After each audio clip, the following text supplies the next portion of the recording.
This girl barged into the house, kicking the door down. The girl, Qin Feng's sister, was fuming because he didn't answer his phone. Xiao Yu was throwing a tantrum, kicking everything in sight, all because Song Fei needed money to help invest more in his singing career. "You should have just sent me your money." The protagonist, absolutely enraged, slapped his sister. It was so hard she collapsed on the floor. That's her place, right there with the trash. She was completely stunned. Her brother had never laid a hand on her. He always obeyed. But this time, Feng was not the person she knew. With an ice-cold stare, he said he had zero patience left to hear her talk. He threw a credit card at her and said it was all the money their parents left them. She could have all of it. Feng says that out of respect for their parents, he won't argue with Xiao Yu anymore. But from this moment on, he is no longer her brother. The girl just held her cheek. That was terrifying. But wait, do you guys think this was unfair? In his room, Feng explains the whole truth. And it is brutal. In his past life, Feng gave up everything to protect his sister, and she betrayed him. Years from now, on a battlefield where I defeated every kind of monster, the worst creature of all betrayed me, stabbed me right in the back. I couldn't believe it, and demanded to know why. Qin Xiao just called him an idiot. She never saw him as a real brother. He was just their parents' adopted son. She looks back and says she did everything he asked. This is her true love, Song Fei. He planned to use Xiao Yu to get that divine artifact after Feng did all the hard work. The protagonist couldn't even look at his sister one more time. Xiao mocks him, saying Feng was way too protective, and it was annoying. Song doesn't want to wait anymore, and decides to eliminate Feng for good. See, in 2025, whenever a person slept, they were forced to enter the dream world. It was basically a game, and dying in here meant losing your actual lifespan in the real world. But it wasn't all bad. It was discovered that the skills and powers you gained in the game could be brought back to the real world. Lifespan was the currency. The protagonist dedicated everything to get the divine item and reach the top, and it was on that very day his sister betrayed him. This is so unfair. If I just had one more chance, everything would be different. His life was over, but it seems the gods aren't unfair. Qin Feng woke up again. He looked at his phone and saw the date, 2025. This was no joke. He had been reborn 9 years in the past. Now, as he prepares to enter the game again, Feng feels a strange sense of freedom. He wonders how far he can go without the weight of his sister holding him back. This time,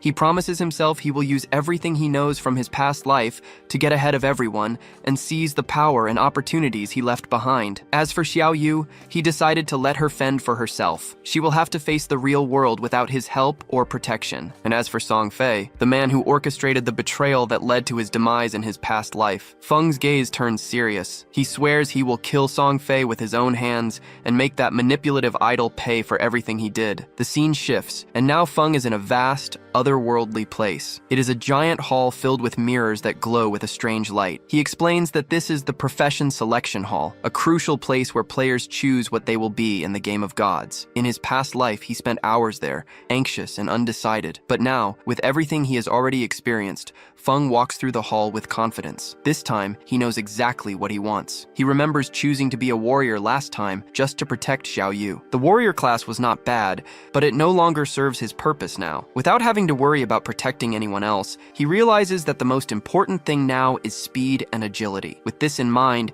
he reaches out toward one of the mirrors and chooses the assassin class. When he touches the glass, a strong blue light shines from his hand, and a system window appears before him. The system announces that the artifact Eye of Judgment is already bound to him and will be activated immediately. Behind Feng, a giant otherworldly eye appears out of nowhere, with a gaze that seems to see everything. Another system window appears, showing that Feng has unique attributes, the power of judgment and a power passive. The system explains that this gives him advantages no one else has. As soon as he enters the game of gods, he will automatically receive the profession and talents of the highest possible quality, putting him far ahead of normal players. A smile appears on Feng's face as he admires the power of the Eye of Judgment. He begins to think that the artifact's bond with him persisted even after his rebirth. If that is true, it would mean the artifact is useless to anyone else who tried to steal it, as Song Fei and Xiao Yu had tried to do in his other life. He even wonders if it was the Eye of Judgment that caused him to be reborn, giving him this second chance. Suddenly, a dark, turbulent aura begins to enter his body, catching him by surprise. The system congratulates him and announces that he has unlocked a secret profession. The class transfer begins,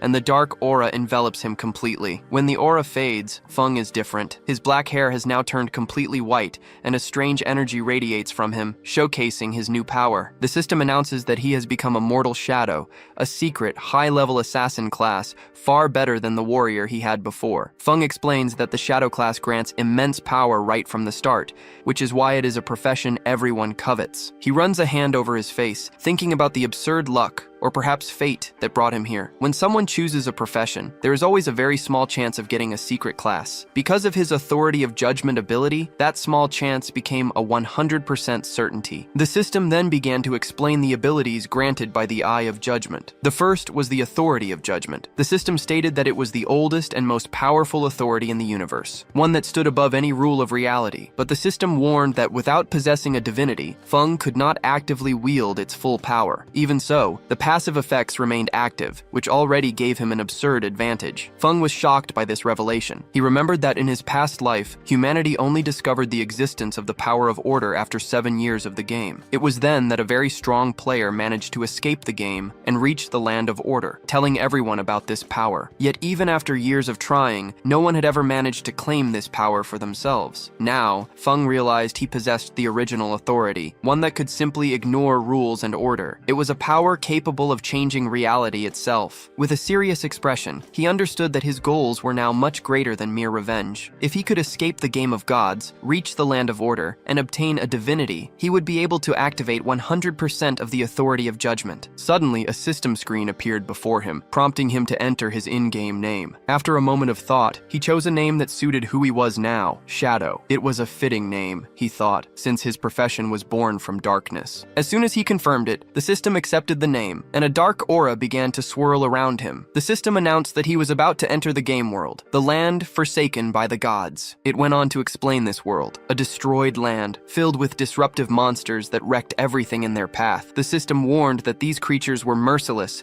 and would do anything to kill him. It also explained that once he left the starting city and began killing monsters, he would earn tradable lifespan, a very important resource. However, dying in the game had a heavy consequence. Half of his lifespan, both tradable and normal, would be lost. The risk was high, but Feng was not intimidated. The scene changed, and he appeared in the starting village, a place called Shelltown. The system announced that this was a peace zone, a safe place where monsters could not enter, and players could not fight each other. The lifespan loss here was at its minimum, fixed at 1x. Feng looked around and saw chaos. The other players, who had just been pulled into the game, were trying to understand what was happening. They talked among themselves, confused, asking how they had gotten there. Many only remembered going to sleep and waking up in the selection hall, never imagining the nightmare they had fallen into. But Feng remained focused. He looked at the crowd, knowing the game had attracted many people very quickly. He knew that powerful individuals from various countries would soon appear, each wanting to control the game in their own way. If he wanted to stay ahead, he needed to be fast, and with that in mind, he walked through the city. His appearance drew attention. His stylish clothes and the dark aura emanating from him made him stand out from the other players. The crowd began to whisper, trying to guess his profession. Another player, also an assassin, recognized the dagger at Feng's waist, but was stunned by the difference between them. The man had no special aura, while Feng seemed full of power and mystery. The contrast between the two was obvious,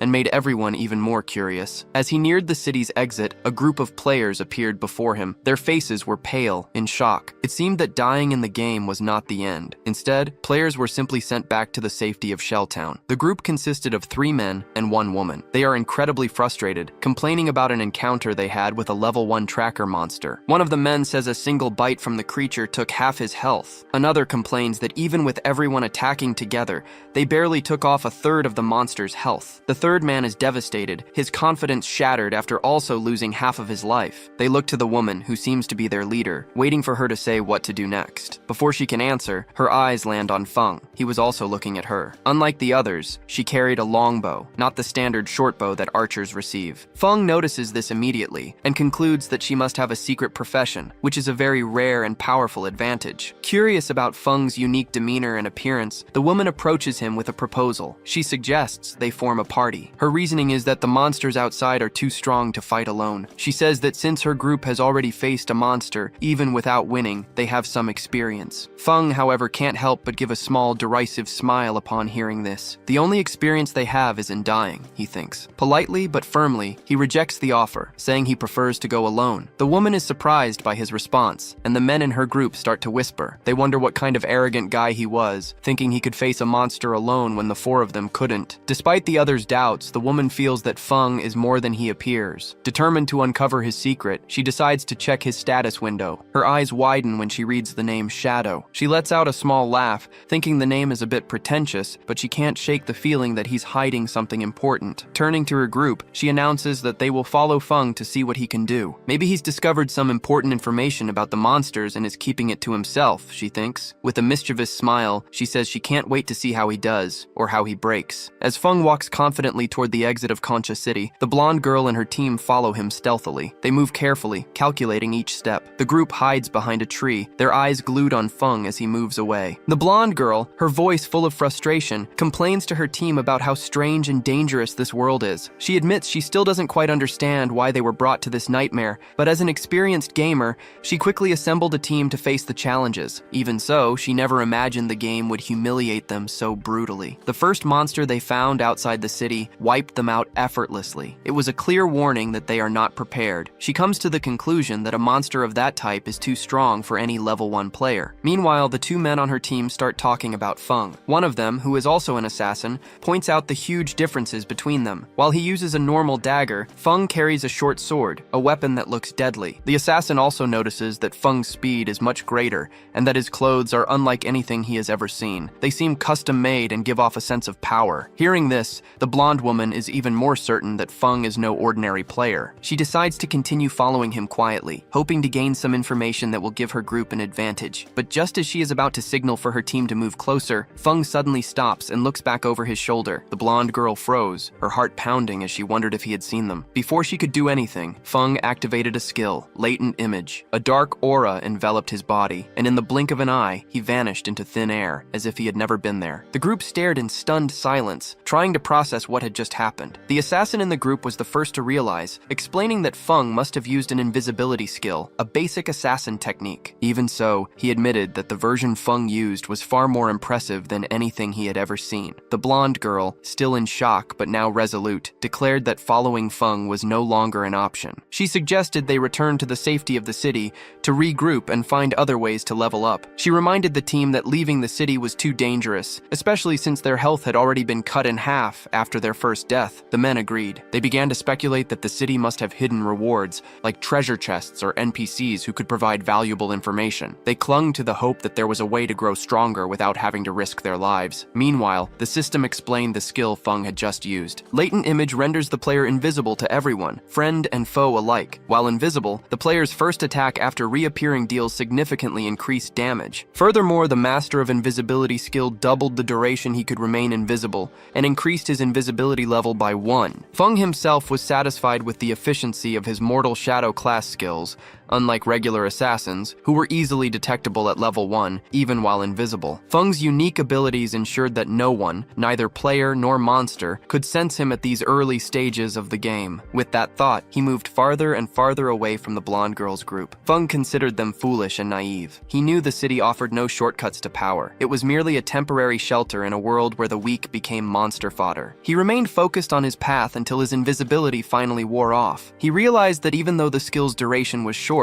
its cooldown timer began the moment it was activated. This meant he could turn invisible again in just a few seconds. A system screen appeared before him displaying his status. Codename Shadow, profession Mortal Shadow. Both were at level 1. He had a lifetime non-negotiable of 75 years and a lifetime negotiable of 0 years. Feng explained that every player started with 10 points in each attribute, and the bonus points varied depending on their profession. In his past life as a warrior, he had only gained 3 bonus points in strength and constitution, but this time, the Mortal Shadow class provided bonuses to everything, with agility receiving a massive 8-point increase. Another system window appeared, notifying him that he had 5 free attribute points to allocate. Feng paused for a moment to think. He knew that most players put everything into strength or spirit at the start, hoping to boost their physical or magical damage. However, he believed this strategy was a complete mistake. In a world where a single monster attack could kill you, brute force was useless if you were not fast enough to dodge. With that in mind, he allocated all 5 points to agility, which now rose to a total of 10 with an additional 13 from bonuses. The system confirmed the change, and Feng felt quite satisfied. He explains that agility is the key to survival in the early game. There is no point in investing in strength or spirit, because a single hit from a monster can be fatal. But if you are fast enough, you can dodge enemies and attack without taking any damage. As he walks, his sharp senses pick up a strange sound coming from afar. He stops and strains his eyes to see what is ahead. Hidden in the shadows is a bizarre creature. It is a level 1 crawler. The system classifies it as normal. The monster's twisted body and the noises it makes create a heavy atmosphere,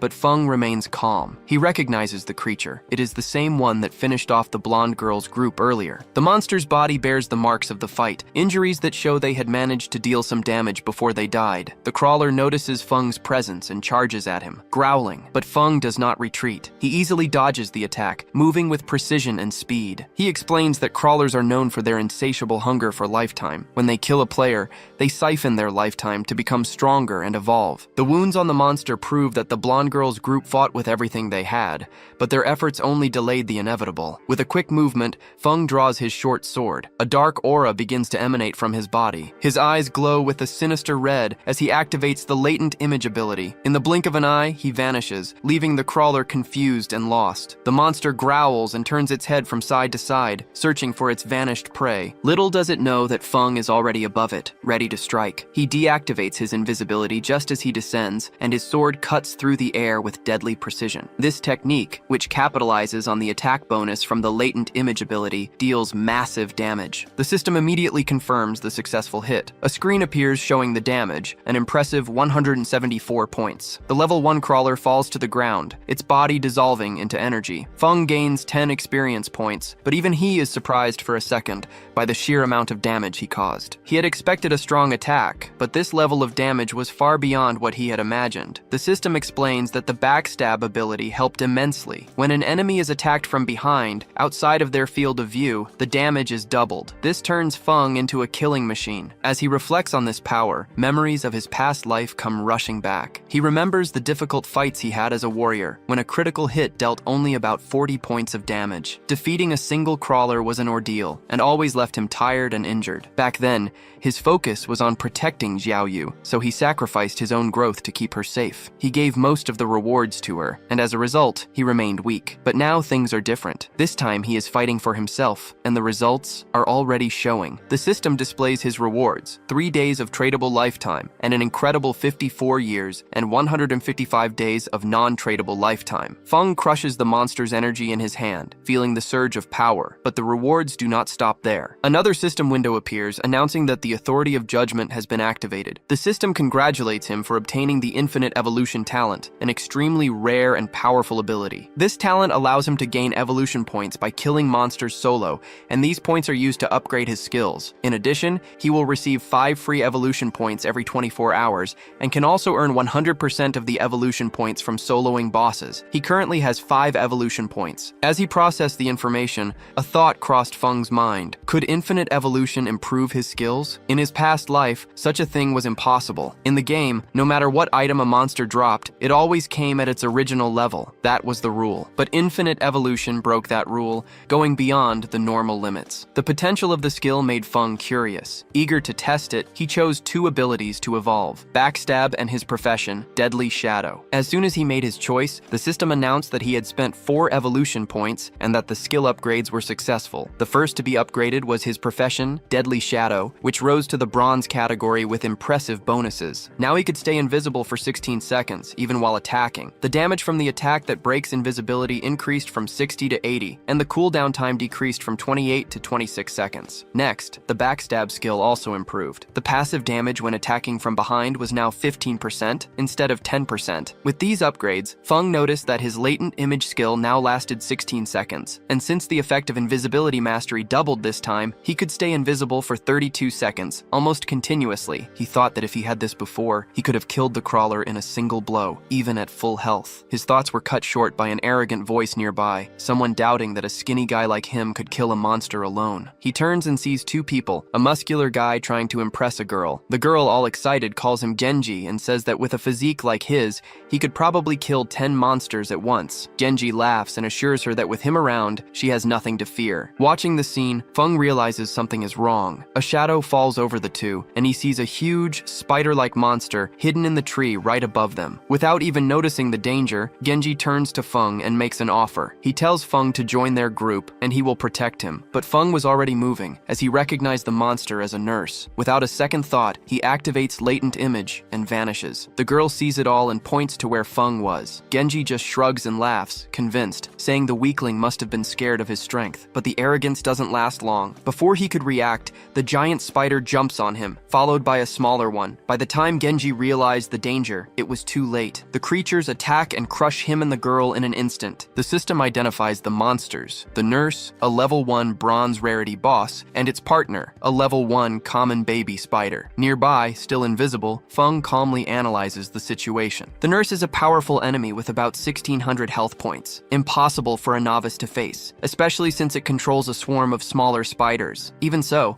Feng sees this as the perfect chance to test his upgraded skills. Without hesitation, he advances on the nurse and attacks, breaking his invisibility to maximize damage. His blade hits its mark, and the nurse recoils with blood gushing out. The beast retaliates with a powerful blow, but Feng dodges quickly and slides under its leg. Without wasting a moment, he reactivates latent image and vanishes again. A system notification confirms he dealt 338 damage. It was a good hit, but not enough against such a strong enemy. Another message informs him that he took 9 damage, a mere scratch. With his agility and only 130 health, he knew a direct fight would be suicide. Still, he was impressed by the strength of his upgraded attack, as dealing over 300 damage in a single blow was incredible. Frustrated, the nurse explodes in rage and starts attacking everything around it in a desperate attempt to retaliate. Feng watched attentively, knowing these creatures were not stupid. They adapt and fight back. The battle was far from over, but he was more than ready to test his new strength. He quickly realized the nurse was attacking in all directions, making a direct assault too risky. With the smaller spider also on the lookout, a frontal attack was out of the question. Instead, he tried a different tactic. Just as the nurse began to shoot webs to escape, a rock flew at high speed and struck its belly, tearing a hole and dealing 299 damage according to the system. His strategy was to take advantage of the extra damage from breaking invisibility and use his enhanced skills to make thrown objects count as real attacks. And since the system registered rocks as a valid attack, every one he threw was like a sword strike. He threw another rock, knowing that as soon as the cooldown was over,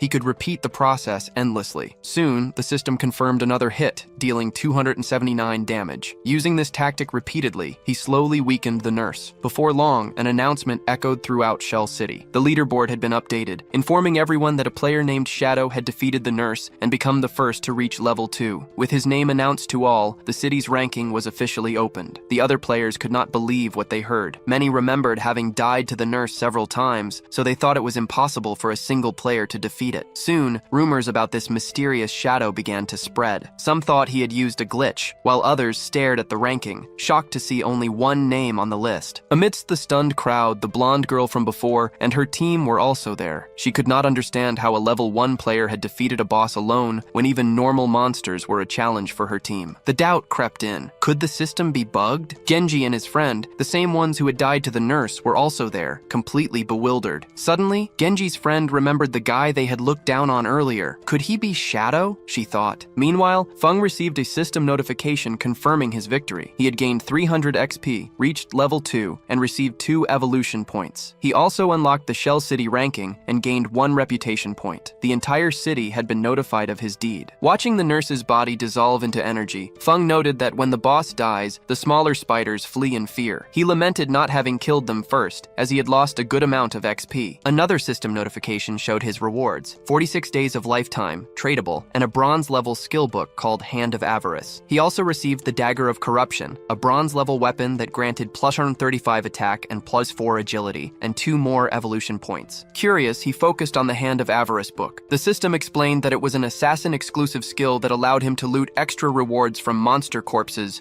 with a 20% chance of success. The only requirement was to be level 1. Feng was stunned by his luck. For a bronze boss to drop such a rare skill was incredible. It would greatly increase his chances of getting equipment. He remembered a player from his past life, the God of Sin, who despite being bad at fighting, became super famous in the game solely because of this skill. The guy became so influential that he even had bodyguards. Suddenly, an idea struck Feng. If Hand of Avarice had a 20% chance, what would happen if he combined it with his infinite evolution talent? In theory, he could not only increase the success rate, but also the number of items he could get. The thought filled him with anticipation. The scene cuts to the real world, where students are walking to school. Among them is Xiaoyu, Feng's sister, and a friend of hers. As they walk together, Xiaoyu's friend tells her to call her brother and apologize. The friend reminds her that they skipped an important exam the day before, just to secretly support Song Fei, and that her brother must be furious. But Xiaoyu doesn't want to hear it, insisting she did nothing wrong. To her, the one at fault is her brother, who stopped her from seeing Song Fei. If anyone has to apologize, it's him, she says. Her friend tries to reason with her, reminding her how good her brother has always been to her, and even says she's jealous of how caring he is. Xiaoyu coldly cuts her off and tells her not to meddle. He isn't even my real brother, she says. My brother is Song Fei. When they arrive at school, they see a commotion in the classroom. A group of students is gathered around a desk, whispering. They get closer and see a bizarre scene. Their classmate, Zhang Hui, is slumped over his desk, and his body is slowly fading away. Panic begins to set in, and a girl asks what's happening. Another student explains that Zhang Hui just said he was going to take a nap and then started to disappear. Murmurs spread as other students mention he isn't the only one this is happening to. Social media is full of similar cases from all over the world. People are falling asleep and becoming translucent, but nobody knows why. Frightened, one of the female students quickly grabs her phone. She wants to call her parents and insists that Xiaoyu call her brother too. But Xiaoyu, still angry, refuses. She says she hates her brother and won't contact him, even going so far as to say the world would be a better place if he died. Meanwhile, in the game, the system confirms that the evolution of Hand of Avarice is complete. The skill has leveled up from bronze to gold, and the chance to get extra items has increased from 20% to 40%. The system also announces that Feng has gained 2 more evolution points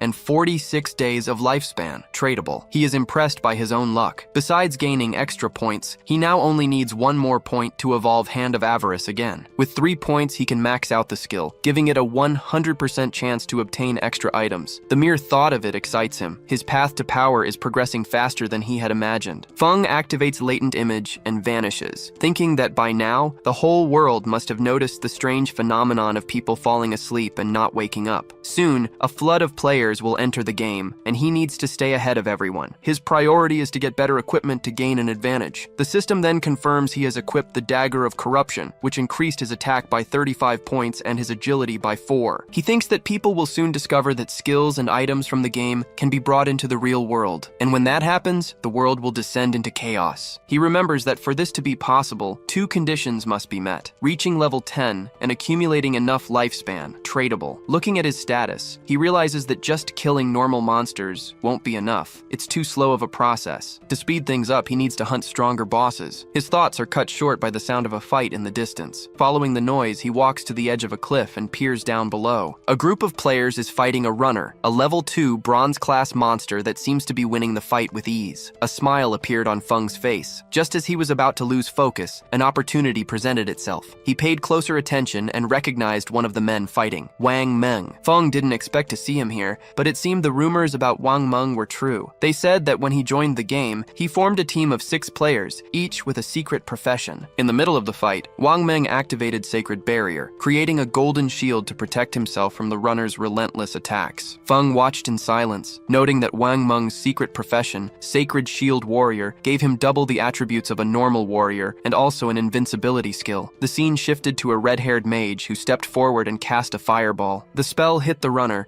but it only dealt 70 damage. Feng recognized her as an arcane prophetess, a secret class that doubled magic damage. Next, he looked at the group's archer and priest. The archer used a longbow and belonged to the sharp-eyed archer class, which had double the normal attributes and fired arrows continuously. The priest was an oracle priest and healed for twice the amount of a common priest. Despite the endless attacks from the archer and the mage, the runner was too fast and dodged everything with ease. The fight suddenly changed when the monster landed a powerful blow on Wang Meng, shattering shattering his barrier and knocking him back. As Wang Meng tried to get up, the archer complained that the runner's speed made it nearly impossible to hit from a distance. Even after being healed by the priest, Wang Meng remained steadfast. He told them to stick to the strategy. He would act as the tank while the priest healed, and eventually they would win. Looking down from above, Feng smirked at Wang Meng's optimism. His strategy might have been good in theory, but this was a battlefield. The longer the fight dragged on, the greater the chance of attracting unwanted attention, and as if on cue, dark figures appeared out of nowhere. Feng narrowed his eyes, seeing a new threat arrive. They were contaminators, common level 2 monsters covered in a dark slime that attacked from a distance. Wang Meng's expression turned to one of concern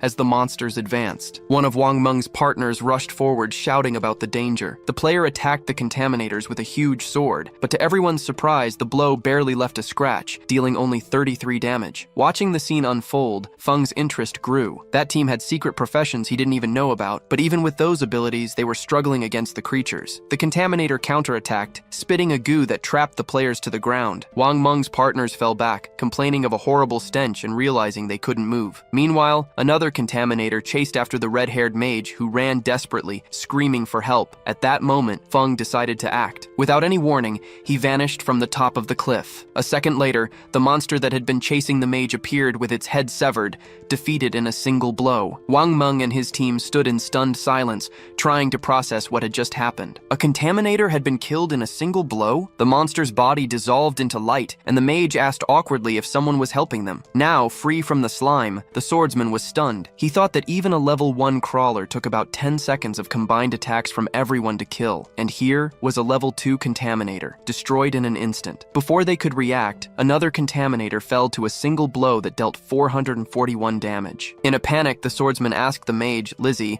if she had seen the attacker, but she just shook her head, confused. Wang Meng quickly composed himself and gathered the team. He ordered everyone to stay focused, because even with the help of the invisible ally, they still had to fight. Meanwhile, Feng, still invisible, settled into a tree behind Wang Meng. As the team refocused on the corridor, Wang Meng realized that without the contaminators, only it remained. At that moment, a system screen appeared for Feng, confirming that he had killed 2 contaminators and gained 40 XP and 1 evolution point. Additionally, he obtained a new skill book, Poison Dart, and another 8 days of lifespan, tradable. Looking at the screen, Feng considered the new skill. Poison Dart was a ranged attack that dealt continuous damage, an incredibly useful skill for an assassin. Without a second thought, he evolved it on the spot. The skill rose from normal to silver level, and the system detailed the improvements. Poison Dart could now be thrown from 14 meters away, dealing 120 damage on impact. Additionally, it applied poison to the target, dealing an extra 50% damage per second for 5 seconds. The effect did not stack, but the cooldown was only 5 seconds. Feng smiled at his new power. Meanwhile, Wang Meng's fight had turned into a nightmare. The corridor was stronger and faster, completely dominating the battle. When Wang Meng raised his shield, the beast's claws tore into his side. Before he could recover,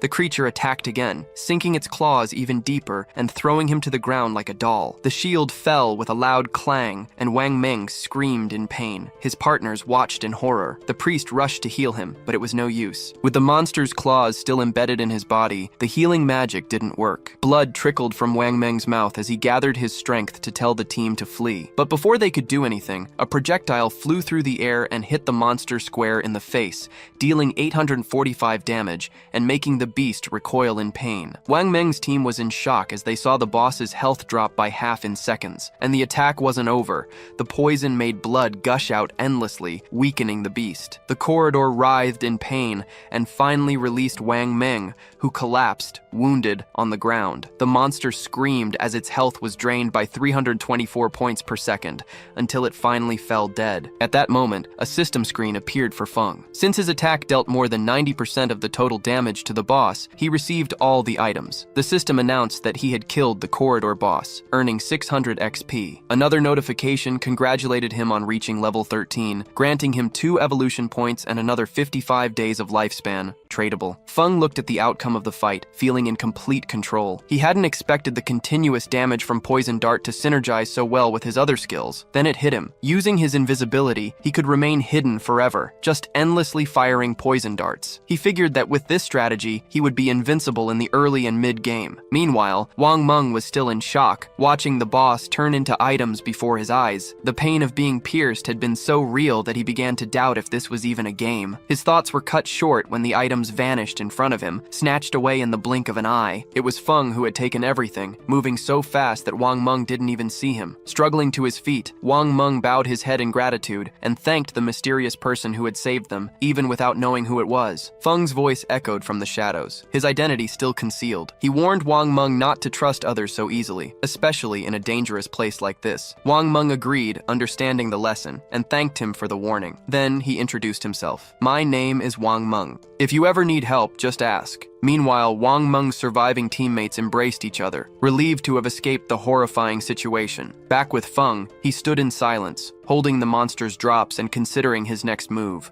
He knew Wang Meng wasn't just a strong guy, but someone with official government backing, which meant he had extensive connections and money. This gave Feng an idea. He needed a safe way to sell the equipment and items he wasn't going to use. Activating Hand of Avarice on the items, a system notification popped up, congratulating him on obtaining another 3 evolution points and 55 days of life, tradable. In addition, he also received a bronze tier item, the Runner's Greaves. The system explained that the item provided +9 physical defense, +5 to all resistances, and reduced ability cooldowns by 15%. Looking at his inventory, he saw he had acquired many good items for various classes. He decided that as soon as his bag was full, he would return to Shell City to exchange what he didn't need for more life. With a cold gaze, he thought about how his current progress was much faster than in his past life. A sinister smile appeared on his face as he murmured that Song Fei would soon be in for a surprise. The scene cut to another group of players fighting contaminators and runners. Their situation was dire, with the monsters surrounding them from all sides. One of the players, seeing it was hopeless, shouted for the others to run, but before they could escape, they froze in fear. A giant, bizarre monster appeared before them, exuding a sense of danger. The creature then attacked,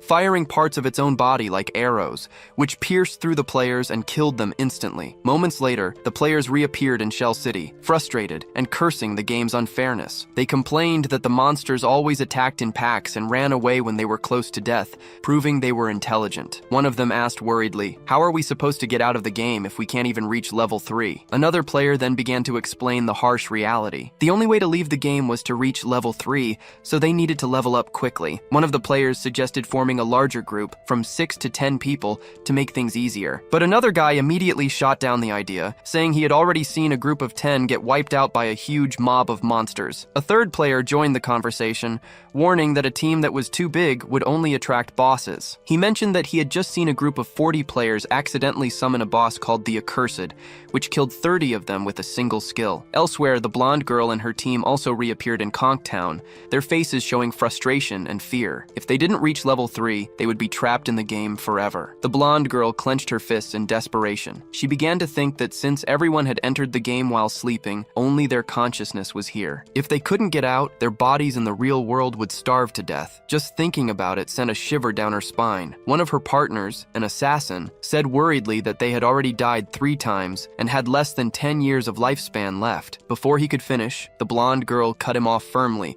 saying that dying again was not an option. At that moment, the Conktown rankings shimmered in the air. Everyone's eyes widened. At the top of the list was the mysterious shadow, Feng, who had already reached level 3. He was followed by Wang Meng and Bala, who were still at level 1. The blonde girl's mind started racing. How was he leveling up so fast? He must know a way they didn't. Determined, she made a decision. If that mysterious player knew how to level up quickly, they needed to convince him to help. Clenching her fists, she gave an order to her team. "Spread the word," she said. "If Shadow can help us reach level 3 and leave the game, I will personally pay him 10 million when we get back to the real world." She gave a confident smile, thinking no one would refuse such an offer. The scene cuts back to Feng, who was effortlessly killing contaminators with his poison dart. As soon as another monster fell, the system notified him that he had gained 20 XP and 1 evolution point. Since he already had enough points, he immediately began to evolve Hand of Avarice. A confirmation screen appeared, deducting 5 evolution points and resetting his balance to 0. Then another screen showed the upgrade. Hand of Avarice had been upgraded from Platinum to Jade level. The system explained that the chance of obtaining extra items increased from 110%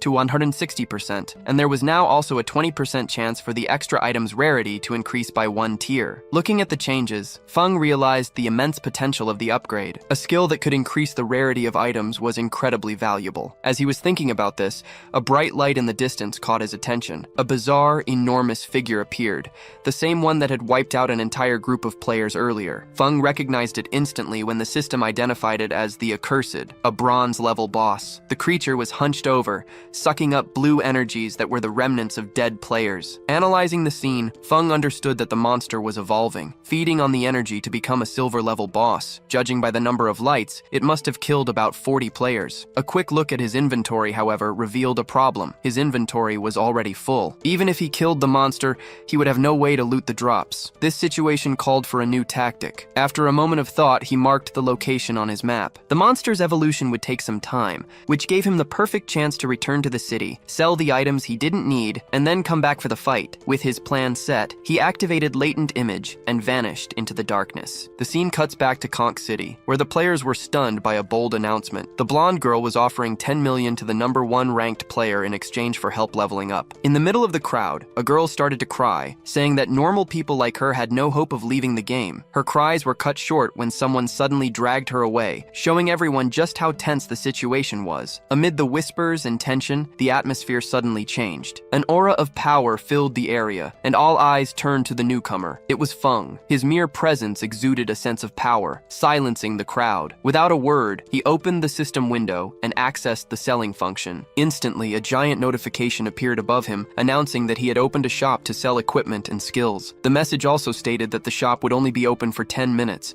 creating a sense of urgency among the crowd. Seated calmly, Feng displayed a collection of gleaming items he had obtained from his battles. An uproar erupted among the players, their voices loud with confusion and astonishment. Some wondered how he had gotten there, while others were shocked to see he was selling 2 sets of bronze-level equipment and even more items. Then it clicked when they saw his name, Shadow, the #1 player. But even though he was famous, no one could see his face due to the appearance concealment function. One player commented that since in-game appearances were the same as in real life, Feng must be hiding his identity on purpose. Amid the murmurs, a woman stepped forward. From her clothes and demeanor, it was obvious she was a mage. Without hesitation, she asked the price of the Cone of Ice spell. Feng replied directly, 100 days of tradable lifespan. Inwardly, he recognized her as Grey Rosie, ranked 11th in the city. He also noted that her face was concealed. Grey Rosie thought for a moment and tried to negotiate, saying that 100 days was too expensive and asking if he could lower the price. But Feng didn't budge. He explained that Cone of Ice was an essential skill for mages in the early game because it helped kill monsters much faster. Given its value,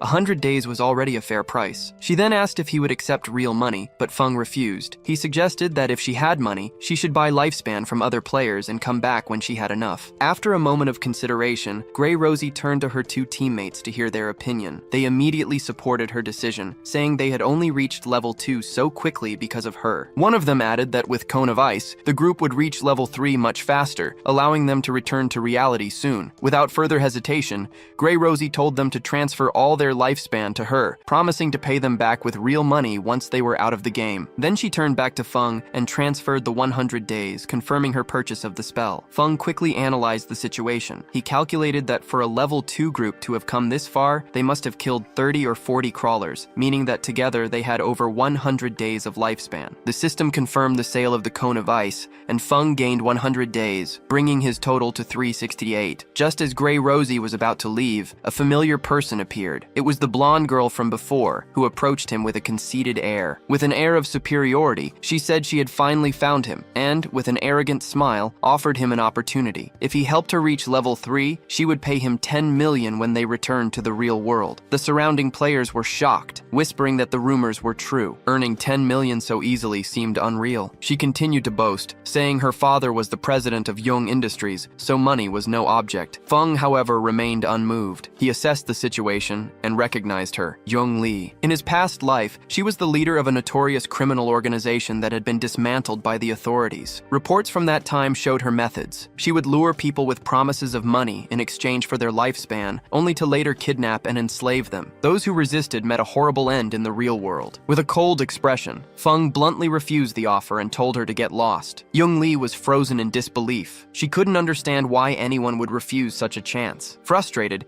she warned him that even though he was strong in the game, no one truly understood what was happening, and if he joined her, he could have a life of luxury with everything he could ever want. But Feng was unfazed. He said that if she was not going to buy anything, she should leave. He knew the truth. Money would soon be worthless. The only currency that would matter was tradable lifespan. Young Lee's face twisted with rage. She exploded, calling him an ungrateful fool and every name in the book, and threatened him, saying that if they were in the real world, she would have already dealt with him. But Feng had no patience for threats. His gaze turned dark, and he spoke in a cold voice, warning her that if she said one more word, he would guarantee she would lose every last day of her lifespan. To make the threat clear, he released a heavy, terrifying aura that sent shivers down everyone's spine. Young Lee and her partners immediately backed away, their false courage vanishing as they scrambled to escape. With the commotion settled, Feng returned to selling. The system confirmed another sale. A tunic was sold for an additional 19 days of lifespan, leaving his total at 546 days. The players who bought from him were impressed by the power of the new items, but Feng was already thinking about something else. With everything sold, it was time to take care of that boss. Activating his latent image skill, he vanished. As he moved away, he thought about how ignorant the other players were. None of them knew that tradable lifespan had another secret function, one that would soon shake the entire world. No one knew that this game was about to turn the world upside down. As the players stared at the empty space where he had been, completely baffled, Feng contemplated the grim truth. Everything the rich and powerful possessed would soon be worthless. In the new era that was coming, only one thing would matter: strength. And anyone who didn't understand that would be left behind. The scene changes to Jung Lee and her team, who are out of breath from running. Furious, she says that Shadow not only refused her offer, but also threatened her. She swears that as soon as she gets back to the real world, she will find him and kill him. Just then, a man approaches and introduces himself as Mai Li Jian, or Lao Mao. He says he is level 2 and knows a few tricks for leveling up. He then asks if he can take the offer that Shadow refused, the 5 million to help her team reach level 3. Since he wasn't as strong, he'd accept half the amount. Suspicious, Young Lee asks what these tricks are. Lao Mao explains that to level up quickly, the secret was to put all 5 attribute points into agility. That way, their running speed would be slightly faster than the monsters, allowing them to defeat them without taking too much of a beating. Jung Lee's eyes widen. She thinks about how foolish she was for putting all her points into strength. She accepts Lao Mao's proposal on the spot. He agrees and adds that Shadow must be a little crazy for turning down so much money. The scene returns to Feng, who arrives at the location he had marked on the map. Still invisible, he sees that the cursed one had already evolved to the silver level. From the gray mist around its body, it was still in the middle of the process. Feng calculates that the complete evolution to gold would take about 7 or 8 hours. Since he wasn't going to wait, he attacks with a poison dart. The first blow deals 659 damage due to the surprise attack. The poison starts draining 219 health per second. Feng advances, thinking that a silver boss's health was 2 or 3 times greater than a bronze one's. Suddenly, the monster gathers a huge amount of energy in its hands. Feng realizes he needs to land 2 or 3 more darts, but the monster attacks first, destroying everything around it. Feng explains that the cursed one was a magic boss, with area of effect attacks that dealt a lot of damage. He recounts that as soon as he threw the dart, he retreated instantly and barely managed to escape. Still invisible, he knew that if he had taken that hit head-on, with his current health and defense, he would be dead. The battle continues. The monster charges another attack, but Feng remains calm, moving and keeping an eye on his skill cooldowns. The plan was simple: wait for an opening, strike, and vanish before the counterattack. Moments later, the monster falters. It was the perfect chance. He advances and attacks with another poison dart, dealing another 659 damage and reactivating the poison. Seeing it was in danger, the boss tries to flee, but Feng doesn't let it. He pursues it with a cold gaze. The monster's attempt to escape was pathetic. In a swift move, Feng disappears and reappears above the creature's head, smashing it into the ground. The system confirms his victory. He defeated the Cursed One, a silver-level boss. Notifications explode on the screen. 1800 XP, leveling him up from 3 to 5 at once. 4 evolution points and 124 days of tradable lifetime. Feng smiles. Killing a single boss made him jump 2 levels, and even gave him bonus evolution points. As the monster's body dissolved into items, he uses the evolved Hand of Greed. The system confirms its success, and the rewards are even better. Another 4 evolution points and another 124 days of lifetime, doubling what he had gained. He smiles. Not bad. In total, the silver boss gave him 12 evolution points and 372 days of lifetime, but there was still more. The extra effect of Hand of Greed activated, upgrading one of the silver items to gold, a golden tier. No wonder this skill is Jade level, he thinks. He looks at the items on the ground. There were about 7 or 8 pieces of equipment, but his backpack only had 10 empty slots. He sighs. Having to go back to the city every time time he killed a boss was a waste of time. The ideal thing would have been if the creature had dropped a storage ring or something like it. Just as Feng was about to look at one of the items, the scene cuts back to the city. There, Lizzie, the mage from Wang Meng's team, reappears in a flash of light, relieved. The rest of the team appears shortly after, thanking Wang Meng. They say that without his leadership,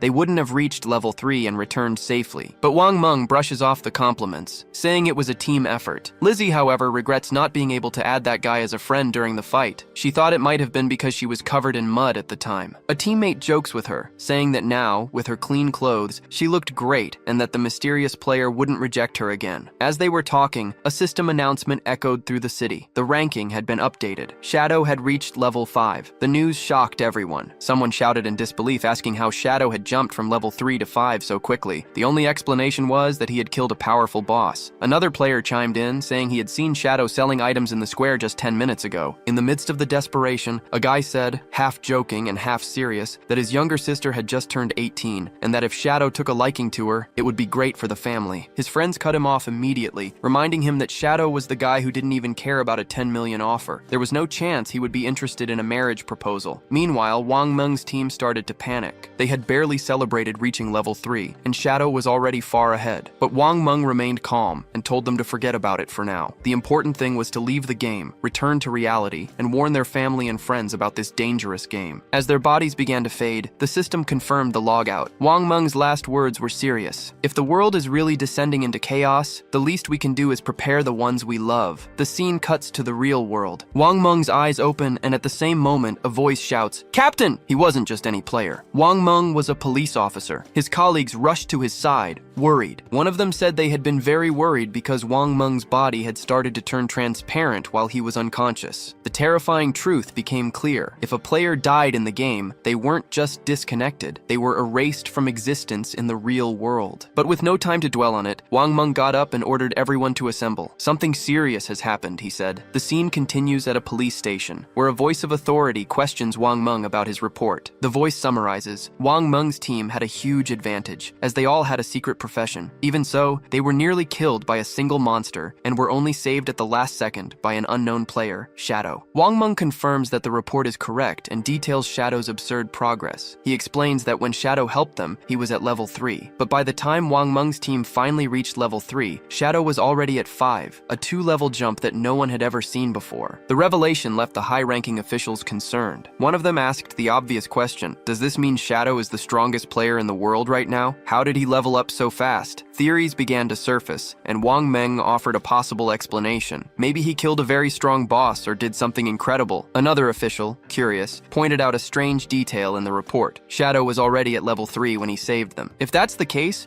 why didn't he leave the game with the others? Could it be that he has no family or friends in the real world? No reason to come back? Wang Meng admitted that he knew nothing about Shadow. At that moment, a female officer interjected with a wild theory. She suggested that Shadow might be a transmigrator. She explained that these are people who appear out of nowhere and get strong very quickly, and they are often orphans, which would explain why he didn't return. Her theory left the room in silence, and realizing what she had said, she turned red with embarrassment. The high-ranking official, unamused, called her by name, Amy, and told her to stop joking around at such a serious time. He dismissed the theory, saying she had been reading too many novels, and returned to the main topic with important information. According to secret reports, researchers had been investigating something concerning. Many elderly people were mysteriously dying in their sleep. When they cross-referenced this data with information from the game, the conclusion was terrifying. The people who had died in their sleep had also died multiple times in the game. This confirmed the truth. If a player's life reaches 0 in the game, they don't just die there, they die in the real world too. One of the officers said that the game was an anomaly, something they couldn't understand. The chief agreed, suggesting it could be an invasion by beings from other dimensions. The idea left everyone in silence. Without wasting any time, the chief moved on to urgent matters, announcing that the government would be issuing an emergency order. Each officer must form a team, enter the game, and gather as much information as possible. He explained that this wasn't just a police matter. The government itself was mobilizing. It was a global race, with every nation trying to understand this new reality. Falling behind would mean losing power on the world stage. With that, the chief announced his decision. Amy would be the captain of Team 1. She accepted immediately. Wang Meng was appointed vice captain, and the two of them were given permission to choose their own team. Wang Wang Meng agreed, understanding the weight of the mission. The chief then returned to the subject of Shadow. According to the report, he didn't seem to be a bad person. Therefore, the chief gave a direct order. Amy and Wang Meng were to try to get close to him. The objective was to find out who he was and try to work with him. The chief explained why he had put Amy in command. Her experience with games and fiction made her the ideal person to investigate someone like Shadow, whose actions seemed to be the stuff of legend. The chief said he hoped they could bring Shadow over to their side. Meanwhile,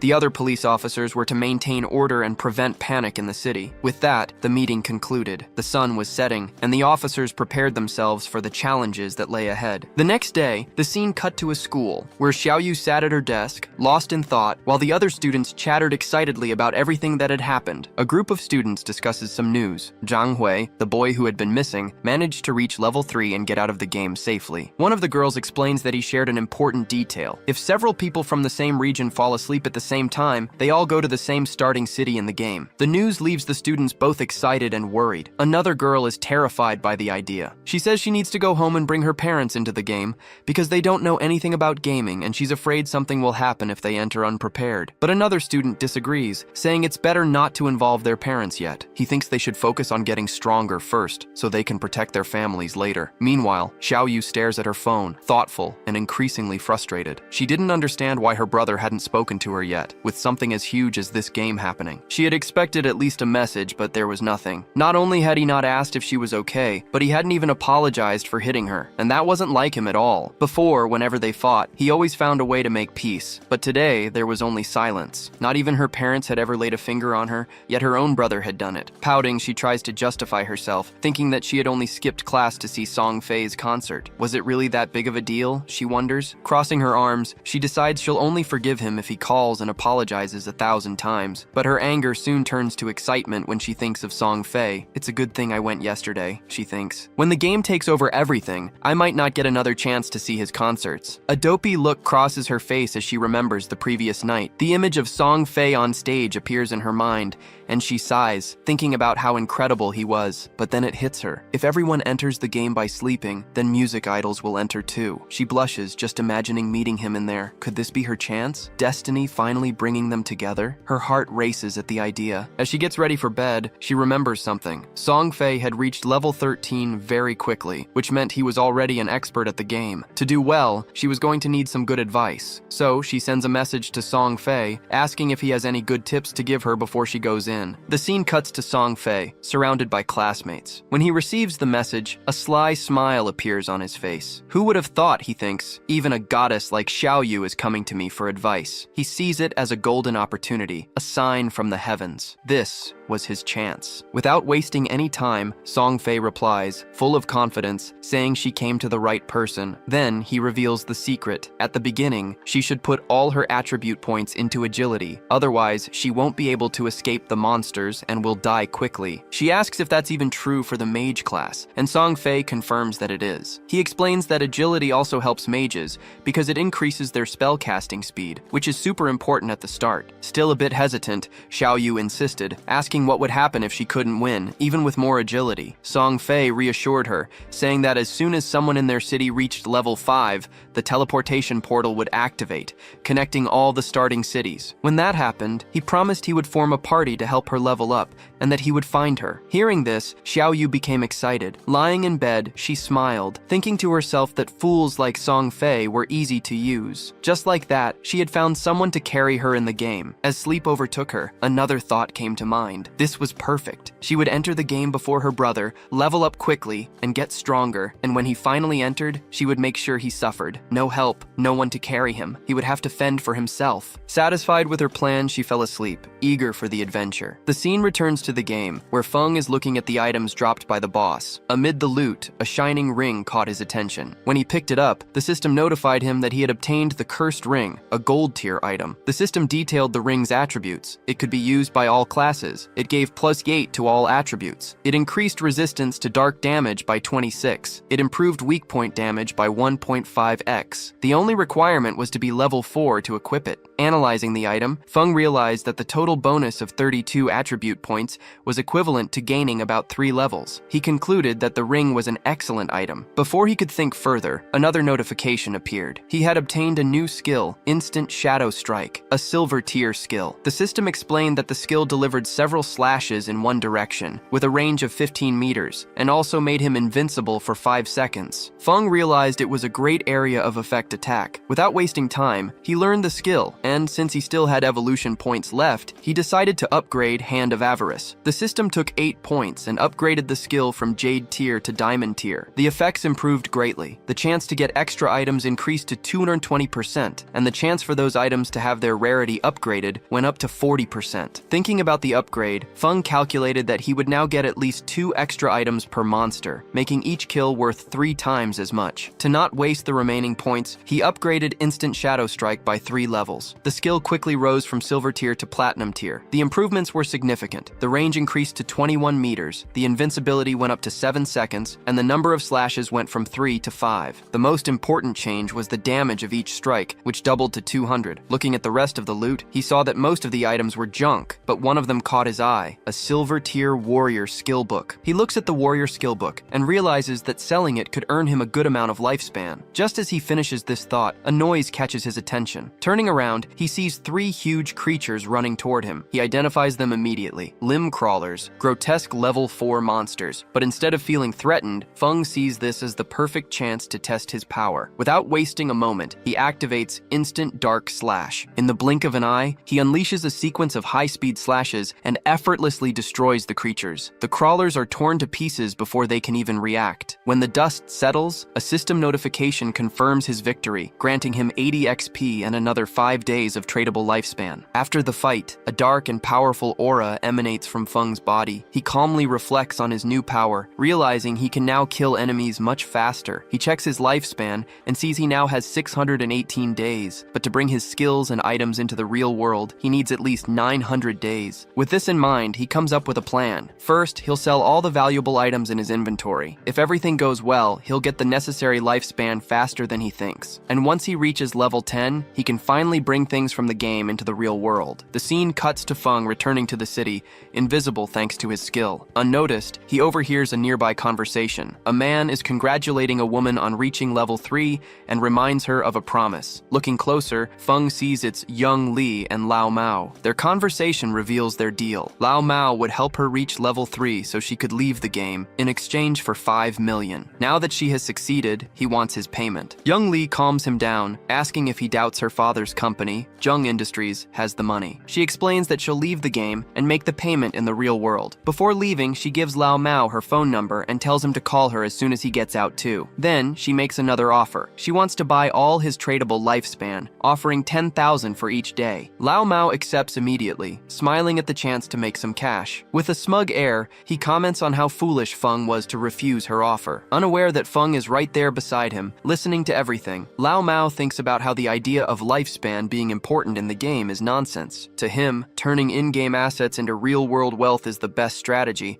and he considers himself a genius for thinking of it. The scene shifts to Feng in front of the city's teleportation portal. With a touch, the portal begins to glow with a blue light. A system window appears, congratulating him for activating the teleportation in Conch City and awarding him 1 reputation point. The system explains that he can use the portal for free once a day, but subsequent uses will cost lifespan. For now, however, the portal is useless, as no other one has been activated in the game yet. Feng thinks about this. He understands that the teleportation system needs 2 points to function. Another player in another city needs to reach level 5 and activate the portal there. He remembers that in his past life, Song Fei was in Firefly City. To keep an eye on things, he sets up a kind of alert that will notify him as soon as someone activates the portal there. He is not just waiting, he is preparing. As soon as the portal glows, he will be ready to face Song Fei. As he walks through the city, Feng's mind is already focused on his objective. For most players, teleporting between cities would already be a big deal, but he knows the real challenge is yet to come. The real goal is to reach level 10, enter the realm abandoned by the gods, and finally activate his authority. Only then will the real game begin. Shortly after, he opens a shop, and a system notification informs everyone that he is selling items and skills,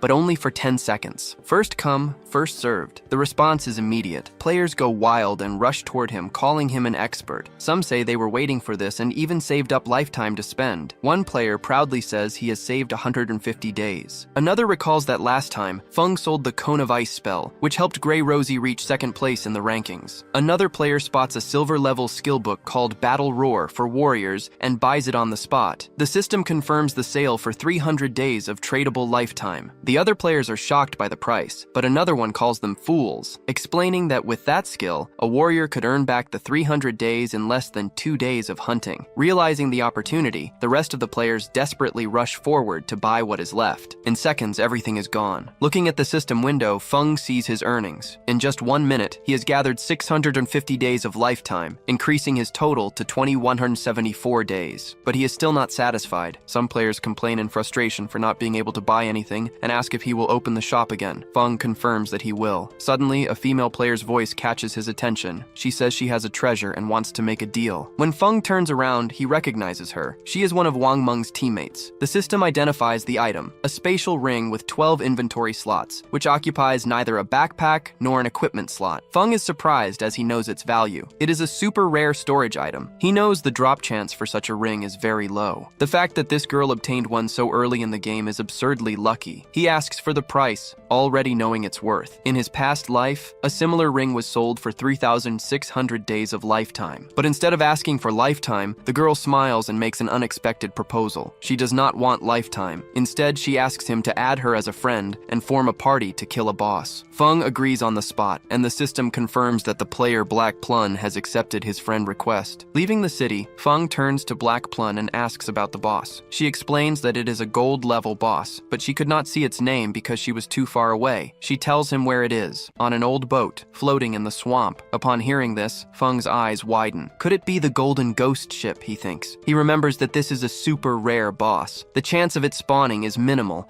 and in his past life, whenever it appeared, massive guilds would go to war over the powerful items it dropped. From Black Plun's description, he deduces that this version of the boss must be around level 5, which makes it easier to kill. Even so, he wonders how Black Plun found such a rare boss near the city. His mind starts connecting the dots, the spatial ring, her connection to Wang Meng's team, a gold-level boss appearing out of nowhere. Then it dawns on him. Could she be the legendary Lucky Carp from his past life? Feng wondered. He remembered the rumors. They said Wang Meng's team had a mysterious member with absurd luck, someone who found rare bosses and treasures just by walking around the map. At the time, Feng thought it was just a rumor, but now, looking at Black Plun, he was sure it was true. Lost in thought, he stared at her, and Black Plun noticed. Suddenly, she asked why he was looking at her like that. Snapping out of his trance, Feng said it was nothing, and refocused on the path ahead. As they left the city, a figure spied on them, a bald player hidden behind a tree. The scene cuts to a group of rough-looking players. A long-haired man, who seemed to be the leader, boasted to the others, all of whom were bald, about how he defeated his own brothers to become the big boss of Sand City. He promised that if they followed him, they would all do well in the game. Before he could continue, the bald man who had been spying came running back, reporting that their target had left the city with a girl. A wry smile appeared on the leader's face. He scoffed, thinking Feng was just another foolish young man, easily swayed by a pretty face. Without hesitation, he gathered his group and ordered them to move in for the attack. Meanwhile, outside the city, Feng explained his conditions for helping Black Plun. If the boss dropped items she could use, they were hers, but all the rest of the loot would go to him. She accepted his reasoning and agreed,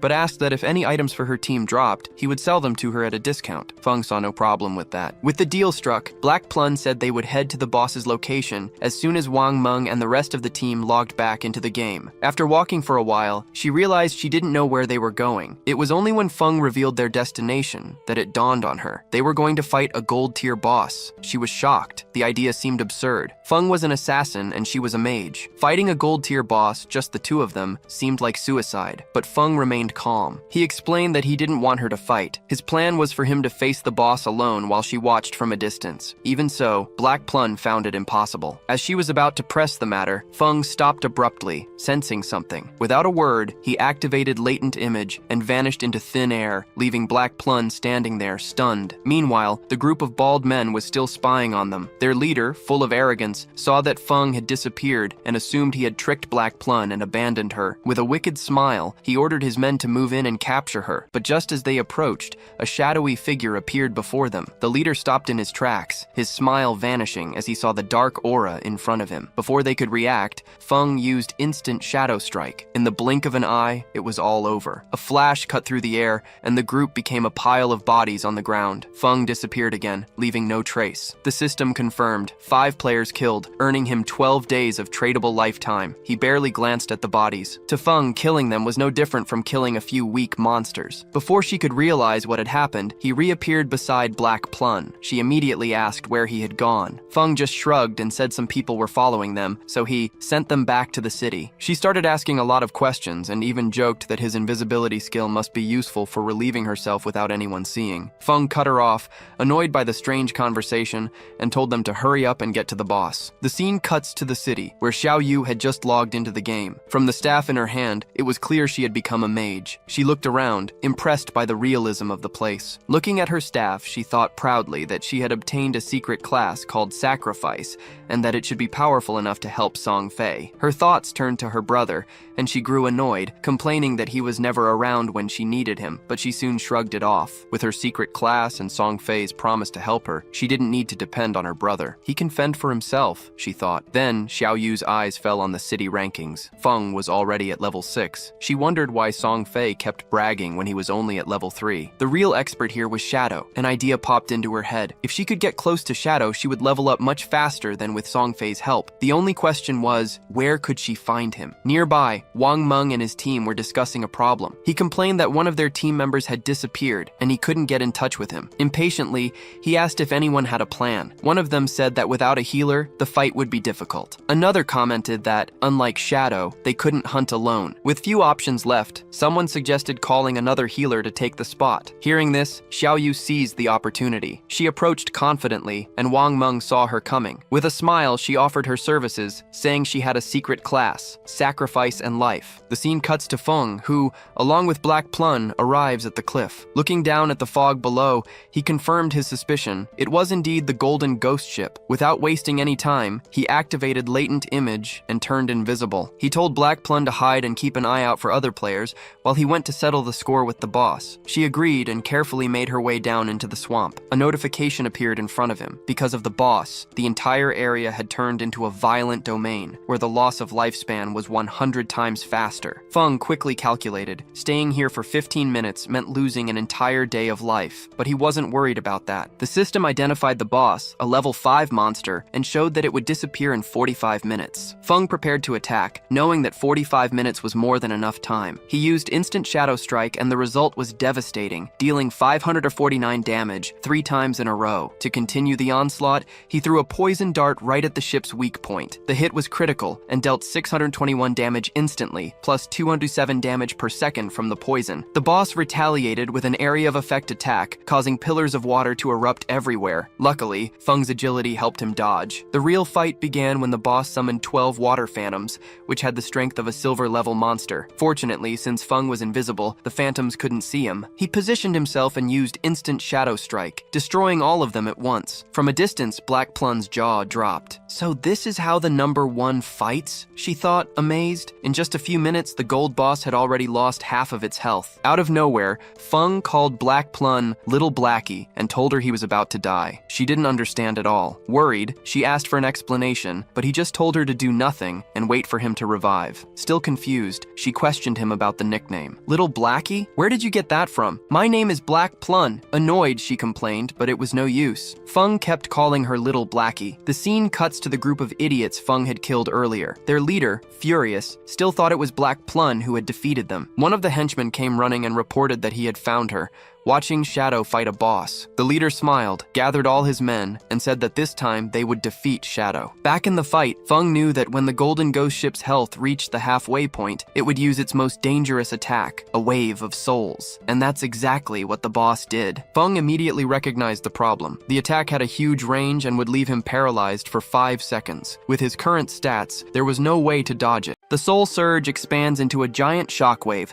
spreading a frightening energy across the battlefield. Even Plun, watching from above, is shocked by the scale of the attack. Then the impact happens. Direct damage, 1059. A system notification confirms what just occurred. Feng died. Another notification appears next. The player Shadow has died. Lost 326 years of non-negotiable life. Lost 1087 days of negotiable life. Meanwhile, at the top of the cliff, other players arrive in time to witness Feng's death. They burst into laughter. That guy was an expert? They mock. Some call him a top player, but he thought he could defeat a gold-level boss. Another laughs, but then something catches their attention. Their eyes widen upon spotting Shadow's death loot. By its size, they calculate it must contain at least 300 days of life. Excitement takes over, and overcome by greed, they make assumptions. With the golden ghost ship already at half health, they can just go down, finish it off, and cash in on an absurd amount of life from the boss's drops. One of them declares that today they will steal the victory from that top player. Full of confidence, they advance and are annihilated. The scene then changes to the starting city, where the same group reappears, confused. One of them, still catching his breath, wonders how Shadow managed to have the health of a gold-level boss, being so weak himself. Another quickly agrees, grumbling that they barely managed to step into the swamp before being destroyed by the boss's water column attack. Their leader, however, is not amused. With a frustrated face, he says these losses are unacceptable. He refuses to let things end like this and orders his group to go back for a rematch. Meanwhile, back in the swamp, Feng revives and lands, analyzing the scene before him. Life orbs scattered everywhere, a real prize. Without wasting time, he calls Plun, asking what happened and why there are so many life orbs around. Amused by how quickly he came back, Plun explains that a group of overconfident players invaded the area, thinking they could defeat the gold-level boss. Unfortunately for them, they were instantly eliminated by the monster's water column attacks. Hearing this, Feng lets out a laugh. Typical. He comments that those players clearly overestimate their own abilities. Then, he remembers his past life. He recalls when this boss, the Golden Ghost Ship, had made him suffer before. Turning his focus back to the fight, he analyzes the boss's attack patterns. The first powerful attack was a one-time trick. After that, the rest of the monster's health will be easy to deal with, at least for him. Normally, when the boss's health drops to half, there is a chance it will teleport away, frustrating most players. But for Feng, this is just a small problem. Without hesitating, he activates his poison dirt skill, aiming precisely at the bright bells hanging on the mast of the ghost ship. The attack hits squarely. The golden ghost ship immediately prepares to counterattack. A purple energy comes out of its core, but Feng is unfazed. Still under the effect of his invincibility, he advances. A smile forms on his face as he says that he has already memorized all the boss's movement patterns. Approaching in an instant, he uses a devastating stunt shadow slash, cutting the boss with precision. Nearby, the same group of players from before finally reaches the cliff overlooking the battle. One of them points quickly. Shadow is back. He is fighting the golden ghost ship again. The group's leader, still frustrated, sees an opportunity. With Feng and the boss busy in the fight, he plans to eliminate both and take the rewards. Plun notices their arrival but is not surprised. It seems these idiots always bring trouble. The battle was reaching its climax, and Plun knew she could not let them interfere. Without hesitating, she activates a lightning spell and attacks the group on the cliff. The attack hits squarely, throwing the leader and one of his men back. Stunned, the leader gets up and looks for the origin of the attack. His men, still in shock, point in Plun's direction. The leader's anger grows. He takes his weapon and orders his men to attack. Realizing she has become the target, Plun starts to run and call for help, while the group chases her. For them, eliminating her has become the priority. Meanwhile, hidden in the trees, another group of players was just watching the situation. Unlike the first group, these ones were patient and kept their focus on the real prize, Feng's battle against the boss. Feng continues to circle the boss, keeping calm. The fight was coming to an end, as he predicted. Even being a level 5 boss, the battle took longer than expected because of his low damage. This delay attracted unwanted attention. He knew there were two groups watching him, one on the cliff, now busy chasing Plun, and another hidden in the swamp. Their plan was obvious: wait for Feng to deal the final blow, then ambush him and steal the rewards. Before either of the groups could act, the battle came to an end. With his last attack, the golden ghost ship collapses. In the same instant, the system announces his victory. Feng defeated the gold class boss, receiving 4,800 experience and leveling up to level 8. He also gained 7 evolution points and 216 days of lifespan. As the boss's loot begins to appear, Feng wastes no time. He activates the shadow snake skill and disappears, exactly when the group from the swamp was preparing to attack. At the same time, in the starting city, a system notification informs all all players that Shadow was the first to defeat a gold-class boss, earning 3 reputation points as a reward. The announcement generates discussions among the players, with many wondering who this Shadow is and how he accomplished such a feat. Some question if he was from their city. Among those who react is Wang Meg, who stares at the message, shocked. A short time ago, Shadow was fighting a bronze-class boss, and now he has already defeated a gold-class one. The power difference between him and the other players seemed absurd. Meanwhile, Feng's younger sister Xiaoyu has no doubts. To her, this Shadow is the strongest player. If she can convince him to help her level up, she will reach her goal much faster. Back in the swamp, the ground is covered with the boss's loot. The quantity and quality of the items are much greater than expected. The players hidden nearby comment on the loot's value, with greed visible on their faces. The group's leader analyzes the situation. He notices that Feng did not take the items, which means he is still nearby and invisible. Cautious, the leader orders a player named Wang to find Feng and eliminate him before he can take his rewards. Wang readies his bow and shoots a green energy arrow. In the air, it transforms into a horned ghost eagle, a tracking skill. The eagle flies over the area where Feng disappeared, looking for him. Feng, still invisible, recognizes the skill. It is a detection technique he did not expect to encounter so soon. Now he understands the group's confidence. They have a way to track him, but it is useless. Their skill is level 1, but Feng's assassin class gives him a bonus, making his invisibility level 2. This small advantage makes their detection impossible. Feng remains one step ahead. After the eagle finds nothing, Wang informs his group that Feng must have fled in fear of their numbers. The leader laughs, thinking Feng was smart to retreat. Confident, he leads his men close to the loot. He warns everyone to stay alert while they wait the 5 minutes for the items to become free for anyone to take. But, as they wait, a silhouette emerges from the shadows. Before they could react, Feng attacks. A wave of black energy eliminates the entire group instantly. Their bodies turn into loot on the ground. Feng comments that it is now quieter. His gaze turns to the huge pile of items, but he wonders where Plun went. He would look for her later. Before collecting the loot, he uses his accumulated points to evolve the Hand of Avarice skill. A notification confirms that it has gone from diamond rank to epic. The skill now gives a 220% to 300% chance of getting extra items,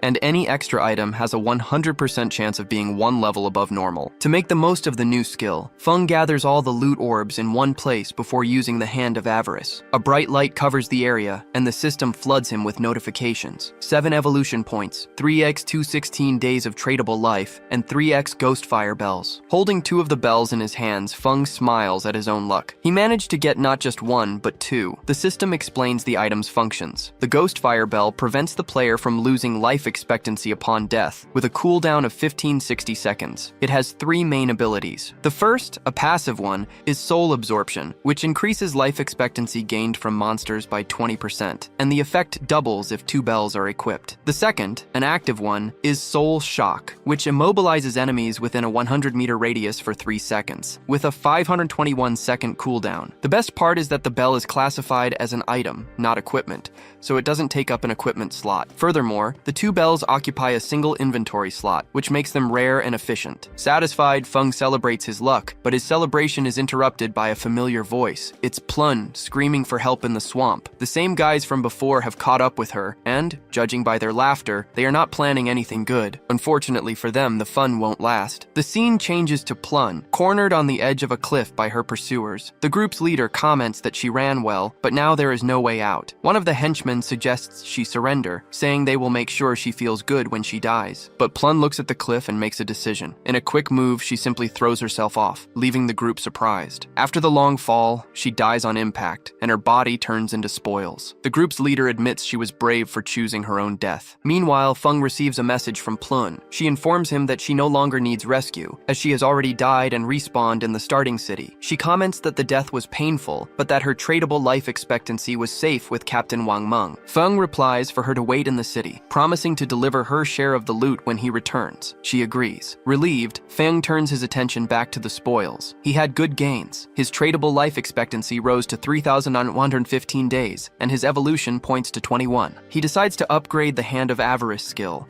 but a system notification stops him. The skill is already at epic level, and now needs 10 times more points for the next level. The system informs that 210 points are needed to evolve the Hand of Avarice. Since he doesn't have enough points, he decides to improve his attack skills to increase his damage. That way, he can face stronger bosses and get better loot. As soon as he begins the upgrade, a golden light envelops him. A system window announces that his Shadow Cut skill has evolved from platinum to diamond. The strike's range increased, going from 21 to 24 and then to 27 meters. The invisibility duration also increased from 7 to 9 seconds, and the total skill duration is now 43 seconds, allowing for 5 to 7 strikes on enemies ahead. The length of each strike went from 3.1 to 4.1 meters, and each one now deals 300 extreme damage. Another notification informs him that he has spent 10 evolution points, with only 3 remaining. His backstab enhancement skill also rose to the gold level, and the damage increased from 15% to 30%. He realizes that, after evolving the instant Shadow Slash twice, its damage doubled. Now, even outside of stealth mode,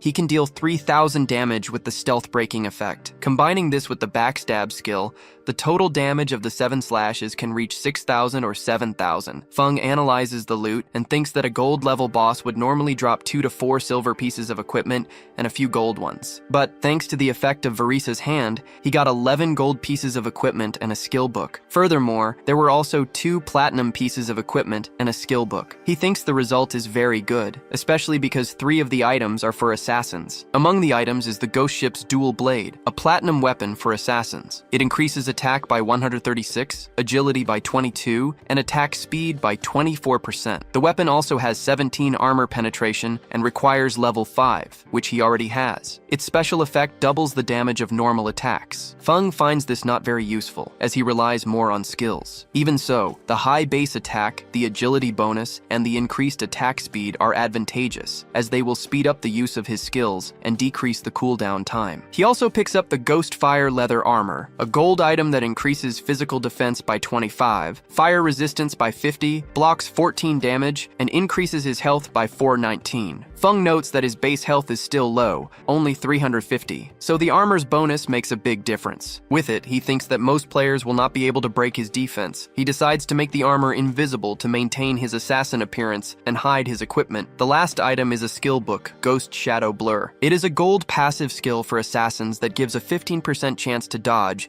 and when activated, grants full immunity to damage. Feng celebrates finally having a survival skill. He remembers that this skill is not normally that strong, because focusing on dodge harms other attributes and can be fatal if the dodge fails. However, for him, it is different, as he can evolve the skill infinitely with his evolution points. Thus, he can increase his dodge rate without sacrificing other attributes, which is a great advantage. On the way back to the city, he thinks about the rest of the loot, items for warriors, priests, and archers. As agreed with Plun, he plans to sell these items to Wang Meg and their team at a 10% discount. Feng knows that they might not be able to pay for everything now, but he believes that Wang Meg will agree to buy on credit. He reflects that all this progress was thanks to Plun, whom he calls Little Black. Without her luck, he would have never found a level 5 golden boss to fight. Therefore, he feels he needs to thank her. As Feng returns to the city, the group that had cornered Plun is also returning, with their leader looking very frustrated. When their paths cross, the group panics and starts to flee. The henchmen bolt ahead, abandoning the leader, who also tries to escape. Feng activates his latent image,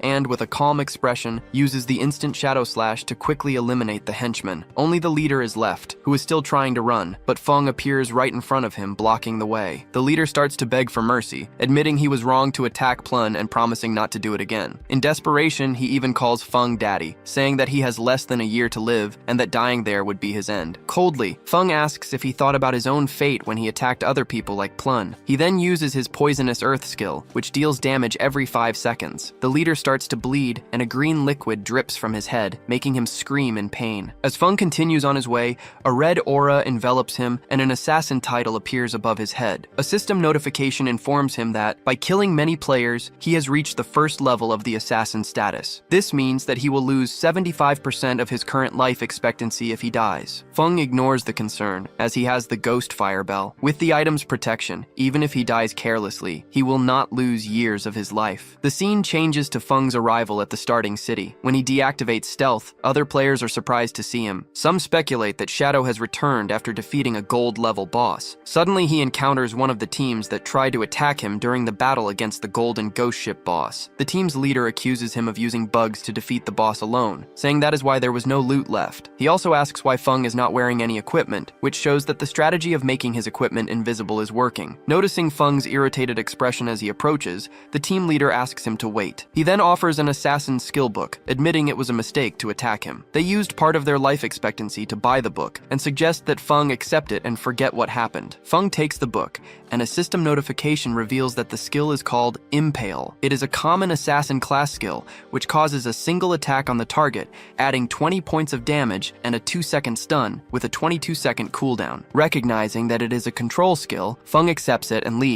One of the team members, annoyed, turns to their leader, Xiao Xiao, and complains about being defeated by Feng and still having to give him a skill book to calm him down. He asks if this isn't cowardice, and another teammate agrees, questioning since when they have been treated this way. The first member insists they should use their connections to gather other players, as everyone's effort could overwhelm Shadow. He asks why they should fear him, but the leader interrupts him. He points out that Shadow is leveling up very quickly, which indicates he must have a big secret. If they can find and capture him in the real world, they will not only discover the secret, but can also force him to collect resources for them, like a slave. Upon hearing this, the other members get excited and praise Xiao Xiao for the plan. Xiao Xiao then says he will ask his family to send a woman to extract information from Shadow. He observes that Shadow's voice sounded foreign, which suggests he is not from their group and is probably poor. Xiao Xiao concludes that he must find a beautiful and professional woman, as Shadow will surely fall into the trap. Meanwhile, Feng meets up with Plun. He calls her Pequena Negra and asks her to accept the trade so he can share some items with her. Plun thanks him and corrects him, saying her name is Grande Plun, not Pequena Negra. Soon after, Plun is trying on the items she received, very excited. She exclaims that they are amazing and that she will get stronger quickly. She explains that the skill and the necklace greatly increased her damage and more than doubled her mana regeneration. Grateful, she turns to Feng, who replies that it was nothing, just the fulfillment of their agreement. Feng then asks for the spatial ring Plun promised,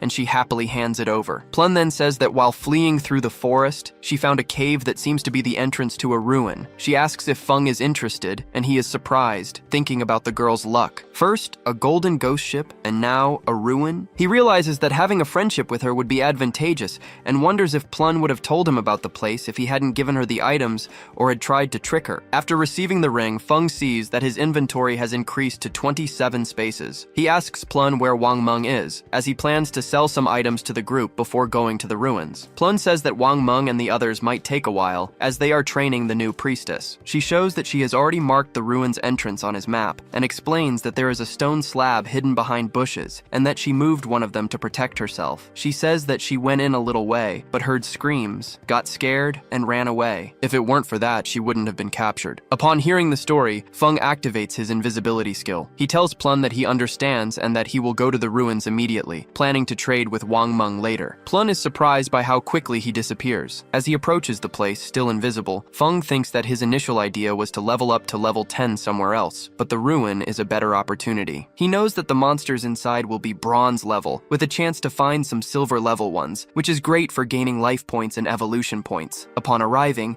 he finds the stone slab Plun mentioned and enters without wasting time. Inside, he begins to analyze the environment. There are 3 types of ruins in starting cities: tombs, cursed ruins, and temples of faith. Observing the murals on the walls, Feng confirms that it is a temple of faith. He knows that tombs are straightforward and full of monsters, with a gold-level boss at the end. Cursed ruins have creatures that were once human, cursed by evil gods. Temples, like this one, house followers of these gods and usually have a labyrinth-like structure, but they reward with special items or skill books. Looking at the drawings more closely, he recognizes the images. The temple belongs to an ancient god of judgment, the same origin as his Eye of Judgment skill. Suddenly, he hears faint screams coming from the depths of the place. The scene changes to a forest, where Wang Meng is in a difficult battle, blocking attacks with his shield. A monster lets out a roar and hits him with a powerful blow, throwing him backward. Fallen on the ground, he sees Xiao Yu standing still, in complete shock. A teammate shouts for her to heal him,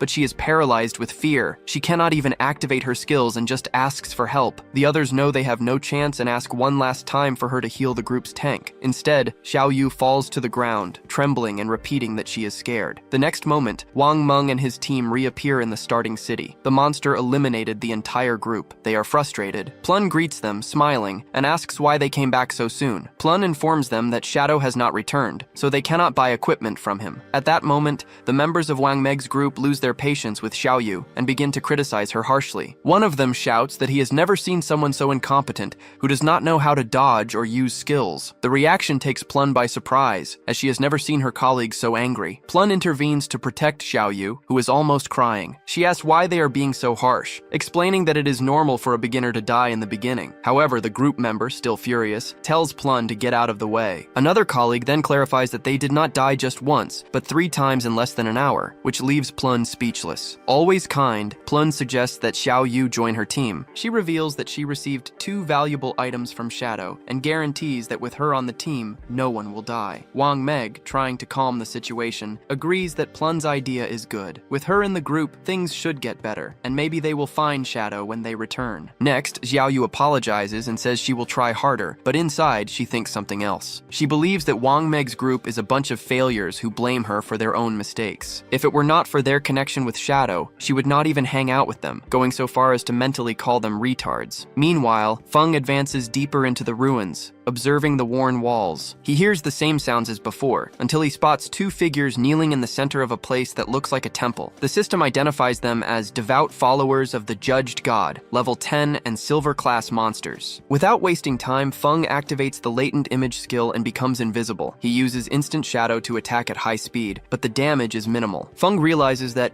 even with the bonuses from attacking from behind and breaking invisibility, the monster's health barely decreases, as expected from level 10 silver class bosses. Their combined health is greater than that of the golden ghost he faced before. Feng also notices that the followers kneel again, but this time in his direction, as if they were worshipping him, even though he is invisible. He wonders if they can feel the eye of judgment on him, and if that is why they do not attack him. To test the theory, he asks if they can guide him, but there is no response. Feng concludes that they were corrupted a long time ago and are now just wild beasts that exist to steal the life expectancy of others. Suddenly, the 2 followers become agitated and run towards the temple entrance, their hands glowing with poisonous energy. A group of players had just entered, and upon seeing the threat, warn each other to be careful. Observing the fight, Feng sees the players panic as they realize they can barely handle 1 silver-class boss, let alone 2. They try to flee, but are completely annihilated before they can even start running, leaving behind a large amount of life expectancy. Feng recognizes the defeated players. It was the Grey Rose group, the same ones who bought a spell from him. He notices that based on their equipment,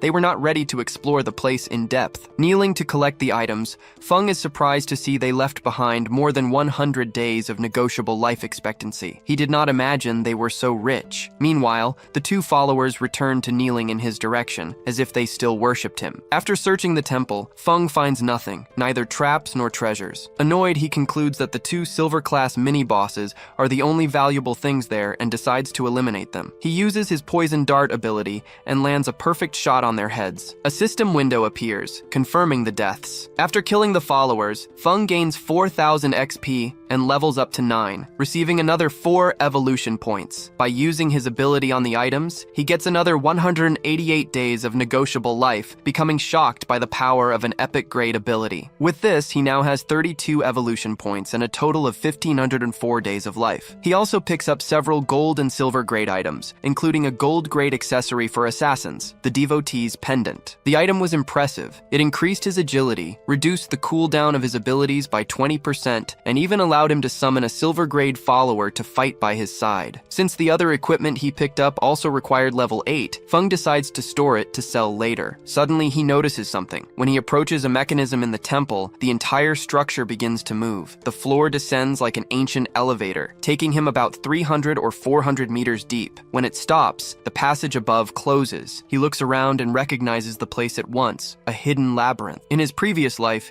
he had already found several of these inside ruins. He knew that these labyrinths were full of deadly traps, and that, with his current attributes, one mistake would mean the end. Fortunately, the new pendant was the solution. Using its effect, Feng summons the devout follower. Without hesitation, he orders the creature to advance to test the path, making the exploration much safer. Still, as a precaution, he decides to use his points. First, he spends 5 points to evolve his evasion ability, Phantom Shadow, to the epic grade. The improvement is absurd. The passive evasion rate increases from 15% 50% to 75%, and upon activation, he becomes immune to all damage. Satisfied, he uses the remaining points to evolve Instant Shadow Strike, also to the epic grade. The ability becomes stronger in every way: greater range, more invisibility time, and more cuts, which now deal more damage in a larger area. The ability's cooldown dropped to 12 seconds, making it much more efficient. To evolve a skill from epic to legendary grade, it requires 10 times more evolution points than normal. Therefore, evolving a skill that already starts at the epic grade is very advantageous. Its first evolution to the legendary grade costs only 10 points. Feng knows that with enough points, it is possible to take them quickly to the mythic, ancient, or even immortal grades. In comparison, a skill that starts at the normal grade would need 7 evolutions just to reach epic. By the time it came to use the 10 times multiplier, the cost would already be in the hundreds of points to continue evolving. The good news is that, from the epic grade onward, the costs stabilize. In other words, from now on, all his skills would be, at a minimum, of epic grade. Looking at his own hand, Feng notices that, with the 11 remaining evolution points, he has enough to improve one more skill. He chooses Latent Image, his initial skill. A system window confirms that he spent 7 points to evolve it from silver grade to gold, and then to platinum. The stealth duration increased to 24 seconds, and the first strike that breaks the invisibility now deals 90 more damage. The cooldown was reduced to 22 seconds. Feng calculates that, thanks to his 35% reduction attribute, Latent Image's final time is only 16.3 seconds. Even so, he considers the time too long for a skill with low burst damage and thinks about replacing it in the future. Suddenly, his attention returns to the labyrinth. The devout follower he had summoned triggered a trap. A huge boulder rolls and crushes the creature instantly. The body disintegrates, and Feng knows he will need to wait for the cooldown to summon another. Considering the labyrinth's complexity, he can only count on his follower to explore it cautiously, little by little. Still, he hopes the rewards at the end will be worth the effort. Meanwhile, on the temple's upper floor, the group of players that had been eliminated before sneaks through the entrance. One of them informs the captain in a low voice that the 2 monsters responsible for their defeat have disappeared. The captain is confused, and they realize that the lifetime item, the loot they dropped upon death, has also vanished. It doesn't take long for them to deduce that someone defeated the monsters and took the loot. As they speculate on who could have done it, the captain states that only one player would be capable of defeating 2 silver-level bosses so easily at this stage of the game: Shadow. As the team absorbs the revelation, one of the members sighs in relief, commenting that at least they won't have to die again. The captain, however, continues. She remembers that when they arrived, they saw someone apparently communicating with the 2 bosses. She wonders if that person was Shadow, and if he possesses some skill that allows him to ally with monsters. If so, it would be a frightening and incomprehensible skill. Back to Feng. His devout follower is killed instantly by another trap. He has been exploring the labyrinth calmly for about 3 hours. From the path's structure,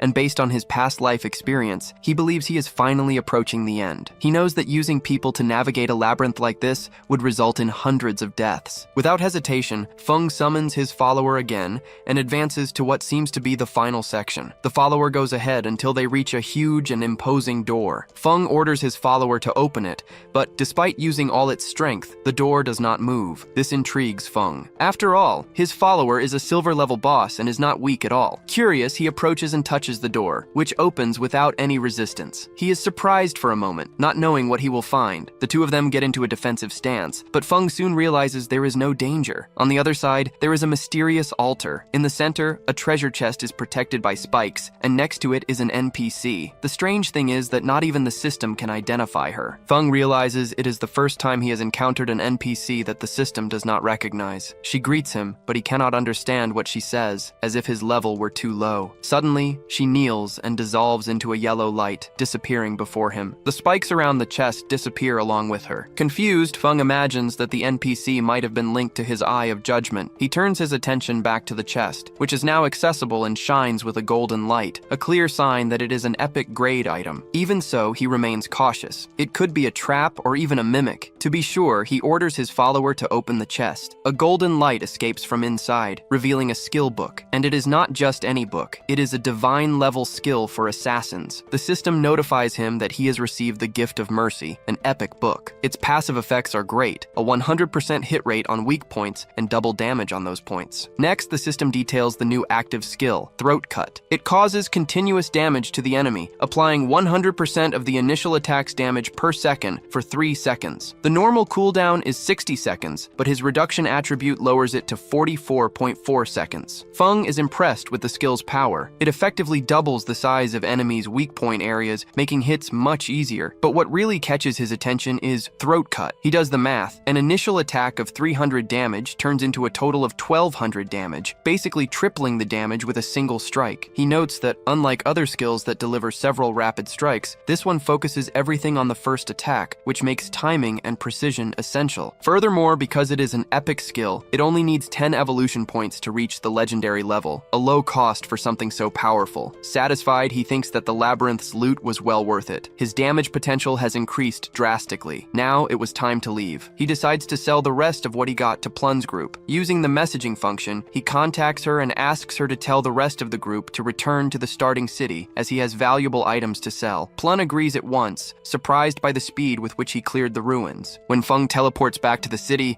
he has a surprise. A crowd of players is waiting for him. There were all sorts of people there, all wanting to add him as a friend. Some wanted to be his followers, others were from large companies trying to recruit him. Many had traveled from other starting cities just to meet him. A girl who said she was from Underwear City even offered to be his wife in exchange for help leveling up. Others came from the city of Azer. Seeing that, Feng deduced that the teleportation portals between the cities had been activated. And that could only mean one thing. It was time to go to Firefly City to find Song Fei. Without wasting time, Feng activated his skill and disappeared. The crowd was left confused, not understanding what had happened as he stealthily moved away. The players began to argue, blaming each other for having scared away Shadow. The argument heated up and some players even started to fight. In the midst of the confusion, Feng met with Plun, who took him to his group. Upon arriving, he had a surprise. His younger sister, Xiaoyu, was there. She looked at him with admiration, with no idea that Shadow was her brother. Feng wondered how she had joined Wang Meg's team. Knowing her unpredictable nature, he feared she could harm the whole group. He needed to be careful. Now that the world knew Shadow, his anonymity was fragile. If his real identity was revealed before he could transfer his powers to the real world,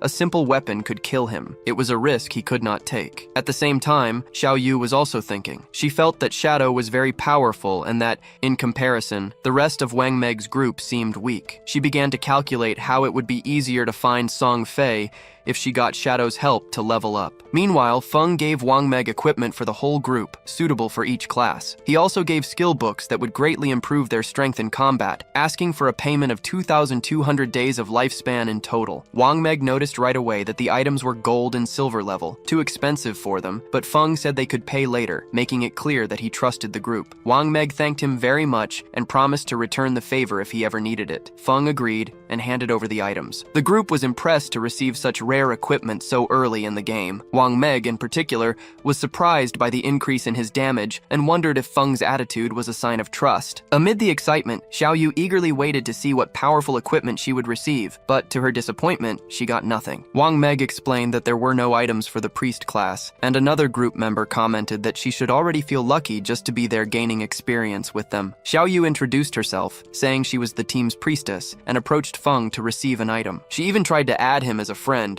but he just stared at her coldly and disappeared in front of her. She stood still, not understanding what had happened. Where did he go? She asked. Wang Meg tried to calm her down, saying that maybe Feng didn't have any priest equipment. Another group member was more direct and said it seemed like he had ignored her on purpose. Plun found the scene incredible, commenting on how stylish Feng was for appearing and disappearing like that. Far away, Feng reappeared near the teleportation portal. He thought to himself that he actually had a gold-level priest staff and a skill book of the same level in his inventory. However, he would not give such rare items to someone like his sister. Besides being reckless, her presence could disrupt his partnership with Wang Meg's group. He concluded that he would have a steady stream of high-level equipment and books in the future. Selling everything one by one would take a long time, but using Wang Meg's influence, who was a police officer and had government support, was the perfect opportunity for large-scale sales. For this to work, the team needed to be reliable and efficient. His sister did not fit into the plan, and the decision was made. She needed to be replaced, and he already had the ideal person in mind, Gu Yiqiu, also known as Xiao Shu. In his past life, she was the manager of the Goodslayer Guild and had a rare priest class, the White Avian Priestess. This class came with a white bird that could heal and strengthen allies. She was the only priestess he had seen defeat an epic-level boss alone. Comparing her to his sister would be an insult. Gu Yiqiu was an excellent strategist, while his sister was just a burden. Upon arriving at the teleportation portal, he had an idea. Gu Yiqiu was from Firefly City, the same place where Song Fei was, and coincidentally, his next destination. It was perfect. He would find her and recruit her for Wang Meg's team. As soon as he went through the portal, he activated a skill to become invisible. Unlike the other cities,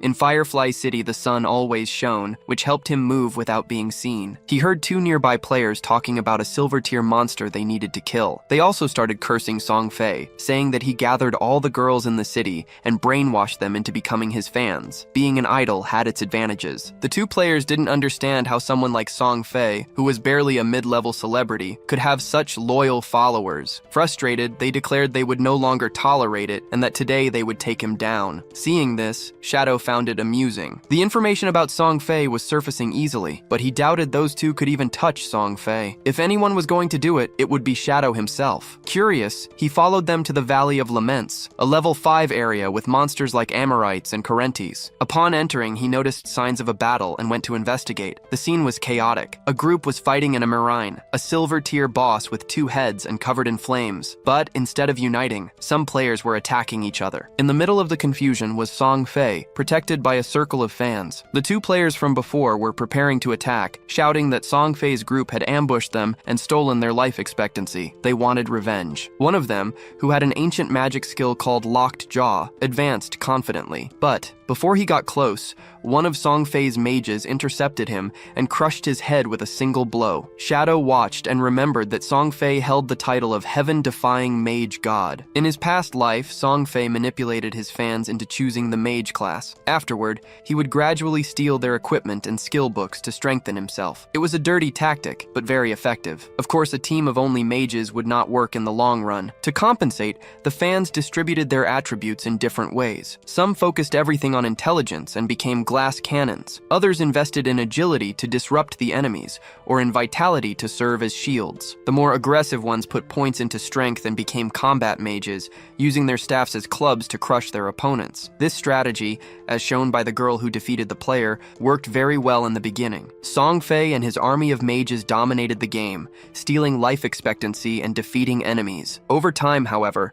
the tactic lost its strength, and most of the fans were left behind. Song Fei continued to emotionally manipulate the remaining fans, saying that they worked so hard for him that it broke his heart. He would say he was hoping for the silver tier boss to die soon so that everyone could rest, and that he wished for a world full of love and not violence. Upon hearing this, a chubbier fan said that Song Fei was the one who suffered the most and shouldn't have to go through so many hardships. She soon gathered the others, encouraging them all to kill the boss quickly so he wouldn't get hurt. They began to attack the monster with everything, even singing a song about how Song Fei was the best. Suddenly, the monster roared and attacked Song Fei. One of the fans threw herself in front of him, using her own body as a shield. When her body turned into loot, Song Fei knelt, pretending to be worried. The same fan continued to encourage the others to attack harder. She said that if they killed the silver tier boss, Song Fei would reach the top of the rankings and finally surpass Feng. The fans cast even more spells, determined not to abandon Song Fei. The attacks began to weaken the boss. Inside, Song Fei was excited about the monster's imminent death. At the same time, he thought about how Feng managed to defeat a gold tier boss alone, since even that silver tier one was giving so much trouble. Song Fei convinced himself that Feng must be using some game bug. He thought about his own progress. Even with so much help, he had only reached level 7, while Feng, playing alone, was already much more advanced. Song Fei smiled. He calculated that by defeating the boss, he would reach level 8. Since Feng had been stuck at level 9 for a while,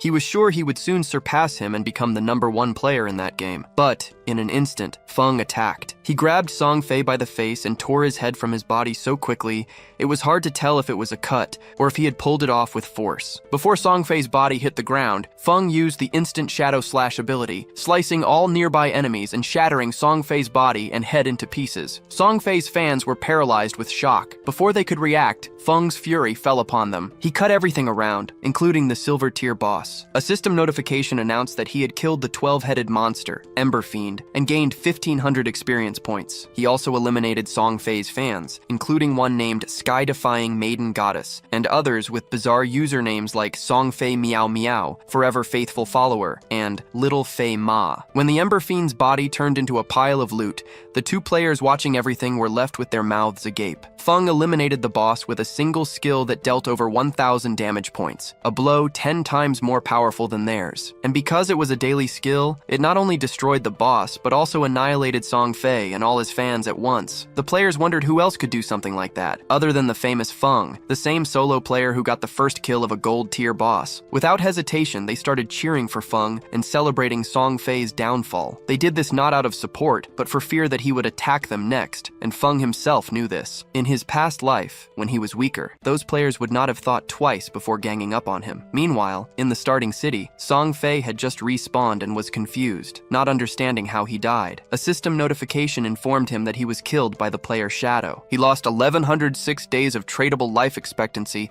and 18 years and 113 days of non-tradable life. Song Fei clenched his fists, his mind racing. He wondered why Shadow had appeared right in Firefly Town, among hundreds of starting cities. His fans gathered around him, complaining and asking why Shadow had attacked them. Song Fei quickly invented an excuse. He said that Shadow wanted the silver tier boss for himself and attacked them by surprise while they were distracted. The fans started cursing Feng with every name they knew. At that moment, a girl shyly approached Song Fei and asked if she could join his group. The girl introduced herself as an archer with the rare eagle eye skill, which detected stealth. The fans got annoyed, saying they only accepted mages and that her low damage would hurt Song Fei's ranking position. But Song Fei intervened. He approached and told the girl that, although they usually only accepted mages, he felt her passion and believed that was the most important thing. He said that even as an archer, she was welcome to the family and that together they would become stronger. Moved, the girl declared her love for Song Fei. The other fans, motivated, began to announce their own classes. One said she was an assassin with stealth and promised to get revenge on Shadow. Another said she had a control skill to freeze him. Song Fei welcomed them all, saying that whoever wanted to join would be part of a big family. The fans shouted that they would follow Song Fei anywhere, ready for revenge. They said that Shadow was a coward for ambushing people and that he would pay for having hurt Song Fei. Nearby players heard the commotion and asked what was happening. One of them explained that Song Fei had just been killed. The others did not understand how that was possible,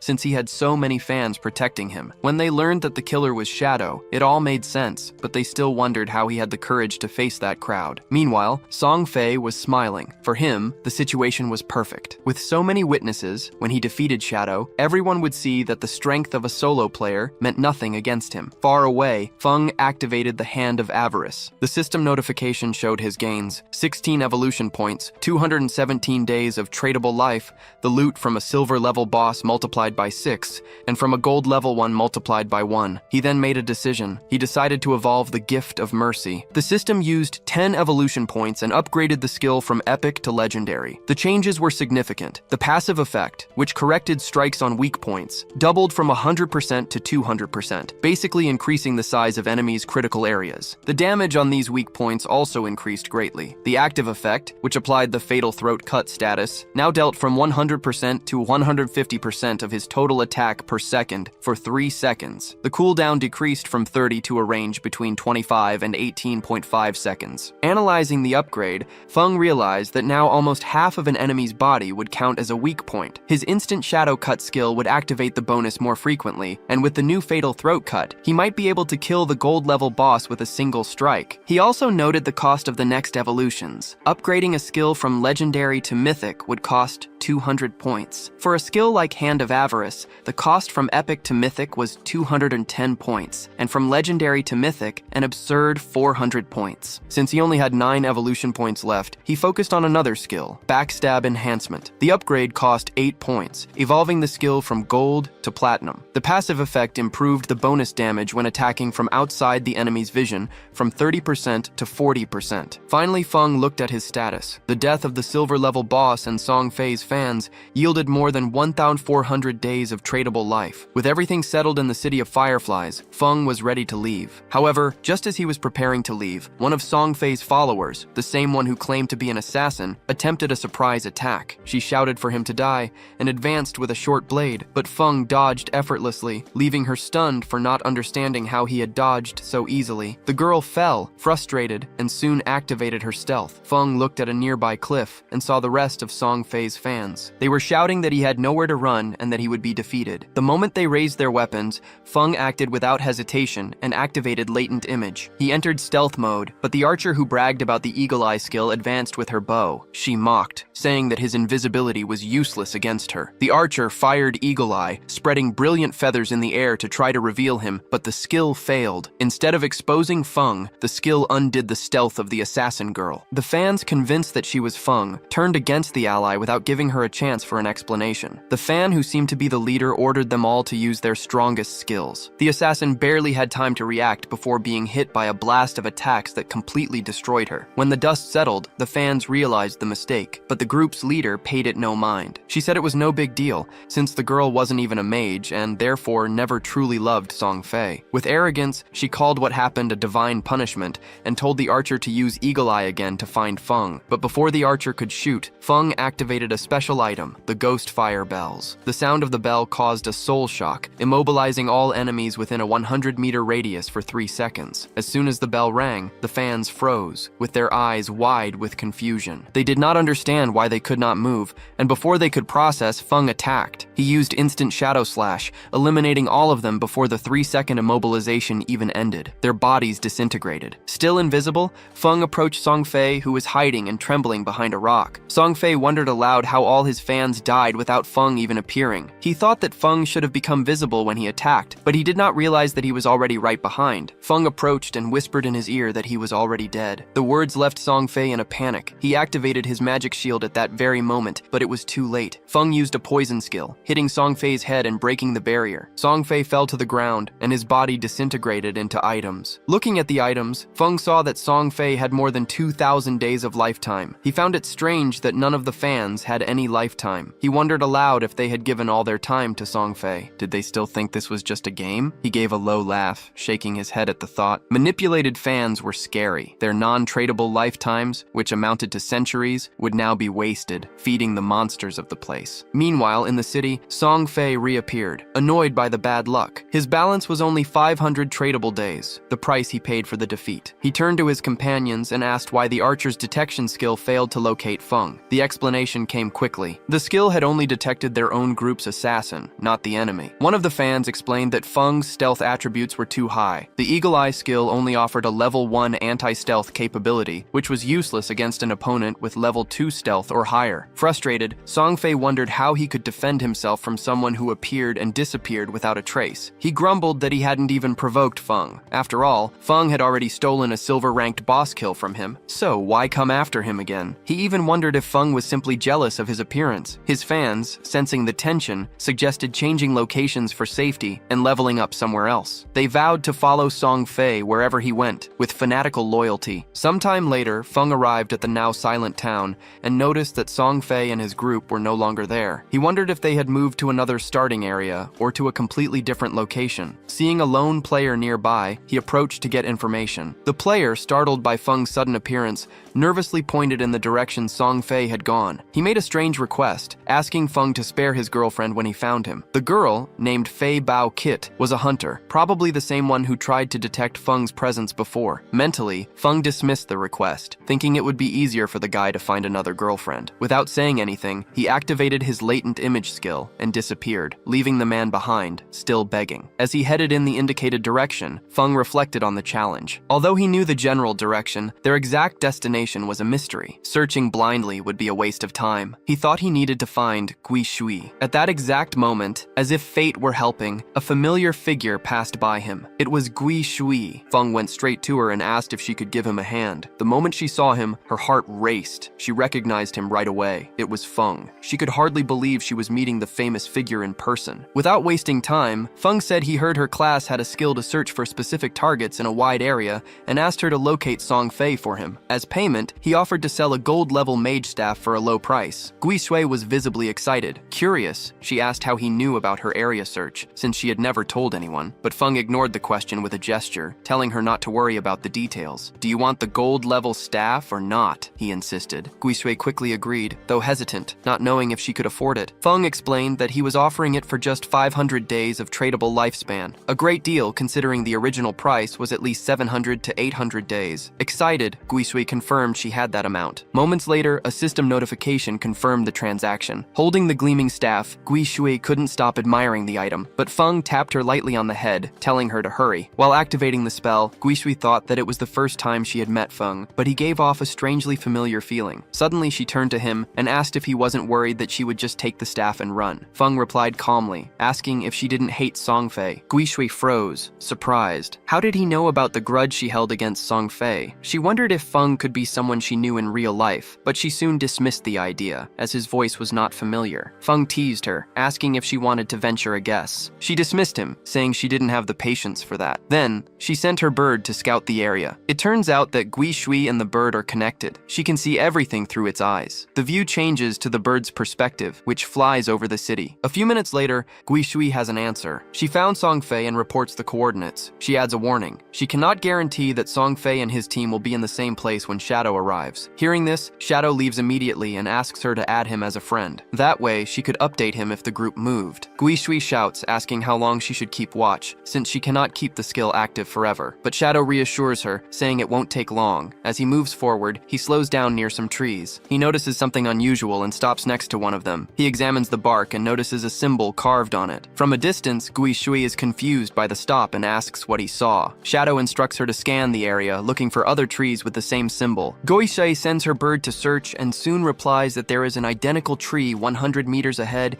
and another 100 meters to the left. Shadow extends his hand and touches the symbol, which begins to glow. Gui Shui asks aloud what that symbol means. He challenges her to guess. Suddenly, lines of light connect the three trees, forming a luminous triangle. A strong light appears in the center and a jade treasure chest appears. Shadow explains that he did not expect to find a blessing from an ancient god so easily. He adds that these blessings can appear randomly. Some generate chests, others summon monsters or bosses, and others give rare rewards. Gui Shui is shocked upon recognizing the chest's value. A single jade chest was worth at least 1,000 days of tradable lifespan, which was equivalent to more than 10 million RMB. But Shadow knew the value was even higher. In his past life, the price of tradable lifespan skyrocketed, with one day going from 10,000 to more than 50,000 RMB. Meanwhile, Gui Shui decided to memorize how Shadow activated the symbol. With her tracking skills, she imagined she could find many others. A system notification informs Shadow that he has opened the chest and obtained a jade skill book called Flourishing Curse. Shadow wonders what kind of skill it is. The system explains, Flourishing Curse is a jade level skill. When used on the corpse of a player dead for less than 15 seconds,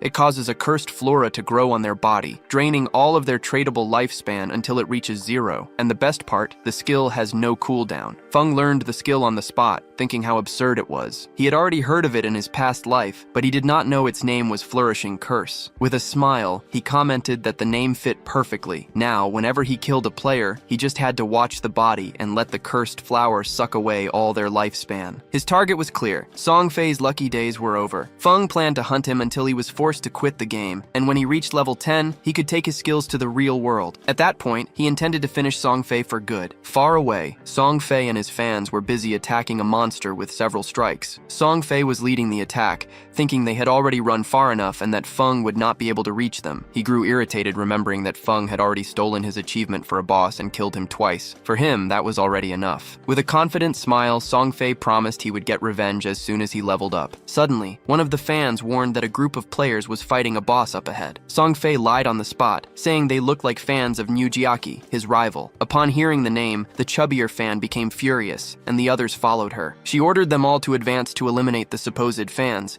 who were trying to sabotage Song Fei's ranking. The three players ahead suspected nothing. When they saw Song Fei and his group approaching, they thought it was help and thanked them, saying the boss was almost defeated. In the next instant, the chubby fan hit the group leader's head with her staff, killing him with a single blow. The other two were in shock. A girl asked what they were doing, but the fans replied that this was the fate of Nujiaki's supporters. The girl tried to explain that they didn't even know this person, but was hit by several arrows before she could finish the sentence. The last player shouted her name, Meisha, but had no time to mourn. Song Fei's fans shouted that all of Nujiaki's supporters deserved to die and launched a barrage of spells at him and the boss. The player was killed instantly. Song Fei approached to pick up the items, praising his fans and calling them family. He lied again, saying he was almost caught in an ambush by Nujiaki's fans. The fans started to cry, saying he didn't need to thank them. Feng arrived in silence, watching everything from a cliff. He activated his invisibility skill and disappeared. The next moment, his cold voice echoed, declaring that Song Fei was already dead. Song Fei and his fans froze in fear. Feng appeared behind him and, with a single blow, decapitated him, leaving the fans in shock. The chubby fan was paralyzed as Feng held Song Fei's body before it could fall. Then, he activated the flourishing curse. A huge red flower sprouted from the corpse, leaving everyone even more horrified. The scene changed to the starting town, where Song Fei reappeared. Furious, he began to shout, wondering why Feng was so obsessed with hunting him. Was it envy of his fans? Or did he like one of them? At that moment, a system notification warned him that his tradable lifespan was decreasing rapidly. The number kept falling, leaving him alarmed. Song Fei wondered if it was a penalty for dying so many times. His fans reappeared shortly after,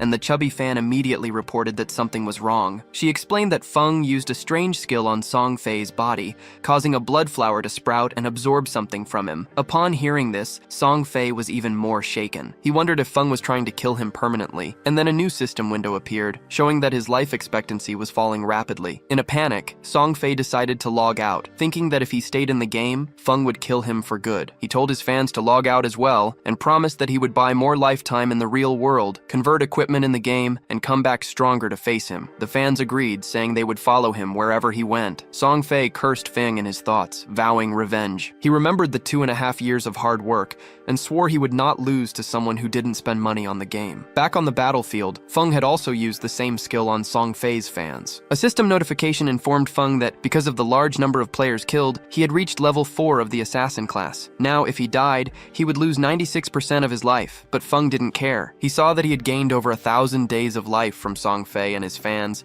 but the absorption suddenly stopped. This meant they had logged out. At that moment, Guixi, his companion in the form of a white bird, arrived and was shocked by the destruction. She thought that Feng's power was terrifying, especially since he was number 1 in the game. Feng saw her and asked if Song Fei had logged out, and she confirmed. He asked her to keep an eye out and let him know as soon as Song Fei returned. Guixi agreed and asked if she could go now. Feng said he had a gold-level priest skill, the Sword of Sacred Judgment, and asked if she wanted it. Her eyes lit up, and she said yes. He told her to wait for him in the city. The hunt for Song Fei would continue. In Firefly City, Feng explained to Guixi that the skill book was worth 500 days of life, but that he would sell it for half the price with one condition. Hearing this, Guixi immediately thought something else, and said she was not that type of girl. Feng was confused for a moment, not understanding what she was thinking. He clarified that the condition was only for her to join a specific team as their permanent healer. Guixi agreed right away, but warned that she would complain if the group members were weak. Feng assured her that the team was competent and decided to contact them. Meanwhile, Wang Meg's group had just defeated a boss. However, Wang Meg was poisoned and asked Xiao Yu to purify him. As she was a novice, she did not know what a purification skill was. Wang Meg explained that every priest had one and asked her to hurry. Determined to be useful, Xiao Yu started to use the skill and told everyone to watch, but she missed and hit a tree, leaving everyone shocked, especially Plun, who was embarrassed. Xiao Yu apologized, but the poison had already taken effect, and Wang Meg died. Shortly after, the group reappeared in the starting city. Frustrated, Wang Meg thought they needed to replace Xiao Yu as soon as possible. He wondered where they would find a good healer, since the best ones probably already had groups. At that same moment, Xiao Yu was looking at her status window and thinking with irony that the game was not that difficult and that reaching level 4 had been easy. Her goal was to continue like this until she found Song Fei. Suddenly, Feng contacted Wang Meg. He said he knew a white avian priestess, a hidden class, and that she was very strong. Then he asked if Wang Meg would accept her into the group. Without hesitating, Wang Meng replies that if Shadow is recommending her, she must be strong, and he accepts immediately. Feng informs him that the priestess is in Firefly City, and since Shell City is crowded, suggests they meet there to level up together. Wang Meng agrees, saying they were already planning to move because of the excess of players. Turning to Xiao Yu, she warns that they are going to a higher level area and cannot take her, since her level is still low. Xiao Yu is surprised and tries to argue that she can help, but Wang Meng and his group leave in a hurry, saying there is no time to explain. Left behind, Xiao Yu becomes furious, calling the group cowards and liars. She decides she will find Shadow and make him help her level up. Meanwhile, Wang Meng arrives in Firefly City and meets Feng. He transfers 800 days of life expectancy as payment for the equipment Feng sold. Wang Meng also mentions that they still owe 500 days, which Captain Yu will transfer as soon as she arrives. Upon hearing the name Yu, Feng recognizes her. He introduces Wang Meng to Gui Shui and asks them to introduce themselves. At that moment, a voice calls out for Wang Meng. It is Yu, with the game ID Justice Execution. Feng recognizes her immediately. Yu has the hidden class Dragon Knight, and in his past life, was one of the 20 most powerful players in the world. She was one of the pillars of the Zelia forces and a nightmare for the enemy factions. As they exchange greetings, Feng admits to himself that it is the first time he has met someone who was stronger than him in the past. Yu introduces herself and confesses that she greatly admires Shadow, asking with curiosity what the secret to his rapid evolution is, and even jokes, asking if he is a time traveler. Feng accepts her 500 days of life expectancy and thinks that in his past life, he did not remember Yu and Wang Meng being in the same group. He realizes that Yu must have already gotten a large amount of life expectancy on behalf of the Zhongkai City authorities, who trust her due to her class's high resistance. Yu then tells Feng that if he has more equipment, they are interested in buying. She adds that all the official life expectancy of Zhongkai City is with her, and asks if he would try to kill her for it. He reassures her, stating that cooperation is more beneficial for both of them. Yu praises him for being smart, and Feng notices that her every word is a calculated test. As the rumors said, she seems innocent but is sharp and ruthless. He concludes that having her as a contact with the authorities will save him a lot of time. Song Fei's fans log out of the game, shocked by the official announcement. Life expectancy was real, and if it reached 0, they would die in the real world. The architect becomes furious upon realizing that this was not a simple game, as she had given all her tradable life to Song Fei, and now she only had a few days left. The assassin, who already had PK status,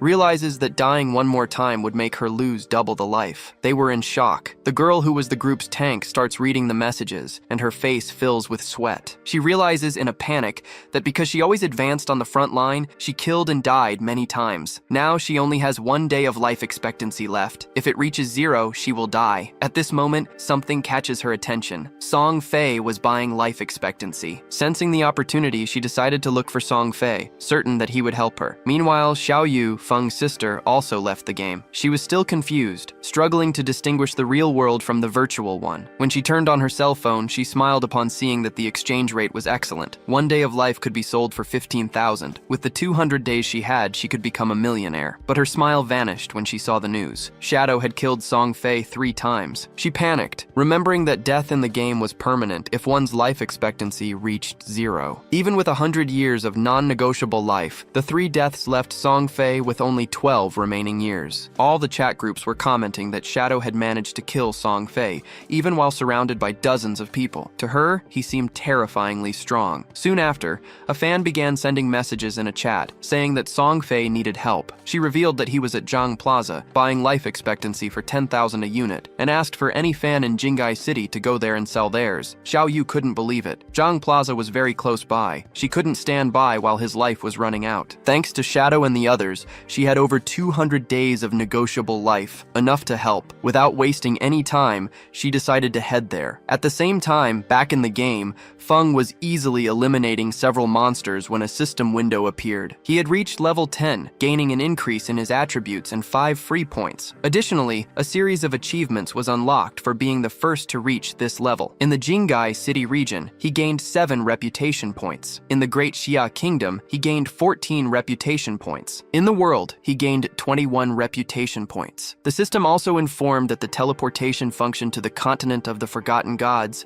would be activated when 7 players from Jingai City reached level 10. The announcement spread through all the cities, shocking the players. The comments were of amazement. It was Shadow again, the same one who got the first kill of a gold monster. Some thought he was too strong and that Song Fei, the little celebrity he killed, deserved it. Other players became frustrated, comparing their progress and wondering if anyone could keep up with his pace. Near the sea, Feng decided to use the points he gained. He consumed 13 evolution points, and his backstab enhancement skill evolved from platinum to emerald, increasing the passive effect from 40% to 50%. Even with over 7,000 days of tradable life, he knew it was not enough. To leave the starting city, it was necessary for 6 other players to reach level 10 to activate the portal. Since the highest level after him was only 7, this would take a while. For now, he decided to return to the real world to handle a matter. He returned to the real world and the system asked if he wanted to use his life expectancy to transfer skills. Feng accepted without hesitation. First, he decided to extract his class. The system consumed 1,000 days of life and completed the extraction, giving him the Shadow class. His passive skill was was activated and his attributes increased. Strength +3, Constitution +3, Agility +8, and Spirit +5. Next, he extracted his level. This cost 2,000 days and his level in reality rose to 3, increasing his attributes again. Strength +4, Constitution +4, Agility +14, and Spirit +4. Afterward, he spent 900 days to extract the Platinum level Shadow Step skill and another 2,262 days for the Silver level Poison Dagger. He was happy to still have 1,192 days remaining, even though he could not extract anything else for now. It was a great deal, as he paid the price of a low-level skill, but got the Platinum Shadow Step. He clenched his fist in anger as he thought of Song Fei. Now his basic attributes were double those of an ordinary person. His agility reached 32 points above the human limit, and he had unlimited invisibility. Furthermore, his Poison Dagger could be thrown a distance of 14 meters. With all this, he would surely find a chance to finish off Song Fei. Feng picked up his phone and saw, surprised, that Song Fei was buying a lot of life expectancy. He imagined that Song Fei planned to enter the game to go after him. He saw that he was at Jianyang Plaza, about 7 or 8 kilometers away, and calculated that, at his current speed, he would get there in a little over 10 minutes. At that moment, he saw a message from Hu Qibin, his supervisor. She was furious because Feng had disappeared and was no longer answering his phone. She knew about a rich young woman's interest in him and could not believe he did not want to cooperate. Feng blocked her. As he walked, he threw his phone away, became invisible, and thought that soon everyone would understand what the game of the Forsaken God really meant. A few hours later at Jianyang Plaza, Song Fei's show was happening, full of girls. Feng's sister was also there on stage with him, next to a blonde woman. The woman commented that she heard Song Fei was killed 3 times by Shadow in the game. She told him not to worry, as they had already sent people to investigate Shadow's identity. Curious, Song Fei asked about the investigation. She revealed that she sent someone to Firefly City to contact him with an irrefutable offer. When he came to the real world to get the money, they would capture him so that Song Fei could take out his anger. Hearing this, Song Fei smiled and asked to be notified. Afterward, he asked if she knew that the Jiaying Corporation used the same method to control players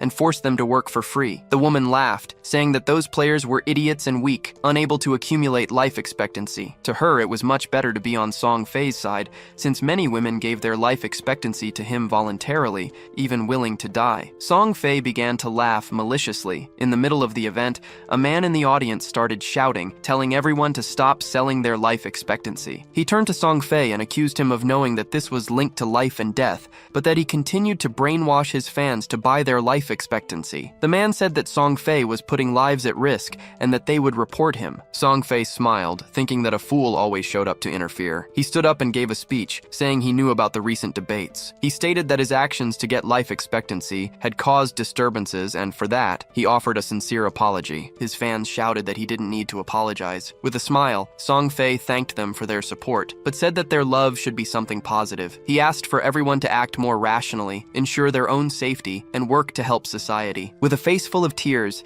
he explained that he was cooperating with the authorities and trying his best in the game to help the country. He said he used his own wealth to buy life expectancy because he wanted to become a quality idol, someone they could admire. It was a way to repay their affection and ensure they had a happy and safe life outside the game. Song Fei stated that he never expected to cause so many problems, and his words made all the fans cry. He apologized again, which made everyone sad. The fans started shouting that he had done nothing wrong, and furious, told the man who accused him to leave. They said they were helping of their own free will. Then, a chubbier fan got on stage and told everyone to stop listening to the rumors. She said that only idiots would believe that, and questioned how the game's life expectancy could affect the real world. Placing her hand on her chest, she declared she was willing to die for him. She recounted that upon leaving the game, she was informed that she had less than a day to live, but she was still perfectly fine. She concluded that even if the rumors were true, whoever was not willing to die for their idol did not deserve to love him. The girl's words excited the other fans, who decided to give all their life expectancy to Song Fei. He was happy with their enthusiasm, extended his hand to the fan on stage, and said it was an honor to be loved by someone like her. While the girl cried,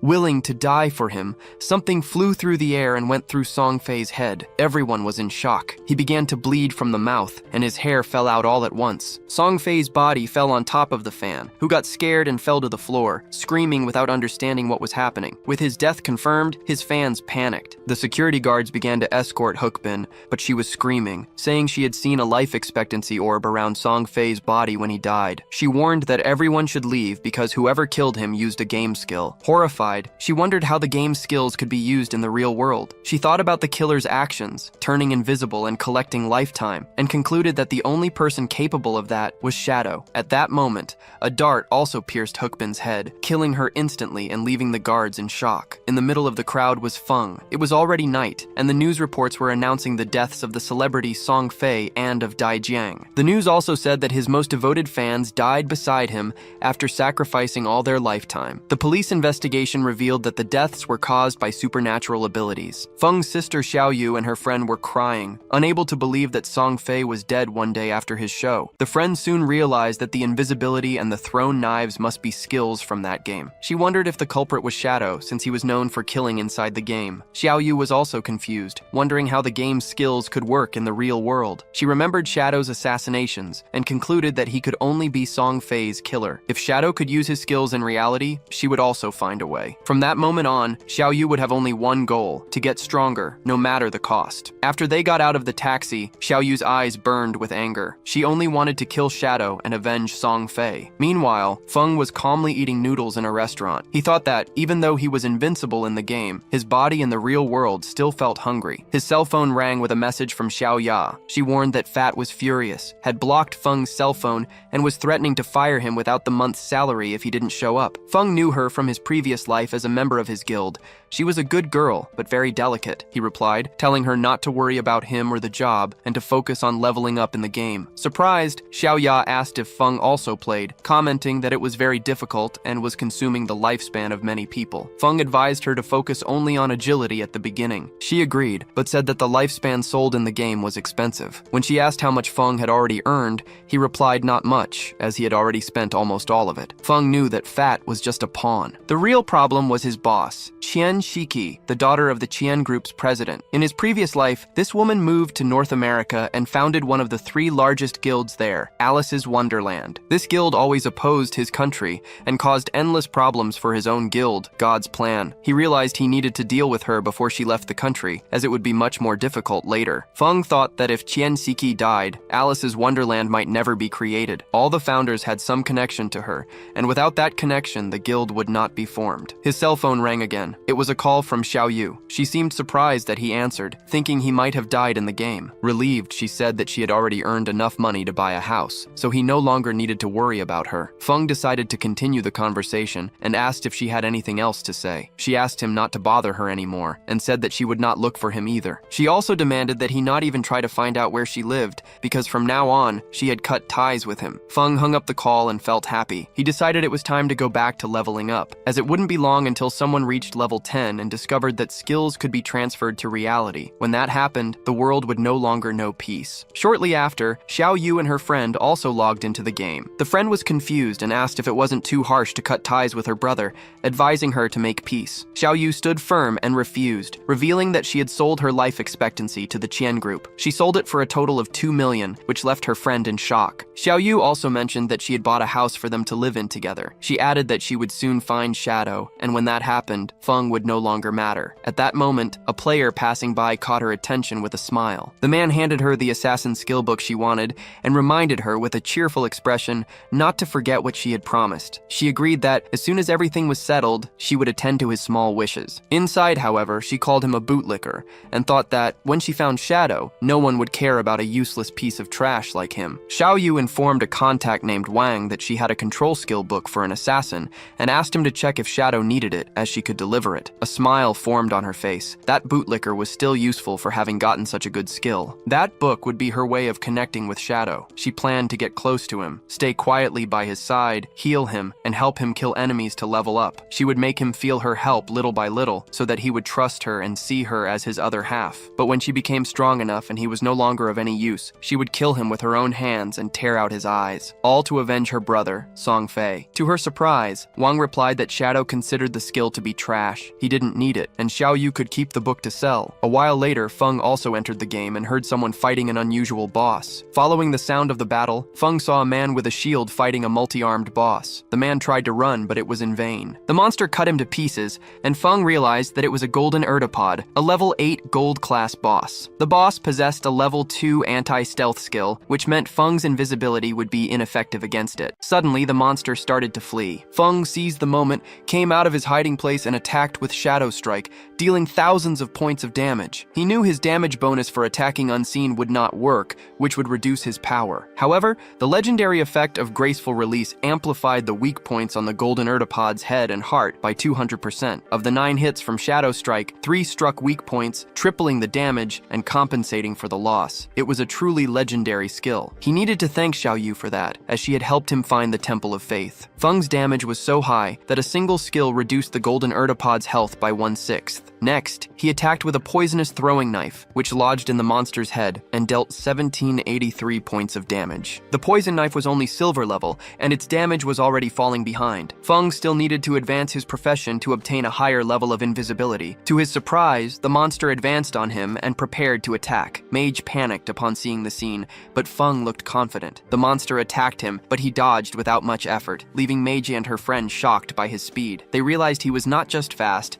but his reaction was incredible, as if he already knew the boss's attack patterns. This skill was developed in his past life. He learned that a warrior didn't just need to endure blows, but also have agile movements and know how to dodge. That was why he managed to reach the world's top 100 with a common class. Feng attacked the boss with a series of strikes, and the monster's health dropped to less than half. He became invisible, and thought that, compared to bosses with unavoidable attacks, dealing with the golden arthropod was much easier. The monster tried to flee, but Feng did not allow it. He drew his dagger and slit its throat, receiving a system notification, 64,000 experience points, 7 evolution points, and 497 days of tradable life for killing the level 8 gold class boss. Feng used a skill and got another 21 evolution points and 497 days of life. In total, the boss yielded him 28 evolution points and almost 2,000 days of tradable life. To his surprise, another window appeared, granting him the assassin skill Dark Light Shield. The skill's effect was to convert his dodge rate into a damage reduction shield for 8 seconds. For every 20% of dodge chance,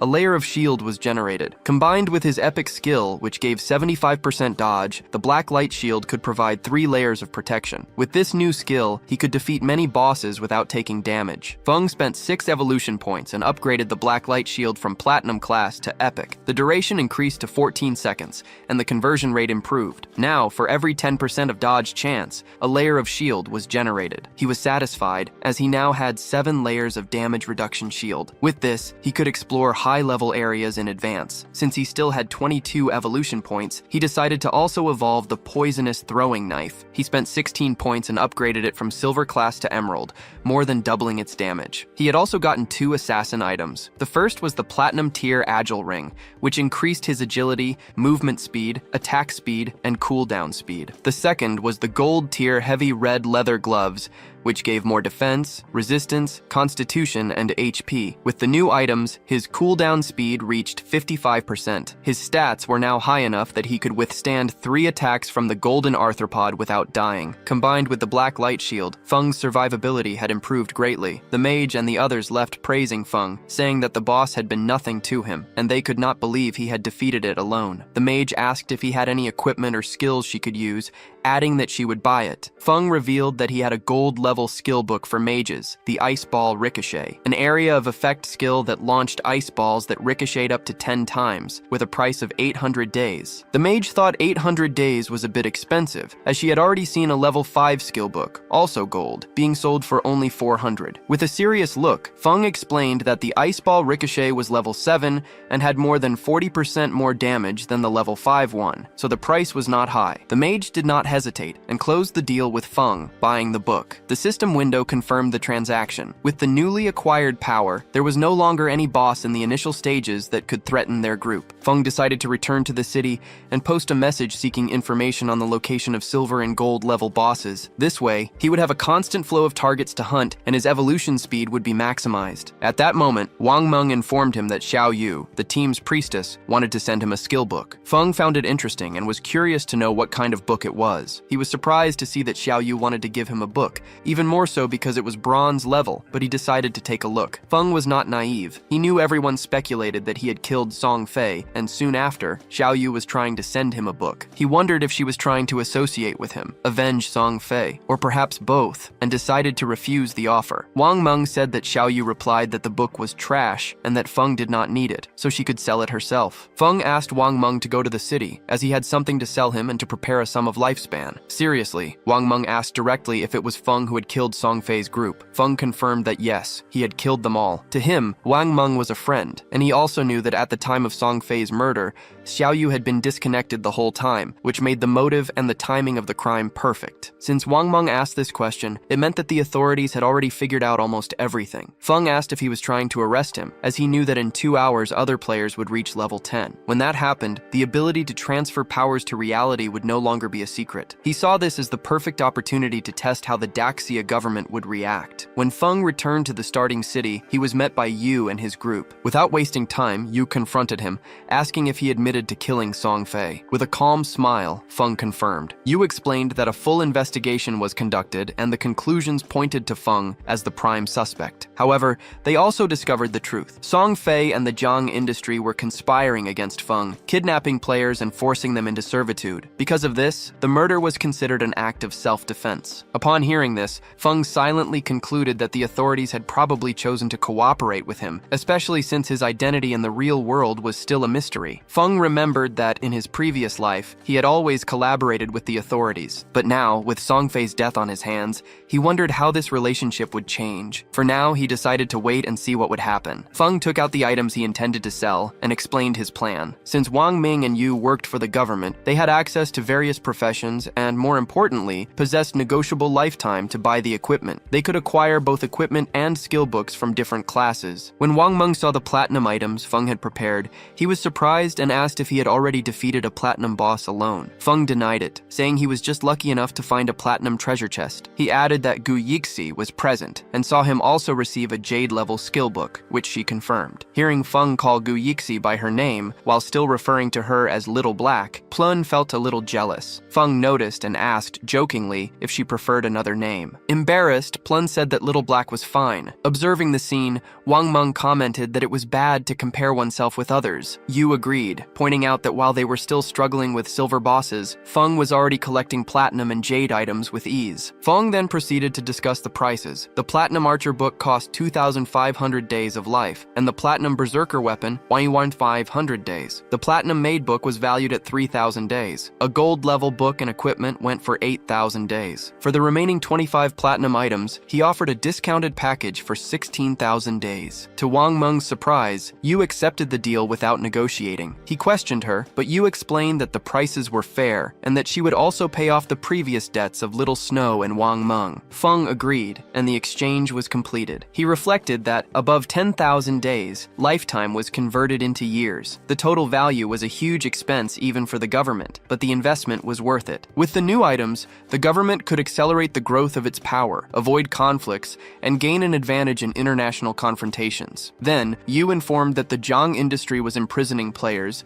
and that a rescue operation would happen that day. She asked if Feng wanted to participate. He suspected that it was an attempt by the government to recruit him and forget the Song Fei case. Feng refused the invitation, but decided to offer a piece of information in exchange. He confirmed their suspicions. He had killed Song Fei using his game abilities. Feng explained that, upon reaching level 10, a player can spend negotiable lifetime to bring their abilities into the real world. He pointed out that this was crucial information and suggested they use it before everyone knew. Upon hearing this, Yu began to understand everything. Yu finally understood why the Daijang industry bought so much negotiable life. When its players reached level 10 and extracted their abilities, they would be strong enough to stop the government from rescuing the others. With everything explained, Feng made it clear that he had nothing more to say. He said goodbye in silence and disappeared. With this new information, Yu made a decision. Her group would separate for a while to focus on leveling up individually. She explained that the team was too strong. Fighting together, they killed the monsters with a single blow, which was a waste of experience. Divided into smaller groups, everyone could progress much faster. Wang Meng agreed at once, understanding that the priority was to get everyone to level 10. Elsewhere, players saw that Feng had set up a shop again. This time, however,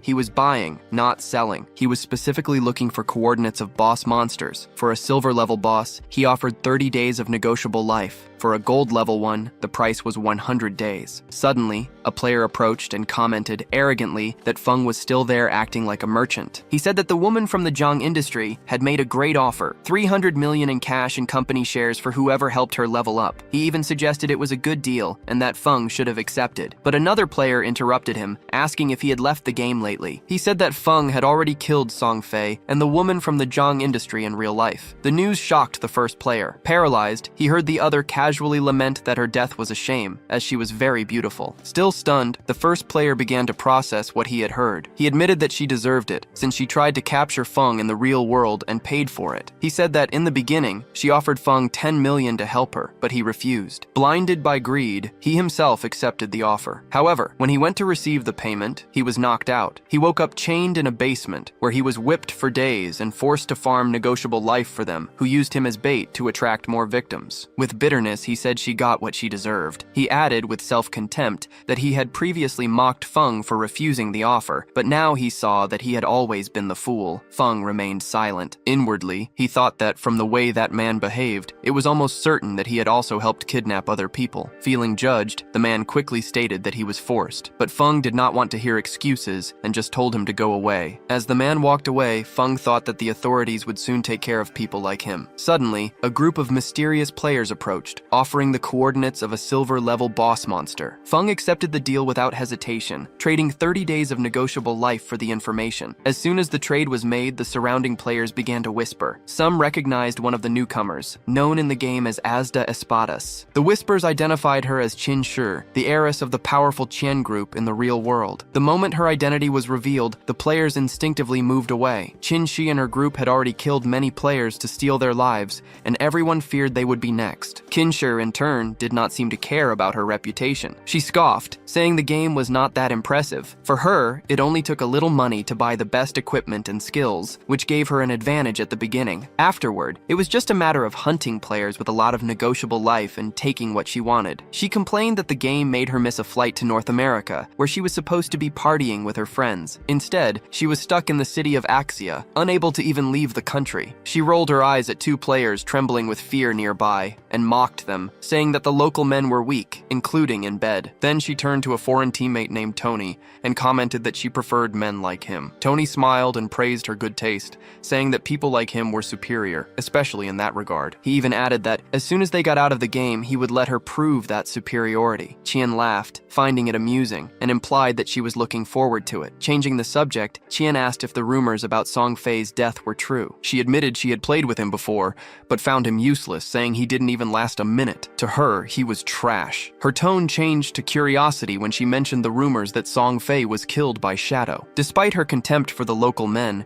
she acknowledged that the #1 player in the world deserved attention. With a smile, she commented that if Shadow managed to defeat someone like Song Fei, then killing an ordinary person would not be a problem. Decided, Tian informed her team that she would be leaving the game for a while. She needed to make some calls to contact Shadow. Since he did not seem to care about money, she planned to offer something more valuable, 3,000 days of lifespan. In return, she wanted him to kill a random person. What Qian did not know was that her target, Feng, was Shadow himself. The scene then shifts to a battlefield, where a player was struggling to take down a monster. After a tense fight, he barely manages to defeat it, surviving only because of a last-second heal cast by Xiao Yu. Breathless, he complained that she should have acted faster, as he almost died. But being spoiled, Xiao Yu ignored the complaint and told him not to yell, since he hadn't died. He tried to explain, but she paid no attention. Instead, she announced that her hunger was at 90% and she was going to log out to eat. She called her friend to go with her, and the two of them left the game, leaving the young man alone in the forest. Annoyed, the player grumbled that Xiao Yu was sweeter at the beginning, but became arrogant after meeting Shadow. He swore that one day he would put an end to her attitude. Back in the real world, Xiao Yu appeared safely in her new apartment, which was a complete mess. Starving, she tried to order food, but discovered that all delivery services were suspended, probably because all the delivery drivers were in the game. Her thoughts returned home. Back then, her brother always cooked for her, and she never needed to do anything, but she soon composed herself. She lightly slapped her face and told herself to pull herself together. Compared to the freedom of living alone,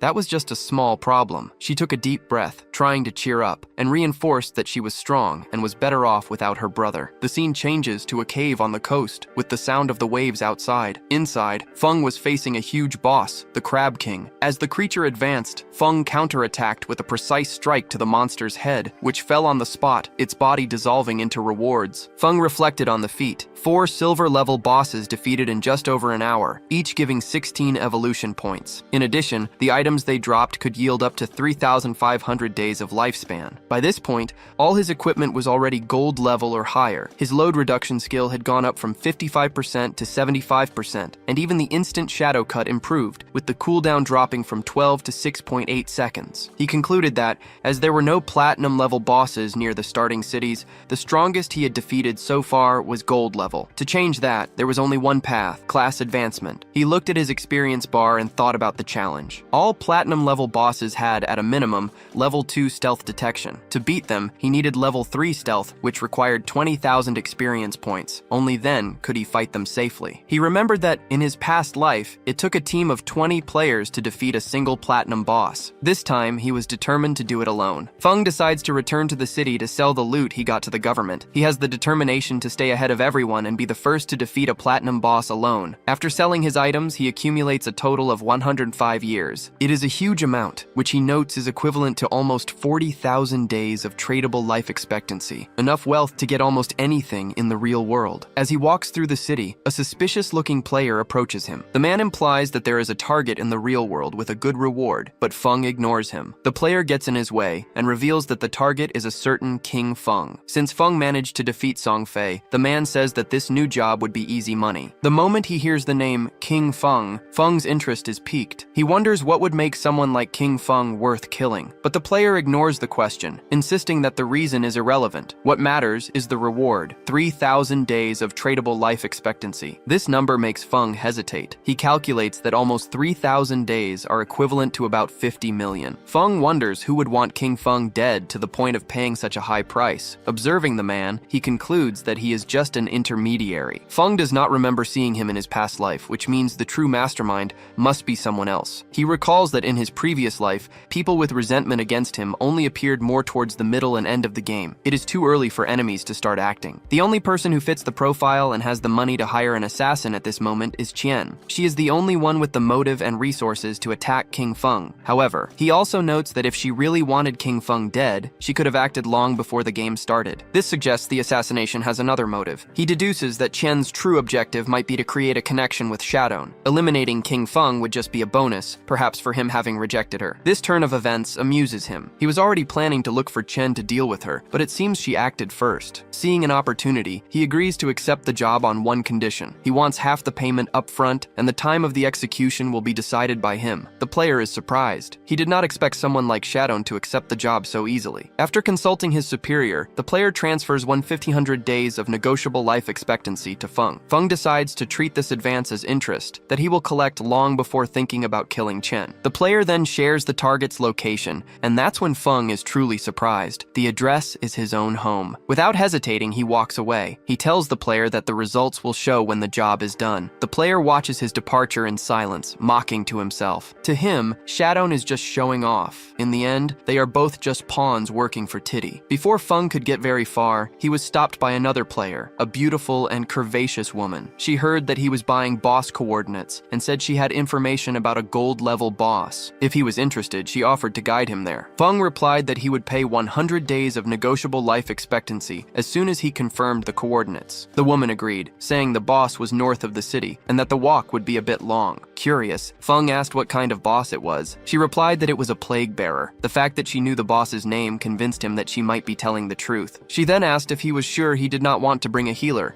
since the plague bearer had an area of effect poison attack, but Feng refused, saying she only needed to take him there. As they walked, Feng thought about the plague bearer. It was a gold-level boss, known for its area of effect poison attack that continuously drained HP. Even so, he was confident he could defeat it quickly with a few skills. Soon, they arrived at a cave. She warned that all the common monsters had already been eliminated and that only the boss remained. They crossed the cave and reached a swamp. In the center was the monster, a creature that looked like a tree, with several red eyes on its trunk and a poisonous aura. Seeing that she had not lied, Feng transferred the 100 tradable life days he had promised. He thought that, with his 75% evasion rate and the ghostly shadow bells, He could dodge the boss's poison without any problems. At that moment, the girl became anxious and confessed that it was all a trap. As soon as the fight started, a group of players would appear to kill him. To make matters worse, they had level 2 anti-fatigue capability. Feng did not seem shaken, but she continued, explaining that her real mission was to get close to find out his identity and address in the real world. This part of the plan bothered him. She said she was being blackmailed in real life and had no other choice,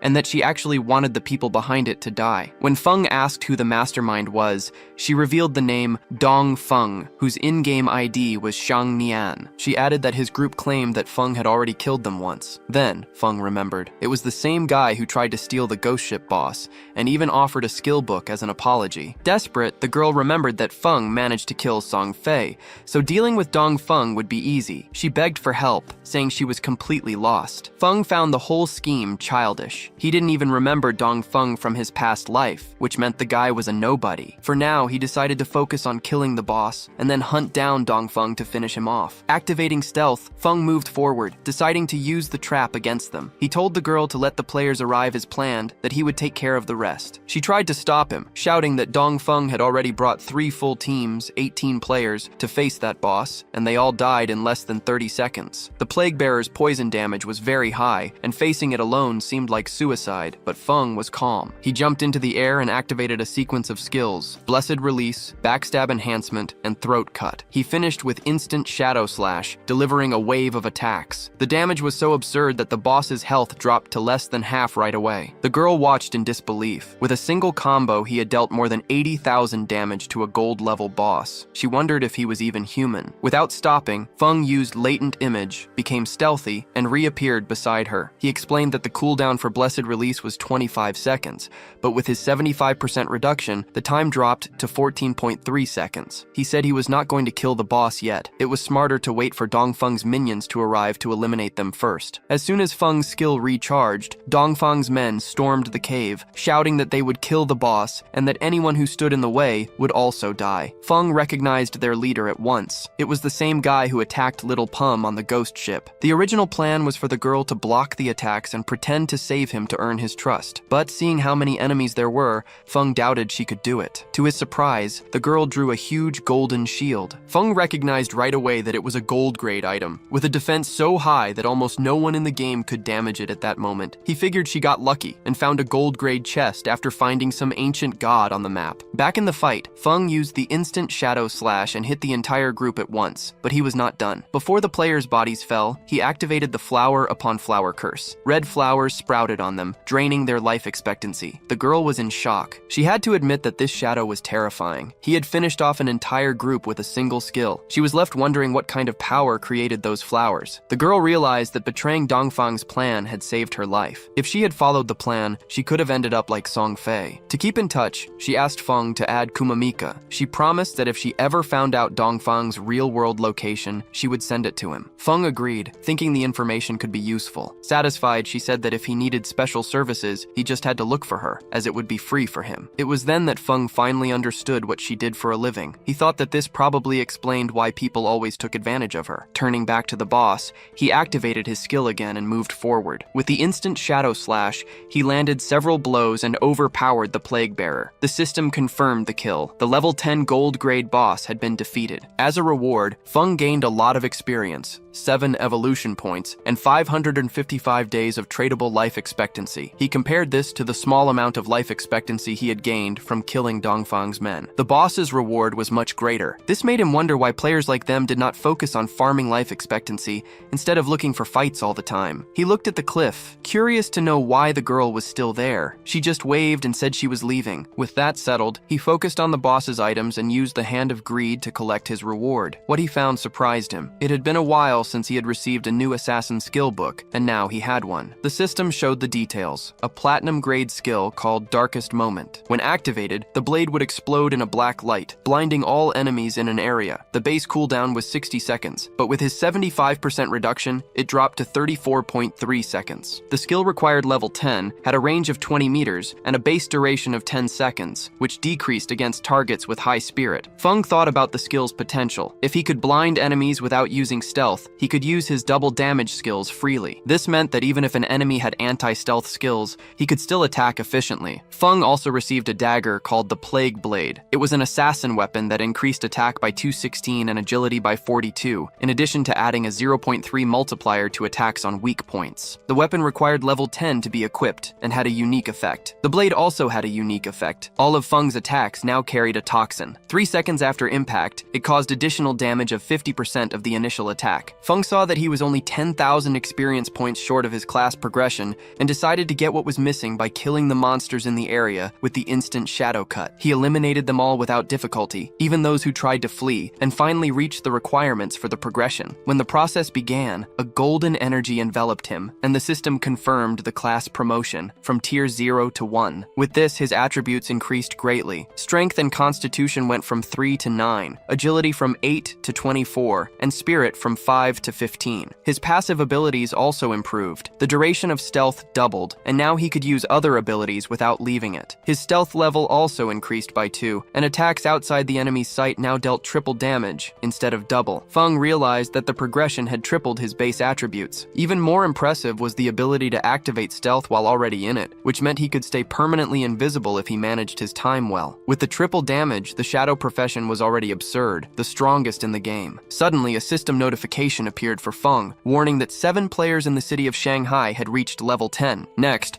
another announcement informed that the teleportation portal to the abandoned continent of the gods would open in 10 minutes, but only for players who met certain conditions. Shortly after, a ranking appeared on his interface. At the top was Feng in first place. He was followed by a female player named Grey Rose in second, with Winemag and his group in third. The fourth position was occupied by random players. Feng was surprised. He had not expected so many players in Shanghai to have already reached level 10. The strangest thing was that the ranking was full of familiar names. He remembered that, in his past life, the top was dominated by foreign players. It seems that selling so many pieces of equipment and skill books began to cause changes. He wondered how the world would develop from there and became eager to find out. Meanwhile, in the real world, the operation to rescue the players kidnapped by Zhang Industries was going well. The police arrested several of the group's leaders. An officer reported that most of them had been captured, but 3 leaders remained connected to the game, with their bodies in a state of immersion. Since they could not move them, the officer asked what to do. The commander ordered them to contact an agent named Yu inside the game. The order was for her to find the suspects and force them to disconnect, to be arrested in the real world. He explained the plan. Even if the criminals hid in safe zones, eventually they would have to come out to eat. At that moment, they would be captured. The officer thought about how much they owed to Shadow. He not only gave important information about Zhang Industries, but also warned them about the game's danger. They discuss how the game's abilities could be transferred to the real world. If they had delayed a little longer, the leader of Zhang Industries and his accomplices could have reached level 10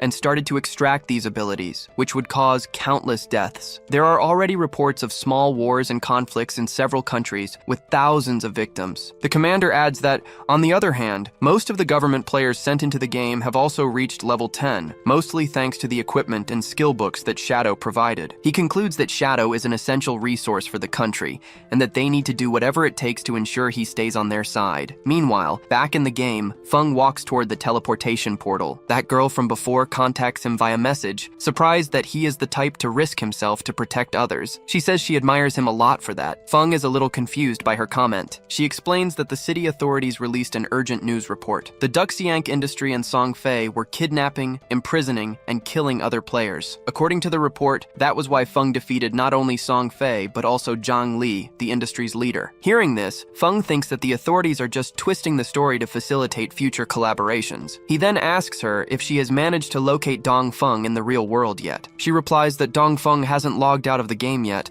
but promises to let him know as soon as he does. As he approaches the portal, Feng focuses on what matters. His priority now is to get to the abandoned continent of the gods. He notices that many people use the city portal, but no one has managed to access the portal to the continent. No one, except him. Feng enters the portal, and the system confirms the transfer. Until that moment, all the starting cities were like beginner areas. Reaching the abandoned continent was the true start of the game. Nearby, some players see the portal activate, but they don't notice anyone inside, and don't understand what happened. One of them assumes it must be Shadow, the player famous for using stealth for everything. Another player doubts it, saying he has a level 2 anti-stealth skill and didn't detect anything. Someone then concludes that this just means Shadow's stealth level is already higher than 2. At that same moment, Feng arrives at the abandoned continent of the gods. He recognizes the place from his past life, a vast and isolated isolated area that looks like a forgotten city. Feng comments that the place is strangely similar to Zhang's city. He remembers that when players arrive on the continent for the first time, they appear in the ruins of their respective cities. The geography of these ruins is identical to that of the real-world cities, a mystery that was never solved. But while Feng is distracted, he is being watched by a pair of glowing red eyes. From the shadows behind him, a creature advances toward him. Noticing the danger, Feng turns around and comes face to face with a frightening four-eyed worm-like monster. The creature attacks with incredible speed, but he reacts instantly. Feng activates his Ghost Shadow Blur skill, dodging the attack with ease. Without hesitating, he counterattacks with an instant Shadow Slash,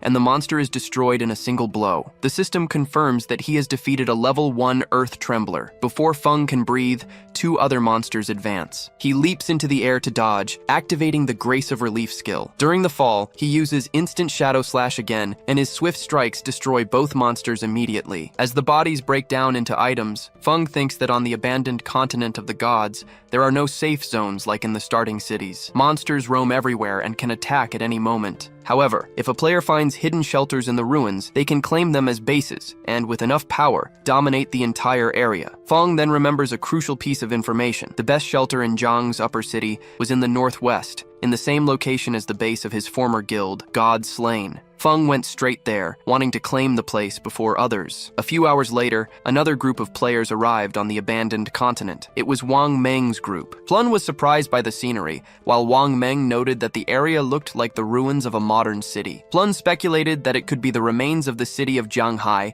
and pointed to a tall tower as proof. Little He agreed, saying that the tower's structure was identical. Plun started looking for Shadow, as other players had said they saw him teleport there. Little Shrek commented that it would be useless, as he was probably in stealth mode. Suddenly, two Earth Trembler monsters attacked them. Wang Meng moved forward with his shield to block the attack, alerting the group to stay alert. Little Snowy used her spiritual protection to reinforce Wang Meng's defense. The spell, combined with the shield, allowed him to resist the attack and even cause ricochet damage to the monsters. She healed him afterward, reminding everyone that the monsters there were much stronger than those in the starting city. The group's archer used his binding arrow, which turned into a magic rope and immobilized the two monsters. The archer celebrated the success. Meanwhile, Plun channeled her power into a huge fireball and launched it at the immobilized monsters. The attack defeated both of them instantly, turning them into items. Plun and the archer celebrated the victory. Wang Meng asked Little Snowy to use her owl to scout the area. She flew over the ruins and reported that there were monsters everywhere, and that the recent fight had attracted a horde in their direction. To make matters worse, she didn't find any safe zones nearby. The group became tense. The archer complained that the continent seemed like a survival game. Plun suggested that Little Snowy try to locate Shadow with the owl, since he shouldn't be far. However, the search did not find any other players. When they seemed out of options, she noticed something unusual in the northwest, a cluster of loot items glowing in the distance. She realized they could only be from Shadow. With the monsters approaching, Yu told everyone to follow the trail of items. Since the monsters in that direction had already been eliminated, it would be the safest route to reach him. Wang Meng gathered the group, reminding them to maintain formation, as they would have to fight while retreating. In another part of the ruins, Feng was surrounded by earth-shaking monsters. He activated his instantaneous Dark Slash and annihilated them all with a single blow, even without the effect of the graceful blessing. Feng saw that his ability alone caused 20 to 30,000 damage, more than enough for those monsters. For him, the place was a paradise for getting lifetime. He finally arrived at his destination, the hideout. Feng knew that beneath those ruins there was a gigantic underground palace, which was only discovered much later in his past life. He remembered that the palace had more than 1,000 resting rooms and dozens of huge halls. It was the largest hideout in Jianghai City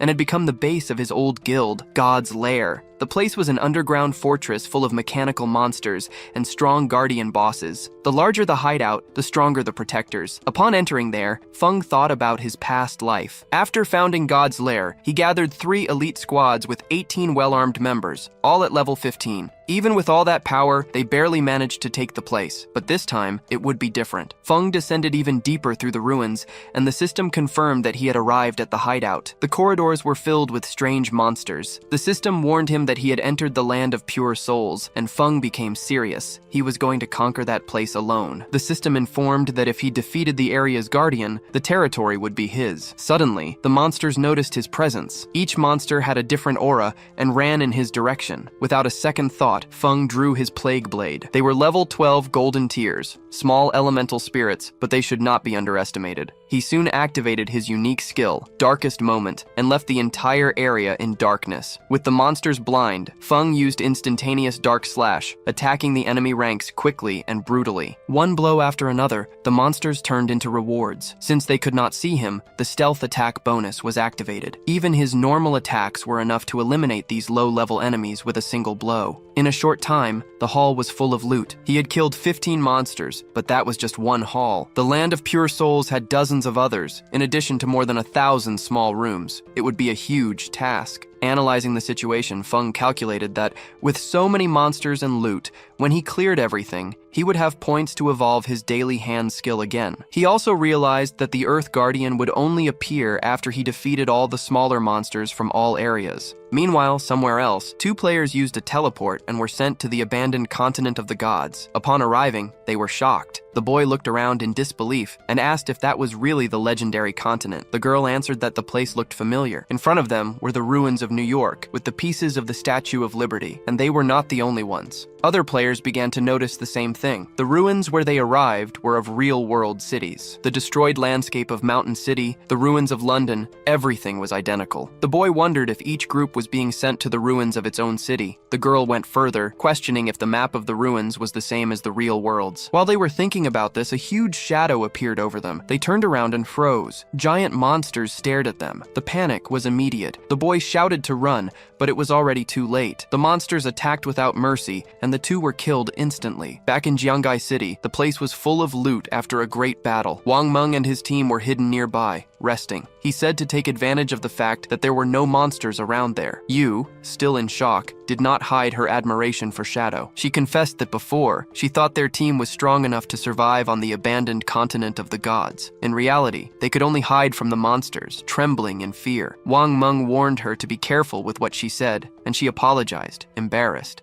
Plan, on the other hand, only thought about the items scattered on the ground. She pointed out that they were very lucky. If Shadow hadn't cleared the area and killed all the monsters, they would surely be dead. Even so, she still had a doubt. What would happen if they died there, with no safe zone on the continent? Where would they respawn? While Guishi observed the area with her owl, Wang Meng suggested they postpone the exploration for now. The group had only 6 members, and he thought it smarter to wait for everyone to reach level 10 to face the place together. Yu nodded. Guichi continued following the trail of items left by Shadow, but she noticed something strange. The trail simply ended, as if Shadow had vanished into thin air. She also saw that many of the items were extremely valuable, some even gold level, and she wanted to take them. Curious, Wang Meng decided to send a message to Shadow, asking if he wanted the items. To him, it made more sense for the group to collect everything and pay him in lifetime points based on the equipment's value. At that moment, Feng was still at the back of the hideout, killing elemental spirits with ease and surrounded by many items. He noticed he had just cleared another small room. There alone, he defeated more than 400 monsters,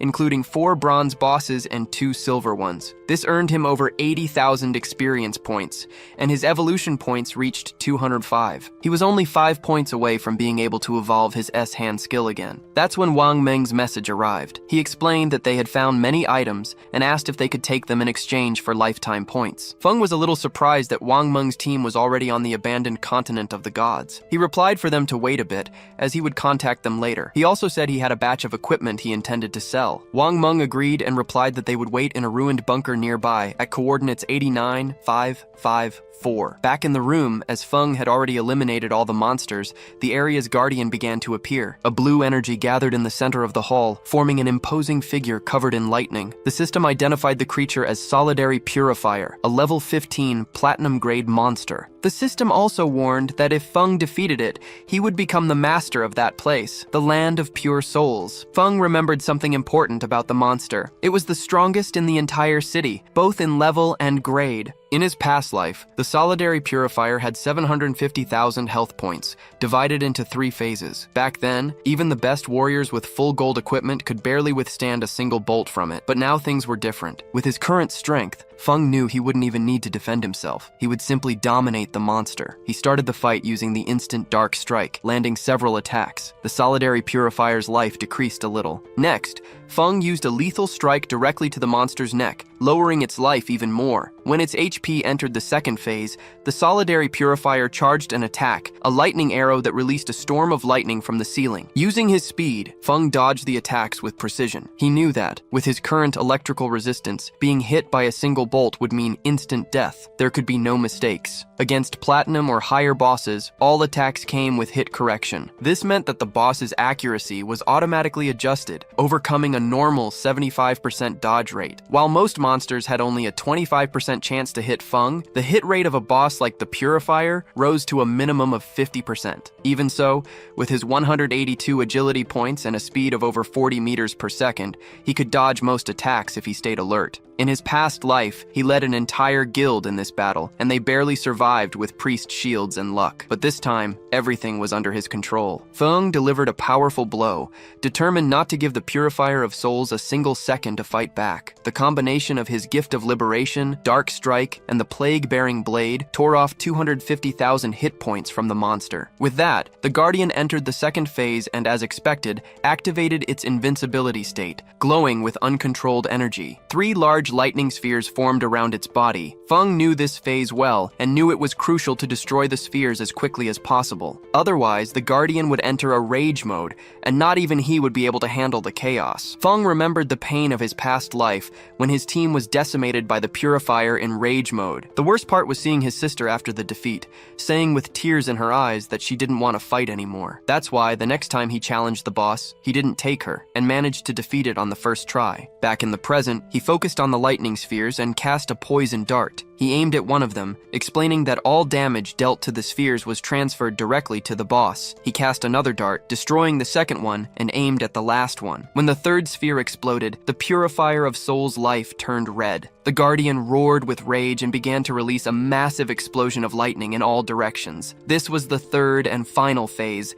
in which bolts constantly fell across the battlefield. Feng remained calm and focused. In his past life, it took an entire team with electrical resistance, 4 priests and several healers, just to survive this phase. This time, he didn't need any of that. The bolts only hit the ground, so Feng simply launched himself to the ceiling, avoiding the entire damage area. He activated the Dark Light Shield and the Gift of Liberation. If the storm was on the ground, he would fight in the sky. Using Shadow Cut, Feng attacked quickly and decapitated the boss. After defeating it, he landed on the ground. A system window notified him that he had killed the Platinum-level Soul Purifier. As a reward, he reached level 11, gained 4 points in his main attributes and 10 free points. In addition, he received 20 evolution points and 20 days of tradable lifespan. Feng was satisfied. He achieved the world's first kill of a Platinum-level boss, earning 10 reputation points and becoming the master of the hallowed grounds. He knew that the hideout he had just conquered had an importance that went beyond the game. A hideout was not just a shelter, but it could be extracted into the real world. This was vital because when the game descended into reality, real-world weapons began to corrode. Powerful weapons, like nuclear bombs, became useless,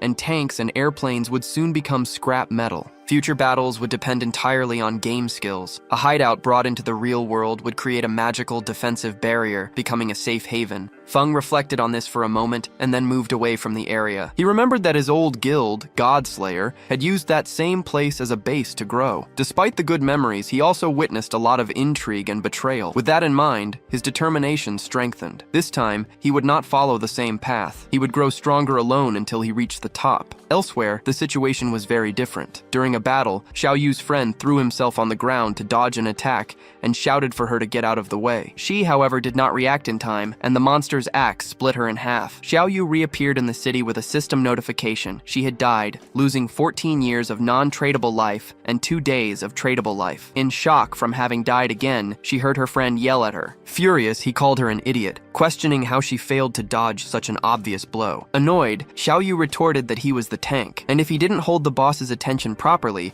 how was she supposed to dodge the skills? The argument worsened, and he cursed at her again before leaving the party. Xiao Yu's other friend panicked upon seeing that the tank had left, screaming for help as the boss now attacked them. A short time later, this friend also reappeared in the city. Worried, she suggested to Xiao Yu that they focus on smaller monsters to level up, explaining that she was uneasy about not having much lifespan left. Xiaoyu began to think in silence. At that moment, the system announced that the player Shadow from the city of Zhanghe had achieved the world's first kill of a platinum-level boss, earning 10 reputation points. Everyone's attention turned to the system window. No one could believe it. It seemed crazy that someone had killed a platinum boss alone, while most had barely reached the continent. The name Shadow echoed again, and everyone wondered who he was. The feat was incredible, as many players had never even seen a gold-level monster. Xiaoyu was confused, not understanding why the others were so weak. She herself could barely kill a silver-level boss, and wondered how Shadow had defeated a platinum one. Back at the hideout, Feng began to collect the lifespan orbs. After killing the soul purifier, he reached level 11. Knowing that each level after 10 granted 4 points to all attributes and 10 free points, he continued to put everything into agility. With high agility and his infinite invisibility,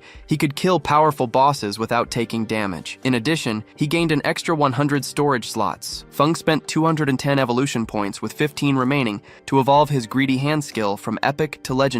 With this, the chance to get an extra drop increased to 500%, and this extra drop had a 100% chance of having its level increased. The skill also granted a passive effect, 100 greedy storage slots. He then used Greedy Hand to collect the spoils, obtaining 5 extra loot rewards and 100 more evolution points, totaling 115. Feng noticed that 2 pieces of equipment and an assassin's skill book had dropped. Since his level was still low, he stored them in the hideout storage and ordered a devout believer to collect and stack all the rest of the loot. Happy with the 115 remaining evolution points, Feng began to improve his other skills. He used 42 points to evolve Dark Stealth to the epic level, increasing its duration to 60 seconds. The damage of the attack that breaks stealth to 300 to 500, and reducing the cooldown to 15 seconds. Next, he spent 34 points to take Backstab Enhancement to the epic level, increasing the damage bonus to 75%. Finally, he used 6 points to evolve Darkest Moment to the epic level. The skill now blinded all enemies within a 50-meter radius. The base duration of the effect increased to 16 seconds, although it was shorter against targets with high spirit. Finally, he spent 33 evolution points to take Curse of Flourishing to the legendary level. Now, the skill could be used on players' bodies up to 60 seconds after death, gaining new effects. It absorbed 50% of the non-tradable life expectancy remaining in the target, and also what was spread around. Any body drained by the curse ceased to exist. He was surprised to realize he could absorb non-tradable life expectancy. He remembered that in high-level areas and boss zones, life expectancy was consumed much faster, and this consumption always affected the non-tradable type first. Snowy contacted Feng and congratulated him for being the first to kill a platinum-level boss. She also said she had good news. The Sage of the East had just logged out of the game. She mentioned hearing that his clan was gathered at the Jinman Hotel, and that they had bought a lot of life expectancy to convert into combat power in the game. While the girl organized the items, Feng praised her. She replied that there was no need to thank her, as it was her obligation. She also said that he needed to defeat the Sage of the East anyway, or she would be doomed. Feng told her not to worry and began to store the items. He saw that everything fit, and there was still half the space left. The 100-slot backpack was very useful, so he decided to look for Wenmeng to sell everything. When Plun saw Feng return, she became excited and ran toward him. Before she hugged him, Feng stopped her with his hand and got straight to the point. He made it clear that, as always, he would set the price, and they could refuse if they didn't want to. He explained that more than 30 items were of common or bronze level, and therefore he would give a discount. The final price would be 950 days of life expectancy. Yu smiled and said he agreed. They had already calculated the value of the previous items at around 1,000 days, so, to simplify, they would give 2,000 days for the whole lot. Feng was confused. That batch had silver, gold, and platinum level items, with a total value of 18,000 days of tradable lifespan. She opened the system window and was surprised by the content. She could not believe there was platinum-level equipment in there. She herself only had 1 gold-level item and thought that only a very strong player would sell items of that level. Excited, she realized this would greatly accelerate the development of Shanghai City and thanked Feng. He said it was nothing, as they were helping each other. Nervous, Plun asked Feng how he had so many inventory spaces and if he was Dawnman King. Feng explained that their backpacks must be full and advised that there was a staircase under the statue in the center of the ruins, which led to a portal to the starting city. Feng started to walk away and made it clear that the first time they used the portal would cost 500 days of lifespan. He warned that subsequent returns would have no cost, but that they should think carefully. After that, he left. Yu smiled and pointed at him. She said she had warned that Feng was a reborn player, as it was the only way he could have such secret information. Seeing her attitude, Wang Meng became confused and asked the captain not to act that way, as she was scaring him. She turned red and asked what they would think if she tried something with Feng. As soon as Feng left the area, the system asked if he wanted to use tradable lifespan to extract a skill for the real world. He decided to activate the level synchronization and the class advancement synchronization. The system informed him that he consumed 27,000 days of lifespan and that both synchronizations were complete. Feng was excited, as now was the time to extract the skills. He already had Dark Stealth at level 1, but he wanted to increase the level and get other skills. For that, he consumed 1,246 days and brought Dark Stealth to level 10. Afterward, he extracted a series of skills: Rear Guard Improvement for 900 days, Greedy Hand for 1,000, Dark Lightning Strike for 3,200, Ghost Blur for 5,366, Bloom Curse for 16,099, and Black Light Shield for 11,313. With the synchronization complete, he was left with 7,480 days of lifespan. Then it was the equipment's turn. He spent 3,600 days to extract the concealment boots, and another 3,394 for the devotee's pendant, both gold level. Feng realized that the pendant not only reduced cooldown time, but also summoned a follower that would be practically invincible in the real world. After spending almost everything, only 486 days were left. But now his strength in the real world was almost at the same level as in the game. He knew he still needed to gain more lifespan to ensure full synchronization on the next logout. Several minutes later, Feng woke up in the real world. He thought that since his enemies knew his address, the safest thing would be to leave there for a while. He knew that to extract the Sanctuary of Soul Purification, he would need more than 1,300 years of lifespan, so for now, he would have to find a temporary place. Feng decided to use Greedy Hand and absorbed everything that was in his room. The skill's storage space was very useful and stored all his things without any problems. He jumped out the window, picked up his phone, and saw that Dongfeng Xian was at the Jianan Hotel, about 15 kilometers away. After becoming invisible, he descended from the apartment to the ground. Feng calculated that with his speed, he would get there in 10 minutes and began to move quickly through the night. Several minutes later, he arrived at the hotel. Inside, several men were having dinner. One of them was commenting that the game's skills and life expectancy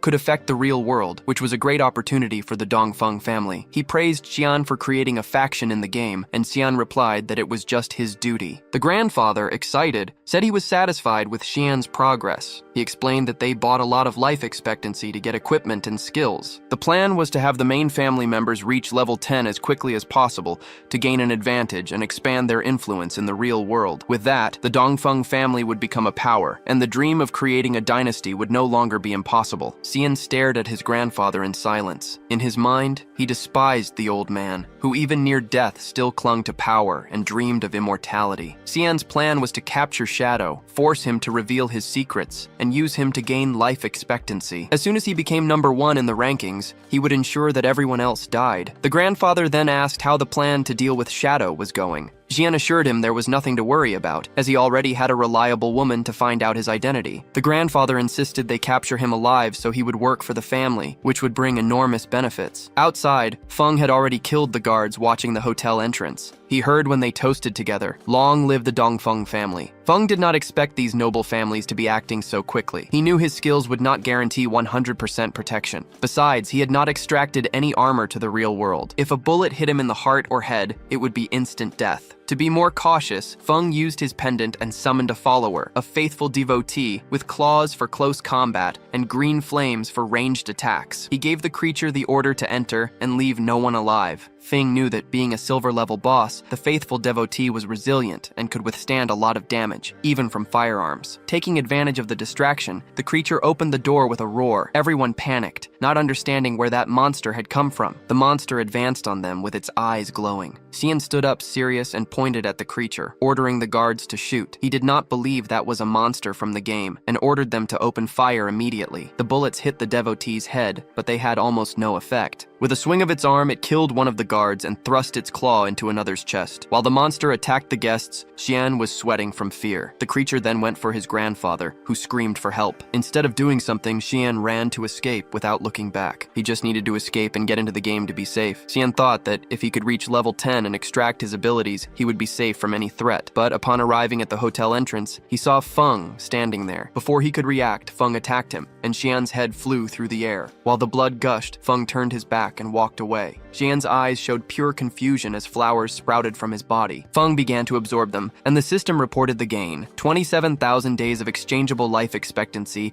and 482 years of non-exchangeable. It was a great haul. As Xian's body transformed completely into flowers, Feng confirmed that the blooming curse ability had been extremely useful. The ability not only erased all the bodies and traces of blood, but also extracted all of Xian's life expectancy. With that, his non-exchangeable life accumulated 2,327 years, which would relieve the pressure when entering the rage zones in the future. Soon after, someone from the hotel heard the gunshots and screams and called the police. Several police officers rushed to the Dongfeng family's meeting room, expecting to find a shootout scene. When they arrived, they were shocked. The place was a complete mess, indicating a violent fight. But there wasn't a single body. It was as if the entire Dongfeng family had disappeared, so the investigation unit was called in. Meanwhile, Feng was already far from the hotel. His next target was the Chen Corporation. The main headquarters had moved to North America, but the CEO's daughter, Chen Shi, was still in Demon City. Feng needed to eliminate her before she left the country. The distance of almost 300 kilometers was too great to travel on foot. Realizing it would be a waste of time,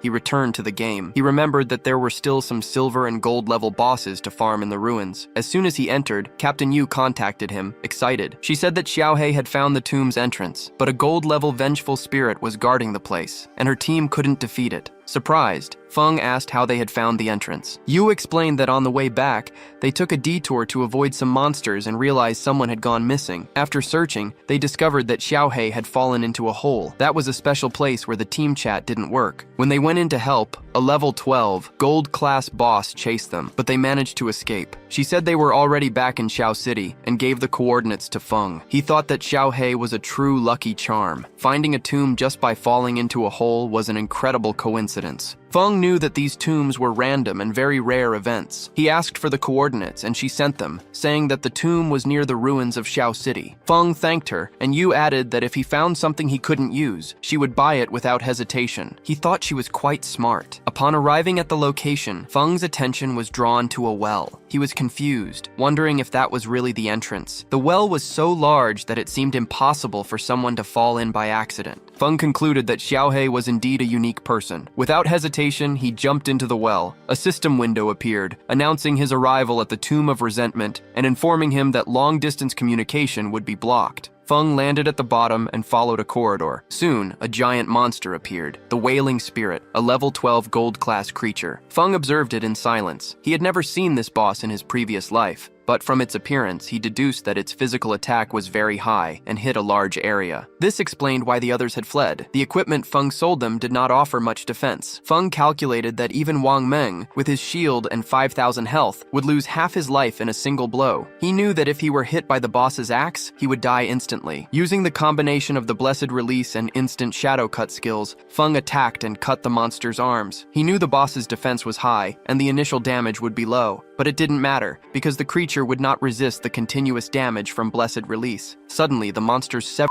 arm exploded. Feng reacted in time and jumped away. He was surprised it was a corpse explosion and recognized that he had been careless. Luckily, his ghostly dodge skill activated automatically, saving him from certain death. Feng remembered that in his past life, a team member had died trying to loot a boss that exploded. Entire teams had been eliminated like this, but this usually happened with platinum class or higher bosses. He did not expect a gold class boss to do this. Feng used Greedy Hand to pick up the items. The system notifications appeared. For killing the resentful ghost, he gained 10 days of life and 20 evolution points. As a reward, he also received the platinum class skill book, Night Ring Blade. Thanks to the effect of Greedy Hand, he also obtained another 63 days of life and the leather armor of resentment, another platinum class item. He was surprised. The equipment and the skill book were exactly what he needed. The Night Ring Blade was a platinum level assassin skill. It imbued the blade with dark power, causing elemental damage to all enemies within a 5-meter radius and adding 500 attack points. The cooldown was 5.7 seconds, and the required level to use it was 11. Feng was happy, as it was the elemental damage skill he needed. Since his shadow class had more spirit than strength, his magical attack was stronger than his physical one. This explained why an elemental skill suited him so well. Feng understood that he should focus on increasing his spirit to maximize this type of damage. His attributes were 9 strength, 9 constitution, 24 agility, and 15 spirit. Feng decided to use his evolution points to advance the skill to the epic level. He spent 6 points, leaving 36. The Night Ring blade evolved from platinum to emerald, diamond, and finally, epic. The damage radius increased from 5 to 12 meters, and the additional elemental attack rose from 500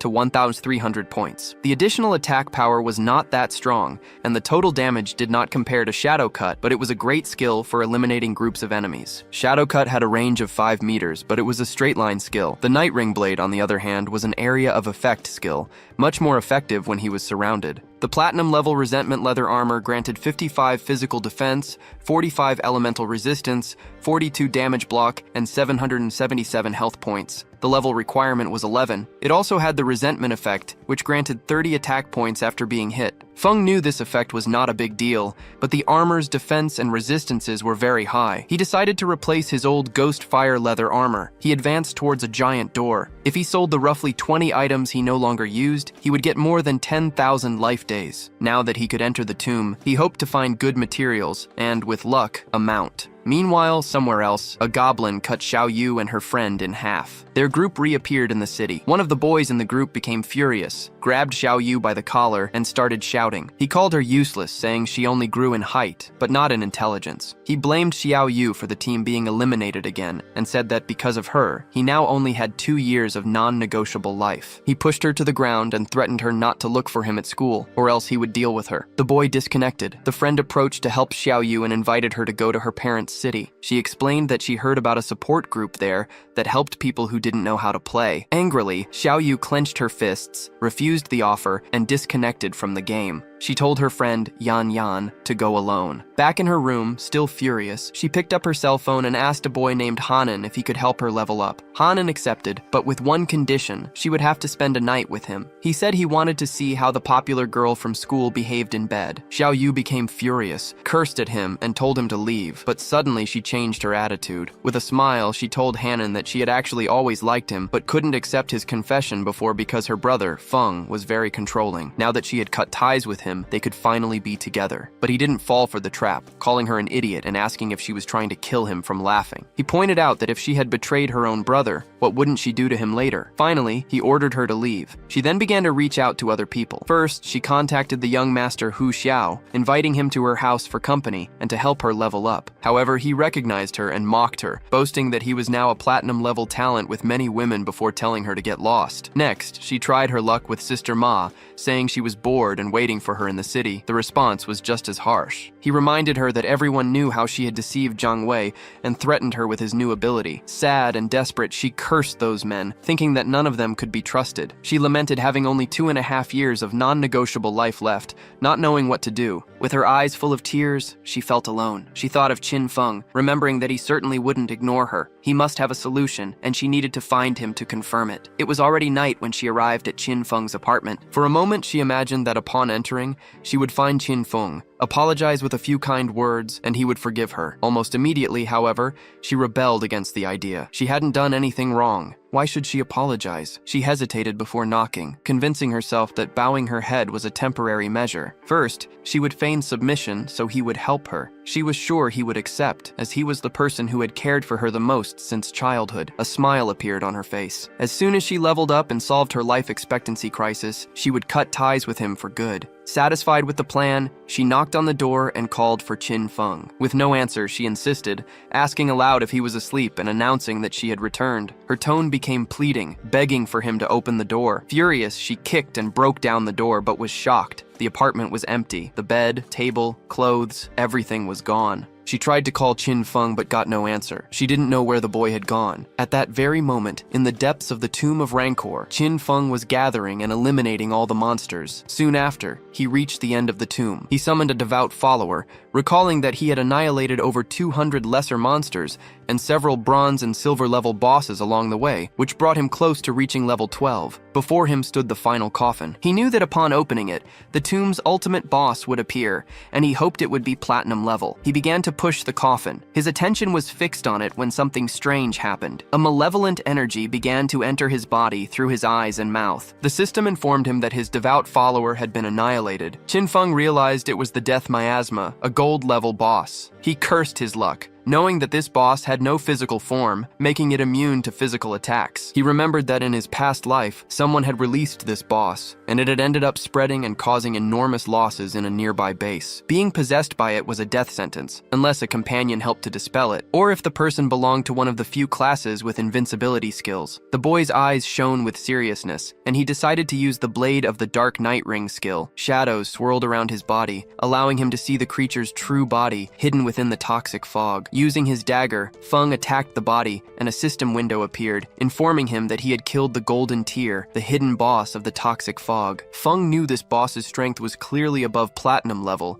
even though it was classified as gold grade with only gold level rewards. Fortunately, the Blade of the Dark Night Ring, which he had recently learned, dealt magic damage. The corpse turned into lifetime, and Feng used the greedy hand to get the orb. After all the effort, he expected a Golden Tear equipment, but instead, he got a rare item called the Mount Bell, which left him surprised. Feng was happy to have gotten a mount. This proved that the famous luck of the Linny Spiral was not just a rumor. The system described that the Mount Bell Ghost Knight Wolf summoned a level 11 creature. It could fight and be ridden, but it required the user to also be level 11. Upon using the item, Feng remembered that the Ghost Knight Wolf was one of the fastest mounts in the early game. The wolf was gold grade level 11, with 148 strength, 155 constitution, 135 spirit, and 191 agility. The mount gained experience with its owner, getting stronger over time. If the bell was traded, the creature's level would return to the initial one. Its skills were great. Charge. When mounted, it increased movement speed by 245%. Night Path. At night, the mount entered stealth mode. Attacking would break the stealth, but it added 120 damage and took 60 seconds to reactivate. Triple Charge. It leaped on a target 3 times, with each hit dealing 267 extra physical damage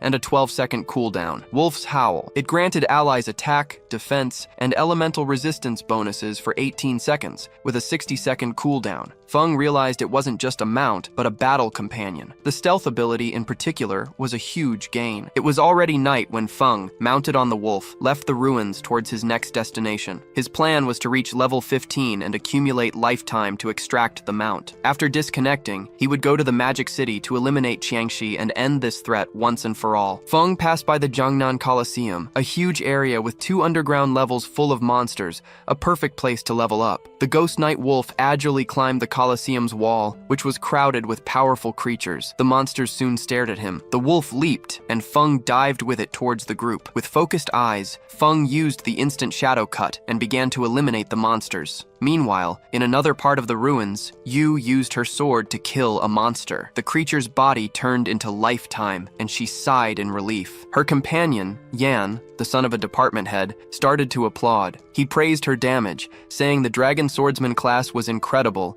and that Yu was the woman he wanted. She commented that the Golden Boss was only level 8, and it took them over 10 minutes to defeat it. Because of that, she didn't understand how Shadow had managed to kill a platinum boss alone. Mo Nian praised her, but downplayed Shadow's achievement, saying he was just an assassin who used stealth to beat the boss little by little. According to Mo Nian, that playstyle would never get someone to the top. He was pleased, thinking it would be easy to subjugate Yu, since she had no influential contacts. In response, Yu asked if a mediocre archer like him wouldn't be the ideal person to wear down a boss slowly. Mo Nian defended himself, saying he was honest and wouldn't stoop to wearing down a boss slowly. He claimed to have heard that Feng had a terrible character and was a real-world killer. Mo Nian said he knew a police hunter with level 3 anti-stealth skills, and suggested a trap to discover Feng's identity and control him. He argued that someone like Feng would only be trustworthy if he worked for their organization. Otherwise, incidents like the ones with Song Fei and Zhongli would keep happening, and he was tired of cleaning up Feng's messes. Yu and Wang Meng looked at each other and laughed at Mo Nian. They explained that he hadn't understood the situation. It wasn't Feng who asked them to clean up his messes, but the other way around. They needed to clean up what Feng left behind to ensure their interests were aligned and they could cooperate. They recalled Feng's achievements, the global first kill of a golden boss and a platinum boss, both solo. Annoyed, Monian insisted that Feng was nothing more than a fragile assassin. He asked how they couldn't control him with an equivalent anti-stealth level and called them useless. Monian was offended for being contradicted. He turned to Yu and said she should pay attention,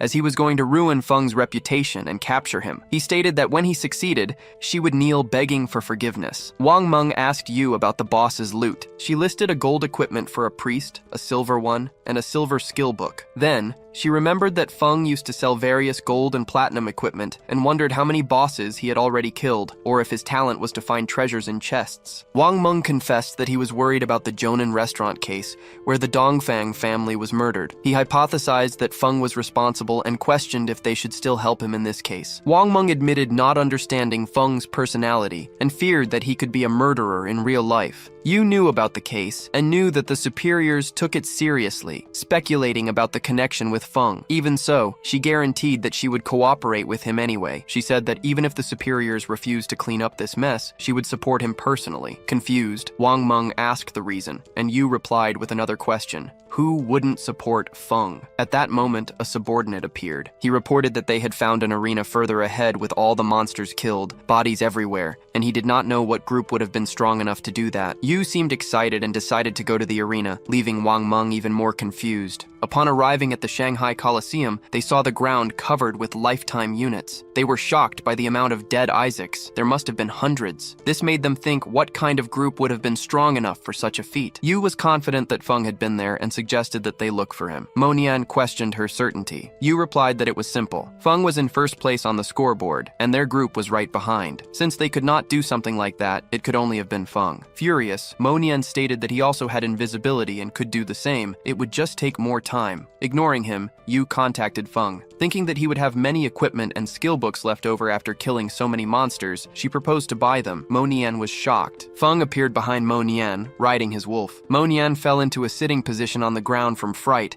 while Captain Yu got excited and asked where Feng had gotten the mount. He explained that it was thanks to the coordinates Plun gave him. Hearing this, Plun was embarrassed and said that he did not need to mention him. Feng then proposed a deal to Captain Yu. She could take all the items from the ground as a package with the usual conditions. She agreed, as she already knew his prices were always fair, and that cooperation was optional if she was not satisfied. While they talked, Monian became furious. Feeling humiliated by Feng, he swore that he would make everyone pay. Riding the wolf, Feng advanced through the ruins. The system showed that he had already reached level 13. Below him, at level 10, were Justicia Implacable, Wan Meng, Goblin Negro, and Grandes Mentiras. Feng had 245 years of tradable lifespan and 255 evolution points. He was happy because, after clearing the arena, he got a gold-grade skill book. The book was called Silent Camouflage. It allowed the user to become permanently invisible when standing still, without moving or attacking. An attack coming from this state added 300 points of penetration damage. The skill had a 120-second cooldown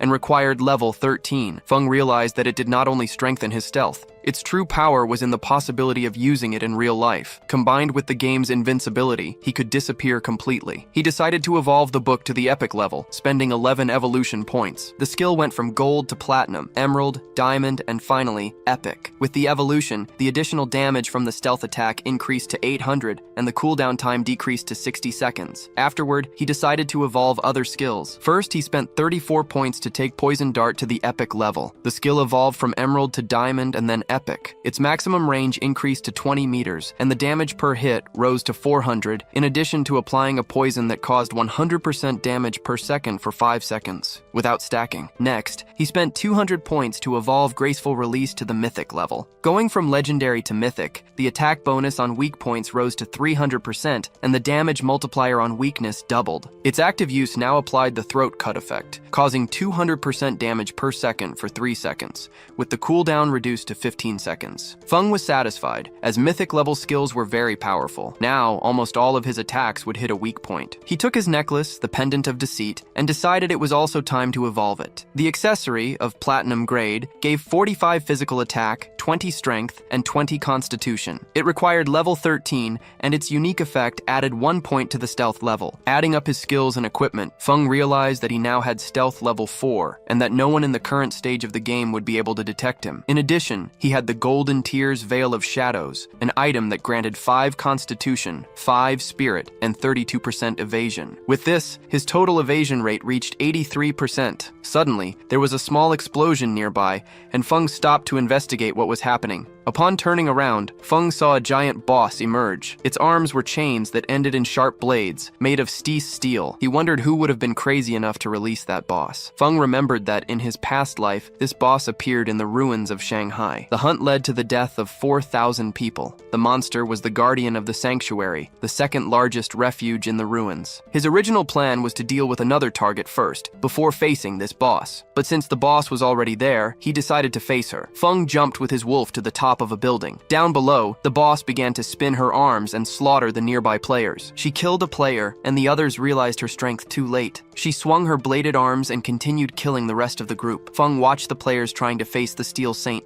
and saw that they greatly underestimated the danger. A player on a tiger began to fight, and Feng recognized him. It was Xiang Yang, a paladin. In his past life, they were rivals for 9 years, without ever having a clear winner. Xiang Yang was astute and treacherous, always escaping defeat with some trick. Feng also remembered that in his past life, it was Xiang Yang's guild that defeated the Steel Saint. The guild was called Knight's Sanctuary and controlled the eastern part of the Shanghai ruins, giving rise to the saying, God of the West, Sanctuary of the East. To recruit members, they used a strict contract that promised security, but charged up to 50% of their life expectancy. Most became basically slaves, forced to work for the guild leaders. For Feng, the situation was perfect. He promised himself that this time, Xiang Yang would not escape. The boss began to spin her arms, creating a distraction. Feng took advantage, used his invisibility, and landed near her. Without wasting time, he activated his blade, and in an instant, killed the surrounding players. Engulfed by a red aura, Feng spun quickly, eliminating everyone. Xiang Yang was in shock upon recognizing him as Shadow. He asked why he was being attacked, saying there was no problem between them. Feng appeared behind him and replied with a cold gaze, "It's because you don't eat meat." Xiang Yang's eyes widened in fear. With an arrogant expression, Feng used Shadow's Cut and killed him. Next, he activated the skill curse of the blooming flower. Shortly after, the players reappeared in the city. Xiang Yang was furious, not understanding the reason for the attack. One of his subordinates panicked upon seeing that his life expectancy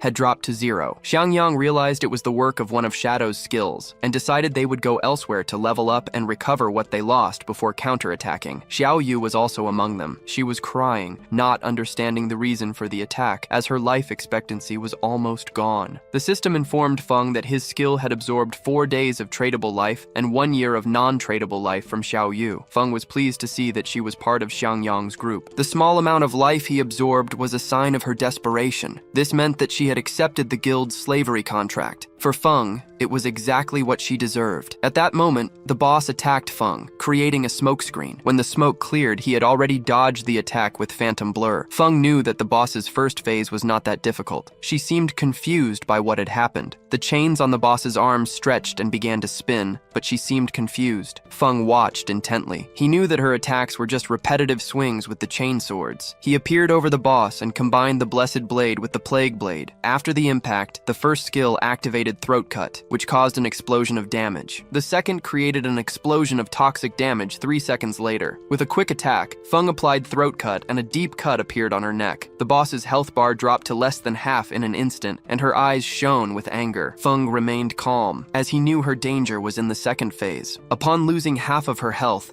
the demon sealed within her would awaken and reflect all damage received back to the attacker. There was also a legend about a portal in the demon's belly that transported anyone who was swallowed to a volcano, but Feng thought this was just a confusion with mechanics from other games. A group of players watched the fight from a distance. They commented on how merciless Shadow was. The Knight's Sanctuary Guild had summoned the Platinum Tier boss, but Shadow appeared and eliminated everyone. Soon after, he used a skill that took half the boss's health at once, forcing her second phase. While they were talking, Feng, still invisible, turned his attention to the group. He knew that the boss's second phase had a weakness. The damage reflection effect disappeared for an instant when she attacked. If he attacked at that exact moment, he would avoid the reflected damage. The problem was his skills like Shadow Cut, Throat Cut, and the Plague Blade, which caused continuous damage. Even if the initial attack went through, the extra damage would be reflected and kill him instantly. Thinking about this, he looked at the players spying on him and decided to use them. One of the players, Anquan,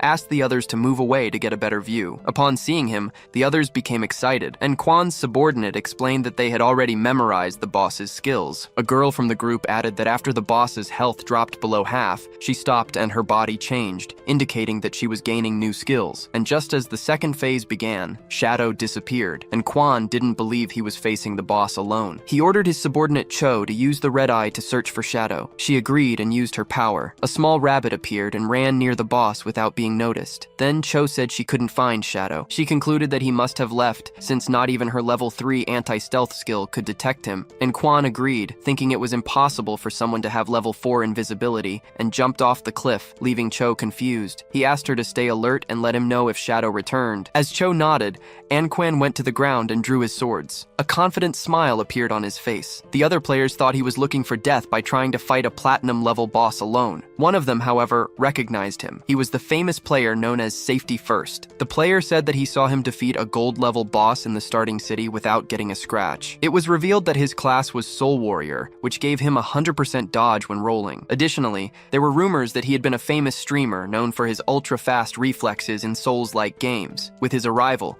the boss's attention turned to Anquan. The boss attacked with her sharp arms. Anquan reacted instantly and slid across the ground, narrowly escaping the blow. Next, the boss created energy arms to crush him, but he rolled again and dodged once more. When the boss tried to reach him, he rolled again to move away. His subordinates began to praise him, impressed with his skill and calmness in dodging. They noted his discipline for not greedily trying to land an extra hit. One of them commented that Anquan's performance was incredible, as he perfectly dodged every attack. They also saw multiple cutting effects on the boss's body, which made them question the power of the Soul Warrior class. The black-haired woman explained that by rolling, Anquan activated his class's passive counterattack. Each perfect dodge also dealt damage, slowly diminishing the boss's health. With a smile, Cho added that the dodge was just the basics. Anquan's true strength was in his offense. His attacks turned defense into a continuous attack that ended fights quickly. While the boss desperately tried to catch him, it was revealed that a successful dodge allowed Anquan's next attack to ignore 50% of the boss's defense. Anquan then turned to face her, and a blue energy began to emanate from his body. Seeing this, his subordinates realized that the strike would cause 4-digit damage. Before the boss could react, Anquan delivered the attack he had prepared. His single strike split into 3 shadows, which hit the boss with precision between her openings and caused deep cuts. In an instant, her health bar dropped to less than half. His subordinates celebrated upon seeing that the boss already had only 1/3 of her health. Anquan turned his back on the enemy, but at that moment he took over 34,000 points of damage and died instantly. His subordinates panicked, not understanding how he could have died if he had dodged everything. They were even more confused because, although Anquan hit the boss, his health did not decrease that much with a single blow. Not far from there, Feng silently watched Anquan's health bar and thanked him. Anquan's display forced the boss to use many of her moves. Feng saw that, while the other player was showing off, he himself was attacking the boss non-stop, which finally reduced her health to 1/3. The Soul Warrior's moves caused good damage, but in the end, they led to his own death. Because of his class's characteristic, it was impossible for him to defeat the Iron Maiden. When he rolled, he could not attack, and when he attacked, he received reflected damage. The boss started to turn, and Feng's attention turned to her. He knew this was bad. With her health so low, the boss was trying to return to the church's sanctuary to heal completely, which would make all the effort useless. He looked at Anquan's subordinates and realized that the Soul Warrior's death had frightened them. Feng doubted that they would attack the boss again. However, if the boss was not attacked, the reflected damage effect would not disappear. It was time to act. Feng used his invisibility skill and appeared in front of her, blocking her path back to the sanctuary. Upon seeing Feng, the other players were surprised. To them, Anquan had been just a distraction. The real danger was Shadow. It was scary to think that all the cuts on the boss had been made by Feng. Cho did not believe what he saw. His level 3 anti-invisibility skill did not detect him, which meant that Feng's was level 4 or higher. Feng looked at the item Anquan dropped and decided he needed to retrieve it. He activated the black light shield, and a golden protection appeared around him. The skill created a 10-layer shield, each capable of blocking one attack. The boss's attention turned to to him, and her arms turned into blades again. She attacked, and Feng knew this was his chance. Using the instantaneous shadow cut, Feng delivered a series of quick strikes. He noticed that the last 3 attacks out of a total of 9 hit the boss during the counterattack. If it weren't for the black light shield to block the reflected damage, he would already be dead. The shield now only had 7 layers. Next, the boss concentrated energy in her abdomen, jumped, and released purple flames. Feng retreated, but the flamethrower attack was so fast that it destroyed the 7 remaining layers of his shield at once. He barely escaped. If he had been half a second slower, he would have died. At that moment, another player tried to take on Quan's item, but Feng noticed and threw a poison dart at his forehead, eliminating him on the spot. He made it clear to everyone that no one should touch his loot. The system informed that Feng obtained 612 days of tradable life and 67 years of non-tradable life. His skill also absorbed another 355 days and 20 years. Feng was surprised by the amount of life the eliminated player possessed, which meant he had probably never died before. He found this interesting and decided not to use the skill on him for now. The boss roared, but Feng remained calm. He knew he needed to use the shield and normal attacks to defeat her bit by bit. He attacked and dodged in a slow but safe method. From a distance, Shu watched the fight, impressed by Feng's speed. Before, she didn't understand how he had gotten the first eliminations, but now, seeing him fight, she no longer had any doubts about his power. Feng decided it was time to end it. He advanced and cut the boss with impressive speed. The system confirmed the death of the Steel Maiden, giving him 48,000 experience points, 120 evolution points, and the Sanctuary Key. The other players could not believe it. Feng had defeated the boss alone, which explained why he was first in the ranking. Using the greedy hand, he took the loot, an emerald-level leather armor called Gift of the Black Flames. It gave 95 physical defense, 120 elemental resistance, 77 damage reduction, and 77 constitution. Its special effect applied black flame to targets, reducing their defense and resistance, although with a lesser effect on bosses. Feng was satisfied. That piece alone was already better than a full set from other players. In addition, he also obtained the emerald-level Assassin's Instinct skill. It allowed for the partial perception of the silhouette of invisible units, and granted 2 points of anti-invisibility. Feng decided to evolve the skill, spending 33 evolution points. The skill jumped through the Emerald, Diamond, and Epic levels until it reached Legendary. With this, the anti-invisibility bonus increased to 5 points. The Legendary effect also added the ability to detect the target's weak points,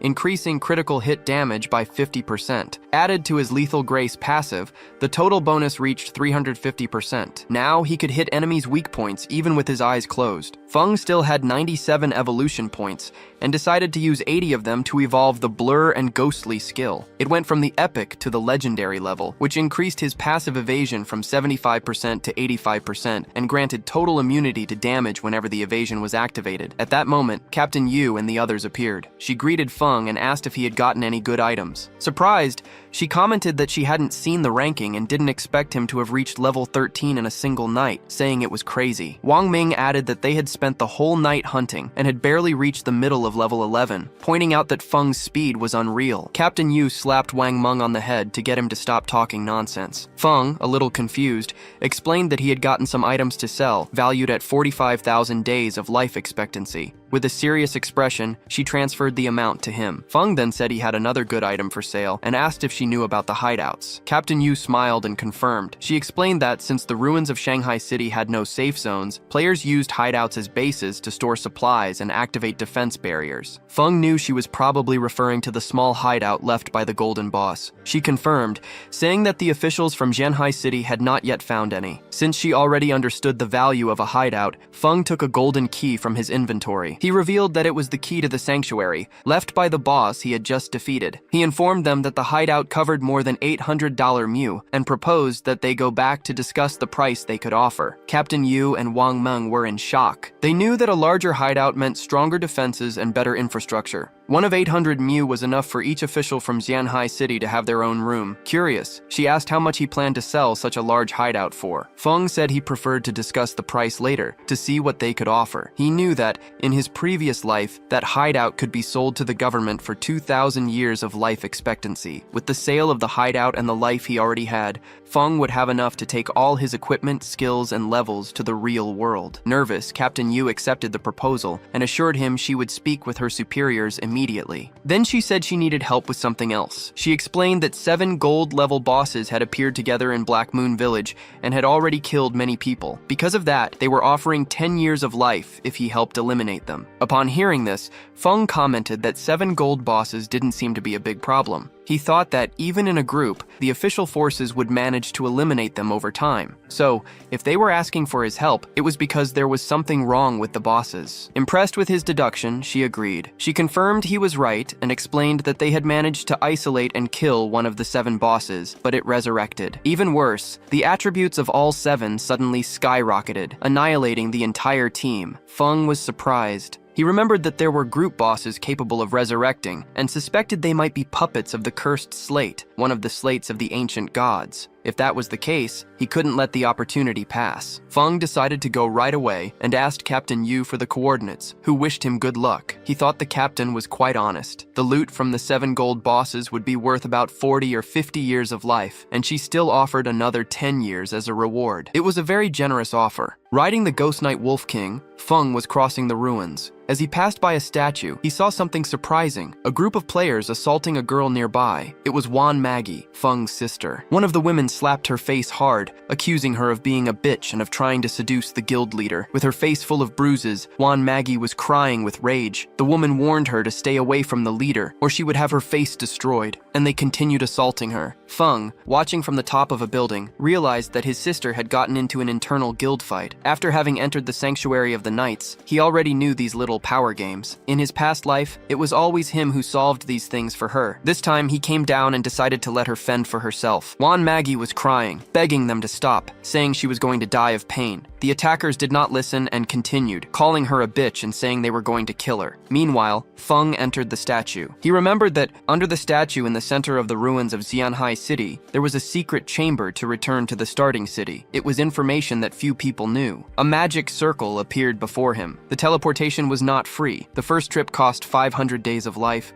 the second 1,000, the third 2,000, and so on, always doubling the price. He knew that over time, the starting city would become a higher level area, where common monsters would turn into bosses and hidden treasures would appear. The ancient god's slate was one of those treasures, an item he could not lose. The system asked if he wanted to teleport back to the abandoned land of the gods, to the Black Moon Village. Feng remembered that this village was only supposed to appear much later in the game. He had never heard of it in his past life. Without hesitating, he accepted. The system consumed 500 days of Feng's life, and he was teleported to the Black Moon Village. The place was full of elders talking. Feng was surprised, as he did not expect the village to be so busy, and wondered why most of the people there were elderly. Nearby, there were also several players. A player was helping an old lady stand up, relieved to be back in the safe zone. They reminded her that, as agreed, they had taken her to level 3. In the process, she gained 72 days of life, and now she needed to hand over their share. The old woman got irritated and refused to pay, saying they were a charity organization. One of the players explained that he didn't want money, but rather the share of life that the monsters dropped, which was only shared because she was in their group. Another player reinforced that she just needed to return that share, as agreed from the beginning. The old woman became even more furious,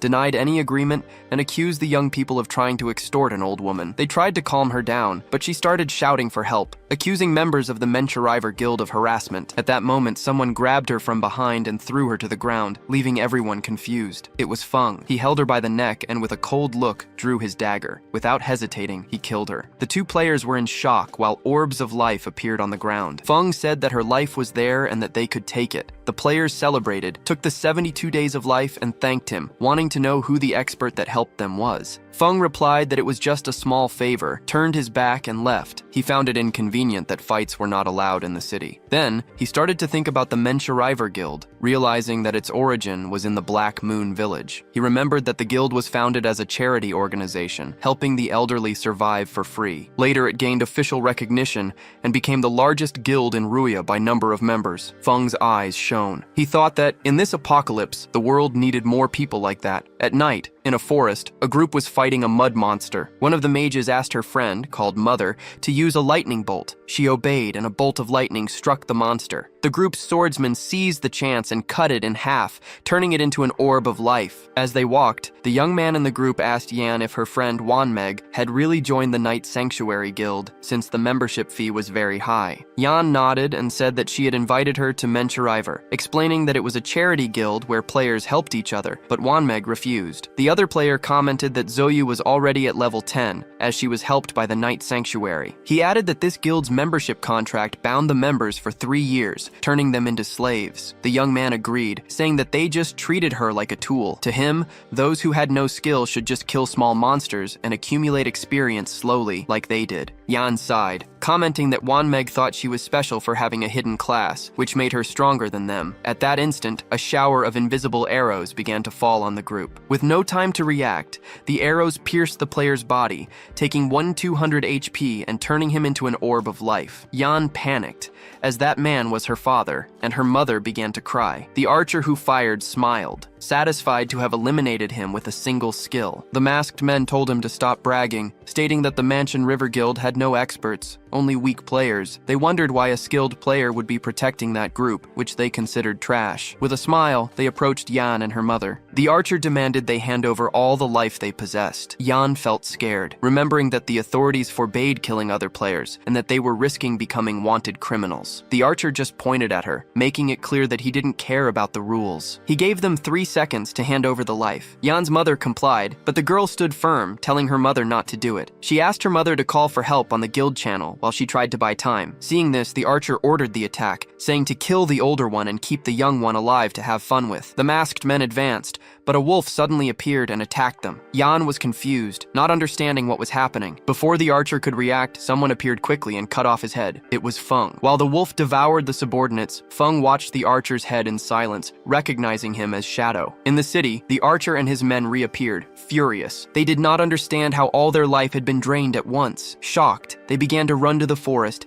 needing to kill monsters to recover a little life before they died. At that moment, a strange energy appeared, and a sword made of it descended upon them, immobilizing them. 2 priests approached. One of them, holding a book, informed that they were official bounty hunters, and that, according to the law, they were under arrest. The other priest stared at them seriously, warning that if they resisted, their lives would be ended right there. Back in the forest, Yan thanked Feng, saying that without him, she and her mother would have been lost. Feng looked at the ground, thinking about how good Yan was. Besides being kind and brave, she was completely different from Xiaoyu, and he did not understand how the two had become best friends. After that, Feng disappeared without a trace. Yan and her mother were confused. Yan picked up the life orb, not knowing if it was her father's. Her mother asked where their savior had gone, and Yan answered that she did not know. The only thing she knew was about the attacker. He was Shadow, the #1 boss of the world's Shadow. In another part of the forest, a group of players was waiting for Shadow. They commented that it had already been half an hour since he should have arrived and wondered what he was doing. One of them doubted that Shadow could defeat the bosses of the area, since they could revive infinitely. Invisible, Feng passed by them and continued on his way. Feng knew how the ancient god's slate worked. It added a positive and a negative effect to the equipment, and could even alter the class traits. The 7th player in the world ranking had already used 7 of them to destroy a legendary boss. He observed the stationary monsters. The bosses created by the slate had unique mechanics. Some were invisible and very stealthy, eliminating players before they could react. Others were controlled by a hidden summoner. According to the information, if one of them died, they all revived with a stackable fury bonus. The question was whether they would still revive if they were eliminated at the same time. It was worth testing. Feng decided to do a test. He equipped the follower's pendant and summoned one of them. The creature ran to attack the bosses and suffered more than 1,400 points of damage. One of the bosses looked in the direction of the attack, and an instant later the follower exploded, completely ignored by the monsters. Feng analyzed the situation. The bosses were level 10, with no damage reflection and with attributes only twice as high as those of normal bosses of the golden tier category. He then used the Shadow Ring Blade, a red energy spread, and Feng used the Gift of the Poisonous. The bosses' bodies disappeared without leaving any items, which left him confused. Soon after, they began to merge into a single giant and much more powerful monster. The boss advanced against Feng. He was on alert, confirming that the simultaneous elimination was the right way for the next phase. It was then that he noticed that the giant monster's body was covered in symbols.